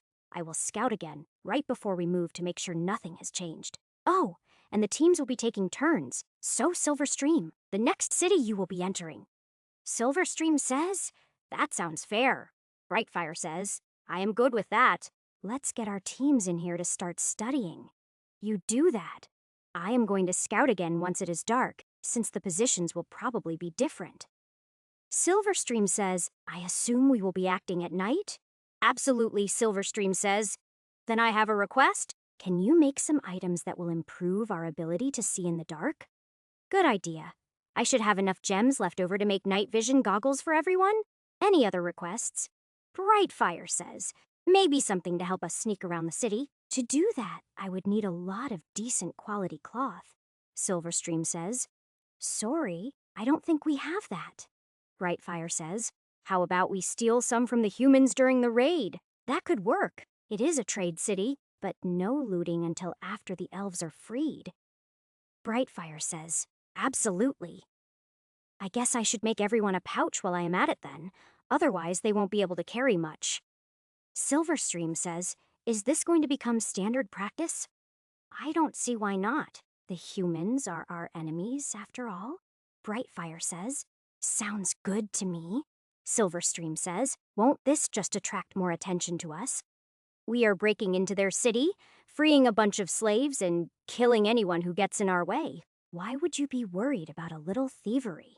Silverstream says, I guess you have a point. All right, if there is nothing else, we should get to work. Both of them nod and leave to gather their teams so they can start memorizing the city layout. I first find Stillwater and fill him in on the current plan. Then I find my kids. Once I find Nala and Albion, I let them hang out with me while I make items. While waiting for it to get dark, I work on making goggles and pouches for the elves. When the sun goes down, I stop working, have dinner with the kids, and then fly back to the human city. Just as I was expecting, some of the elven slaves are in different locations. After scanning the whole city, I head back to the ship and update the Santable. Then Brightfire and I start making plans and assigning teams to rescue missions. The elven slaves are too spread out for the amount of warriors we have, so each team will have multiple targets. Not only are we having to figure out what paths they should take, but we also need contingency plans. It is always important to plan for things to go wrong and have escape routes planned. This takes most of the night, but we will be ready to make our move the next night. Once the elves leave to get some rest, I go back to working on making items for them. I finish all the items by morning, and after having breakfast with Nala and Albion, I get some sleep. When I wake up, I take the items and give them to Brightfire and Silverstream. They hand them out to their teams, and then board the rowboats to head to shore. They will be moving to the area outside the city by the overland route. I will fly ahead of them and scout one last time before we begin the operation. However, since it isn't dark yet, I find Nala and Albion to have dinner before I leave. After we are done eating, I leave and fly back to scan the human city for the last time. Then, I meet up with Brightfire and Silverstream. Since nothing has changed, we begin. Brightfire and her team move out first. They are going to sneak over the city walls. Silverstream and her team will wait a bit, giving them a head start, and then attack the gate. My only job this time is to head to one location and free the elves kept there. The reason I assigned this part to myself is because I was able to sense a lot of magic at that location. From what I could tell, it is the guild house of the city's mages or something similar. The elves being kept there are most likely being used in some kind of experiments. I want to handle it personally for two reasons. One, I am the best at magic, and two is because I might have to kill them. If the experiments have driven them insane or turned them into monsters, I will deal with it. Brightfire and Silverstream might not be able to kill their own people even if it is necessary. So, after making sure that all of Brightfire's team makes it into the city, without raising an alarm, I fly to my target. There are no guards on the building at first glance, but scanning with mana shows differently. There are several guards hidden around the building as well as wards and detection spells. First, I disable all of the detection spells.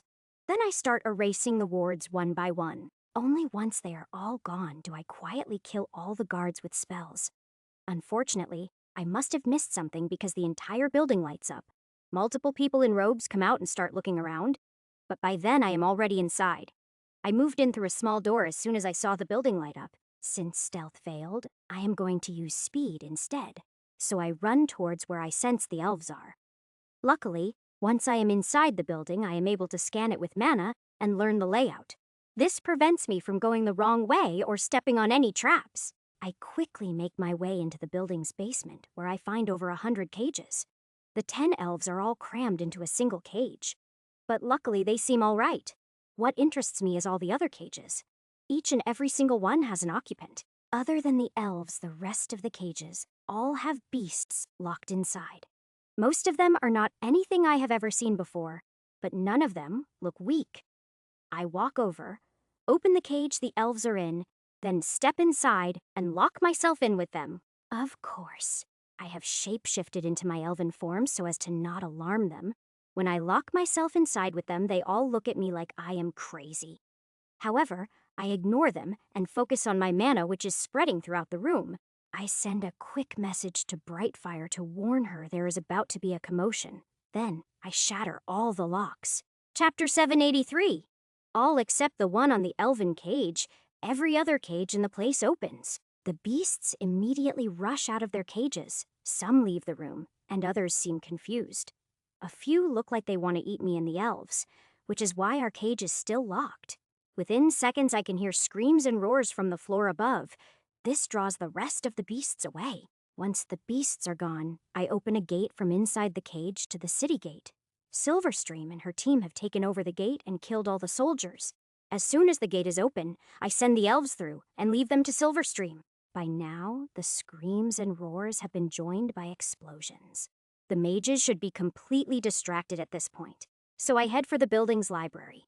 Unfortunately, There are locks and seals on the doors of the library, which I have to deal with. As I am working on unlocking the door, I can hear alarms ringing over the sounds of fighting. It sounds like more than just the guild's alarms, which should mean the guards are heading this way. That should make the elves' missions easier. All the guards will be out of their way. Of course, that means I need to be quick or I will end up surrounded. However, the magical knowledge that might be in this library is worth a little risk. Besides, the beasts should be able to keep them busy for a little while at least. Breaking through the locks and seals on the door is quick but mana intensive. The only reason I am able to break them at all is because I don't use spells. Wards, seals, and locks are all very structured. The spells involved are extremely complex. However, that very rigid structure is what makes them so vulnerable to pure mana. They have no way to adapt to an attack or deal with an overload of mana. Basically, I just find a hole in the spell and shove mana in until it breaks down or explodes. Although, with my luck, it is mostly explosions, but I can contain them easily enough. With a pop, the last lock shatters, and I am able to open the door and enter the library. The library is a large round room with aisles of bookshelves radiating from the center. The center of the room has a weird statue of a large, coiled-up snake. The bookshelves are filled with books of all shapes and sizes, and I want all of them. However, the first thing I do is spread my mana throughout the room to check for traps. One specific bookshelf on the outside wall is covered in traps, but the rest of the room is clean. Since that bookshelf is the only one with traps on it, I of course head for it first. It takes me another 10 minutes and a good chunk of mana to get rid of all the traps. After doing so, my mana is now below half, but I figure the books on this bookcase should be the most valuable. However, as soon as I touch the bookcase, I hear a creaking groan from behind me. When I turn around, I see that the statue has raised its head, opened its eyes, and it is staring at me. I should have known that there would be some kind of guardian in here. From the sounds it is making as it starts moving towards me, I am guessing that it is a golem. Normally, I would just hit it with a fireball and melt it, but that isn't a good idea in a room full of books. So instead, I hit it with a massive lightning bolt. But it doesn't go as planned. When the lightning bolt hits the golem's skin shimmers and absorbs the lightning. Then, not even a second later, an even more massive bolt of lightning shoots out of the golem and hits me. It is a really good thing that I am immune to lightning, or that might have killed me. From what I could tell, the lightning bolt that came back at me was twice as powerful as the one I threw. So, not only does the golem have the ability to reflect spells, but it amplifies them as well. That is an amazing ability. One I would love to put on the ship if I can figure out how. Maybe if I take the golem apart, I can figure out how it was done and how to duplicate it. Of course, the way the golem is coming towards me would indicate it is not in the mood to be examined. So, it looks like I will need to dismantle the golem and then examine the pieces. I try scanning it with mana, but that doesn't work. So I charge forward and take a swing at it. Clang. Asterisk, my claws actually bounce off the golem, meaning it has an amazing level of defense. In response to my attack, the golem tries to bite me, but I slap the attack aside. When its bite fails, it wraps itself around me and starts trying to crush me. Since it is a contest of strength, I am not worried, at least not until I am unable to break free. The golem is almost as strong as I am, but the worst part is it has more mass than me. While I am able to prevent it from crushing me, I am not able to break free. It has been a long time since I last found myself in such a tight spot, but I don't panic. Instead, since I am trapped by the golem, I start feeling around trying to find a gap between its scales. As soon as I find one, I slide a claw inside and then release my mana through the claw. As I was hoping, the magic defense is on the outside of the golem. It has no defenses inside it. From the mana scan, I am able to tell that the body of the golem is extremely simple. The only complex part of the golem is the control core in its head. That is one of the most complex items I have ever seen. The only thing that beats it is the core of the tower. It is a mix of an artificial core and some kind of spell matrix, like nothing I have seen before. Luckily, the connections between the core and the golem's body are simple, so I create a blade out of mana and simply cut them all, and that ends it. As soon as the connections are cut, the golem stops moving instantly. It still takes a few minutes of struggling to get the thing off of me, though. Luckily, now that the matrix is disconnected, the spell reflection is gone, meaning I can cut the head open and remove the matrix, which is about the size of a basketball. That goes into my pouch. The rest of the body goes into one of the backpacks of holding. The books on the special bookcase go into my pouch as well, all but the one that won't move.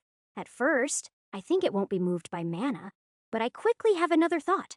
So I grab the book and try tilting it instead of pulling it. When it tilts forward, there is a loud click. Chapter 784. The bookcase then opens to reveal a small room behind it. It is a secret door. To be honest, I am a little disappointed. I now feel like I am in a silly mystery novel. Inside the small room is a pedestal with a single large white book sitting on it, nothing else. After scanning to make sure there are no traps, I pick up the book and put it in my pouch. Then I use mana to grab all the other books in the library and put them into the backpack. I can still hear sounds of fighting from outside, so it is probably a good time to leave. However, I was expecting the battle to have ended by now, and I am curious as to why it hasn't. So I move up to the second floor and start looking for a window with a view of the fight. Instead, I find a balcony that is right above where the fighting is still going on. As soon as I step onto the balcony, I can see why the fight isn't over yet. The mages are trying to recapture all of the beasts instead of killing them. Of course, the mages aren't taking any risks. They are making the guards do that. Currently, about half of the beasts have been recaptured, but numerous guards have died. The courtyard and surrounding area where the fighting is going on is covered in bodies. At least 100 guards are dead or wounded, but none of the beasts are dead. It looks like some of the beasts have fled into the city because there are only around 60 left in sight. Of those, a little over 40 have been recaptured while the rest are still fighting. There are only 10 mages keeping the captured beast suppressed. The rest are trying to subdue the others. As I watch, I can't help but feel bad for the beasts. They only had a small taste of freedom. If they were in some kind of zoo and being well treated, I probably wouldn't interfere.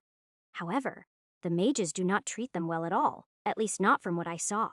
Since the humans are our enemies, I don't see any reason not to take the beast's side. So, I turn my attention to the 10 mages who are keeping the recaptured beasts suppressed. They are watching the fighting and not really paying attention to anything else. Unfortunately, a few of them still have magic shields up, making them harder to deal with. Without the shields, I could probably kill them with a single spell, but the shields will block at least one spell. Having to hit them with a second spell will give them time to react and even counterattack. However, if I instead dispel their shields first and then attack, it might buy me time. A large dispel would remove their shields but not point directly at me, not until I attack. Then, I realize that I am an idiot. A large dispel would have another effect. It would free the beasts. From the looks of the ones that have been recaptured, they still have plenty of fight left in them. The mages that are trying to capture the other beasts are also using magic to aid the guards. If I dispel that as well at the same time, then the free beasts would gain an advantage. So, I take my remaining mana, accept a little for emergencies, and start building a massive dispel spell. Some of the mages sense that something is wrong and start looking around. However, it is far too late for them to do anything, because I release the dispel before they spot me. The dispel hits so hard that not only do their shields disappear, but some of their magic items crumble. The mages are all shocked and confused, but the beasts don't have any such problems. While the mages are still trying to figure out what just happened, the beasts pounce. The mages are torn to shreds before they even realize that the beasts have been freed. Casting such a big spell was more draining than I expected, so I just watch while I catch my breath. Without the support from the mages, the guards quickly fall to the beasts. Once all the mages and guards are dead, the beasts move together towards the city wall. In the wild, these beasts would probably be trying to kill each other, but now they are of one mind. They are intelligent enough to know that this is their one and only shot at freedom. Luckily, they are headed away from the gate that the elves have taken over.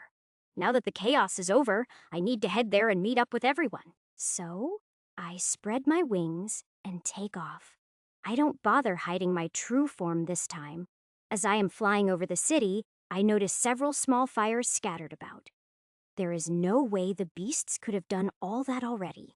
It must have been the elves. They have quite a bit of hatred for the humans, and I can't really blame them for it. So, I am not all that surprised that things have gotten a little out of hand. This is only the first operation for the elves. Things will be smoother in the future. When I reach the gate, I find it abandoned. Only Brightfire is still there. Brightfire says, "Everyone else has already returned to the ship. What took you so long?" "I found a chance to cause a little chaos." Brightfire says, "A little chaos? The alarms throughout the city have all been going off. I just freed a few beasts, nothing more. How did everything go on your end?" Brightfire says, "Perfect. We not only saved every single elf, but we also did some looting." "Yeah, I saw the fires." Brightfire says, "A few of us might have gotten a little carried away. It is all right.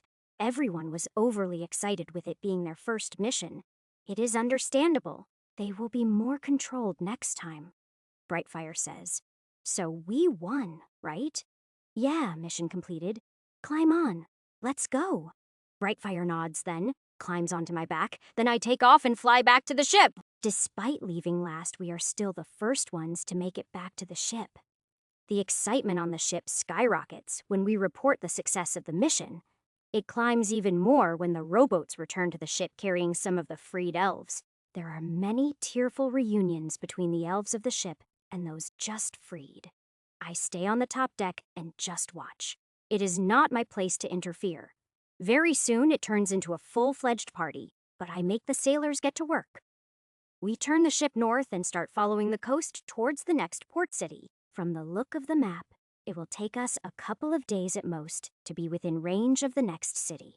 Chapter 785. That should be enough time for everyone to enjoy themselves and then calm down. Then, by the time we reach the next city, everyone will be able to focus on their tasks. The only thing that worries me is if the humans will be able to get word to the city ahead of us. If so, then the city will be able to prepare for our arrival and set traps for us. Or worse, they might use the elven slaves as hostages to stop us from attacking. On the other hand, knowing humans, they might just kill all the elven slaves. It is hard to predict what they might do, so I would prefer to avoid it altogether. There shouldn't be any way for them to get ahead of us over land, and by sea we would spot them. The only way for them to get word ahead of us would be by magic, but that is something I can't stop. Worse, I have no way of knowing if it is going to happen until it happens. The best I can do is try to think of some contingency plans for the worst case scenarios. However, for now I am just going to relax a bit and spend some time with Nala and Albion. After we are done eating, I open a Soulscape and invite all the kids to play. By the time we are done and I close the Soulscape, it is almost dawn, so I take a nap, only to wake up a few hours later to have breakfast with Nala and Albion. After breakfast, with the kids sent out to play, I open my pouch and take out the white book. Since it was hidden in the secret room, I am the most curious about what is in it. However, I am very quickly disappointed. There is only one spell in the book. It is a spell for summoning and controlling an angel, not something I want to try. I have enough problems without throwing some random angel into the mix. The spell is a horrible idea. The angel summoned is random, but the spell can only control low-rank angels, meaning if you are unlucky and get a higher rank angel, you are screwed. It makes no sense to me why a mage would even develop such a spell. The only reason I can think of is if the mage wanted to create a religion. However, even that doesn't make sense. If you want to make a religion, all you need is to be a good liar. Then again, maybe the mage was lonely and was hoping to summon and control a female angel. Actually, now that I think about it, that is more likely than wanting to found a religion. Saronia, would you have any use for a mage spell that summons an angel? Saronia says, "What? Is there such a spell?" "Yeah, I just happened to steal it from the humans." Saronia says, "While I am not sure if it will be useful, I will take it. Just don't you try casting it." "Relax, I had no plan to. I will offer it up to you right now." Saronia says, "All right. I will try to make use of it. Thank you." After getting rid of the book through the offering ceremony, I turn to the rest of the books. A lot of them are books full of spells, not very useful to me since I don't cast normal spells. So I put them aside. I will just give them to Yue later. She might have a use for it. The rest of the books are magical theory, magic history, and even some religious texts. As soon as I find the religious texts, I burn them. They are completely useless. I have no idea why the mages even bothered to collect these things. There is nothing useful in them. They don't even have information about the pantheons, at least not accurate information. It is all just made up stories about how great the gods and goddesses are. Normally, mages and religious types don't get along, which is why them collecting these is so weird. Although, if they aren't enemies, it is possible that the mages joined the religions. With my curiosity piqued, I start reading the magic history books, looking for an answer. Unfortunately, the books are more about the famous mages of the past than the history of the guild. Luckily, I am a very fast reader, so I don't waste too much time on the history books. It looks like I should have raided a normal library while I was in the city. Maybe I will be able to find the chance to loot the library in the next port city. With the fact that I will be the one planning the assault, that shouldn't be a problem. So, for the moment, I put it aside and start reading the magical theory books. This is what I was really after. If I want to be able to use mana better, I need to increase my knowledge. Of course, everything I read I will have to take with a grain of salt. The humans are wrong about a lot of things. However, they aren't wrong about everything, so there is still something I can learn.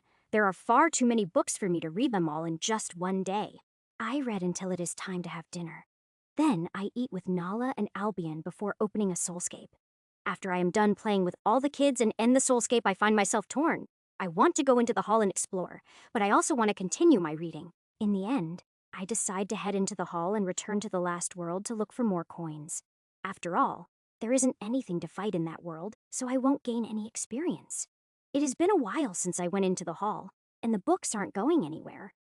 With my mind made up, I enter the hall and head for the door to the battlefield world. Once I am through the gate and have built my body, I take a look around for a battlefield. Thanks to the map, once I find a landmark, it is fairly easy to figure out where to go. As soon as I reach the battlefield, I happily roll around collecting everything. Then I move on to the next one and do the same thing, and then again to a third. Freely collecting loot without having to do anything to get it is a wonderful feeling. Gained 11,385 soul coins. Gained 17 healing crystals. Gained 1 soul armor piece. Boots plus 3 defense. All things considered. This is a lot of fun, and I am getting a lot of useful stuff. The soul armor especially makes this worth it. I have a feeling that will come in real handy later. The healing crystals are nice, but I would prefer not to need them, and the coins are useless until I find somewhere to spend them. Of course, I am sure that eventually I will find the coins useful, just not yet. That isn't about to stop me from collecting them, especially since they don't take up room or anything. However, as I am on my way to loot a 4th battlefield, I spot a group of people heading towards me.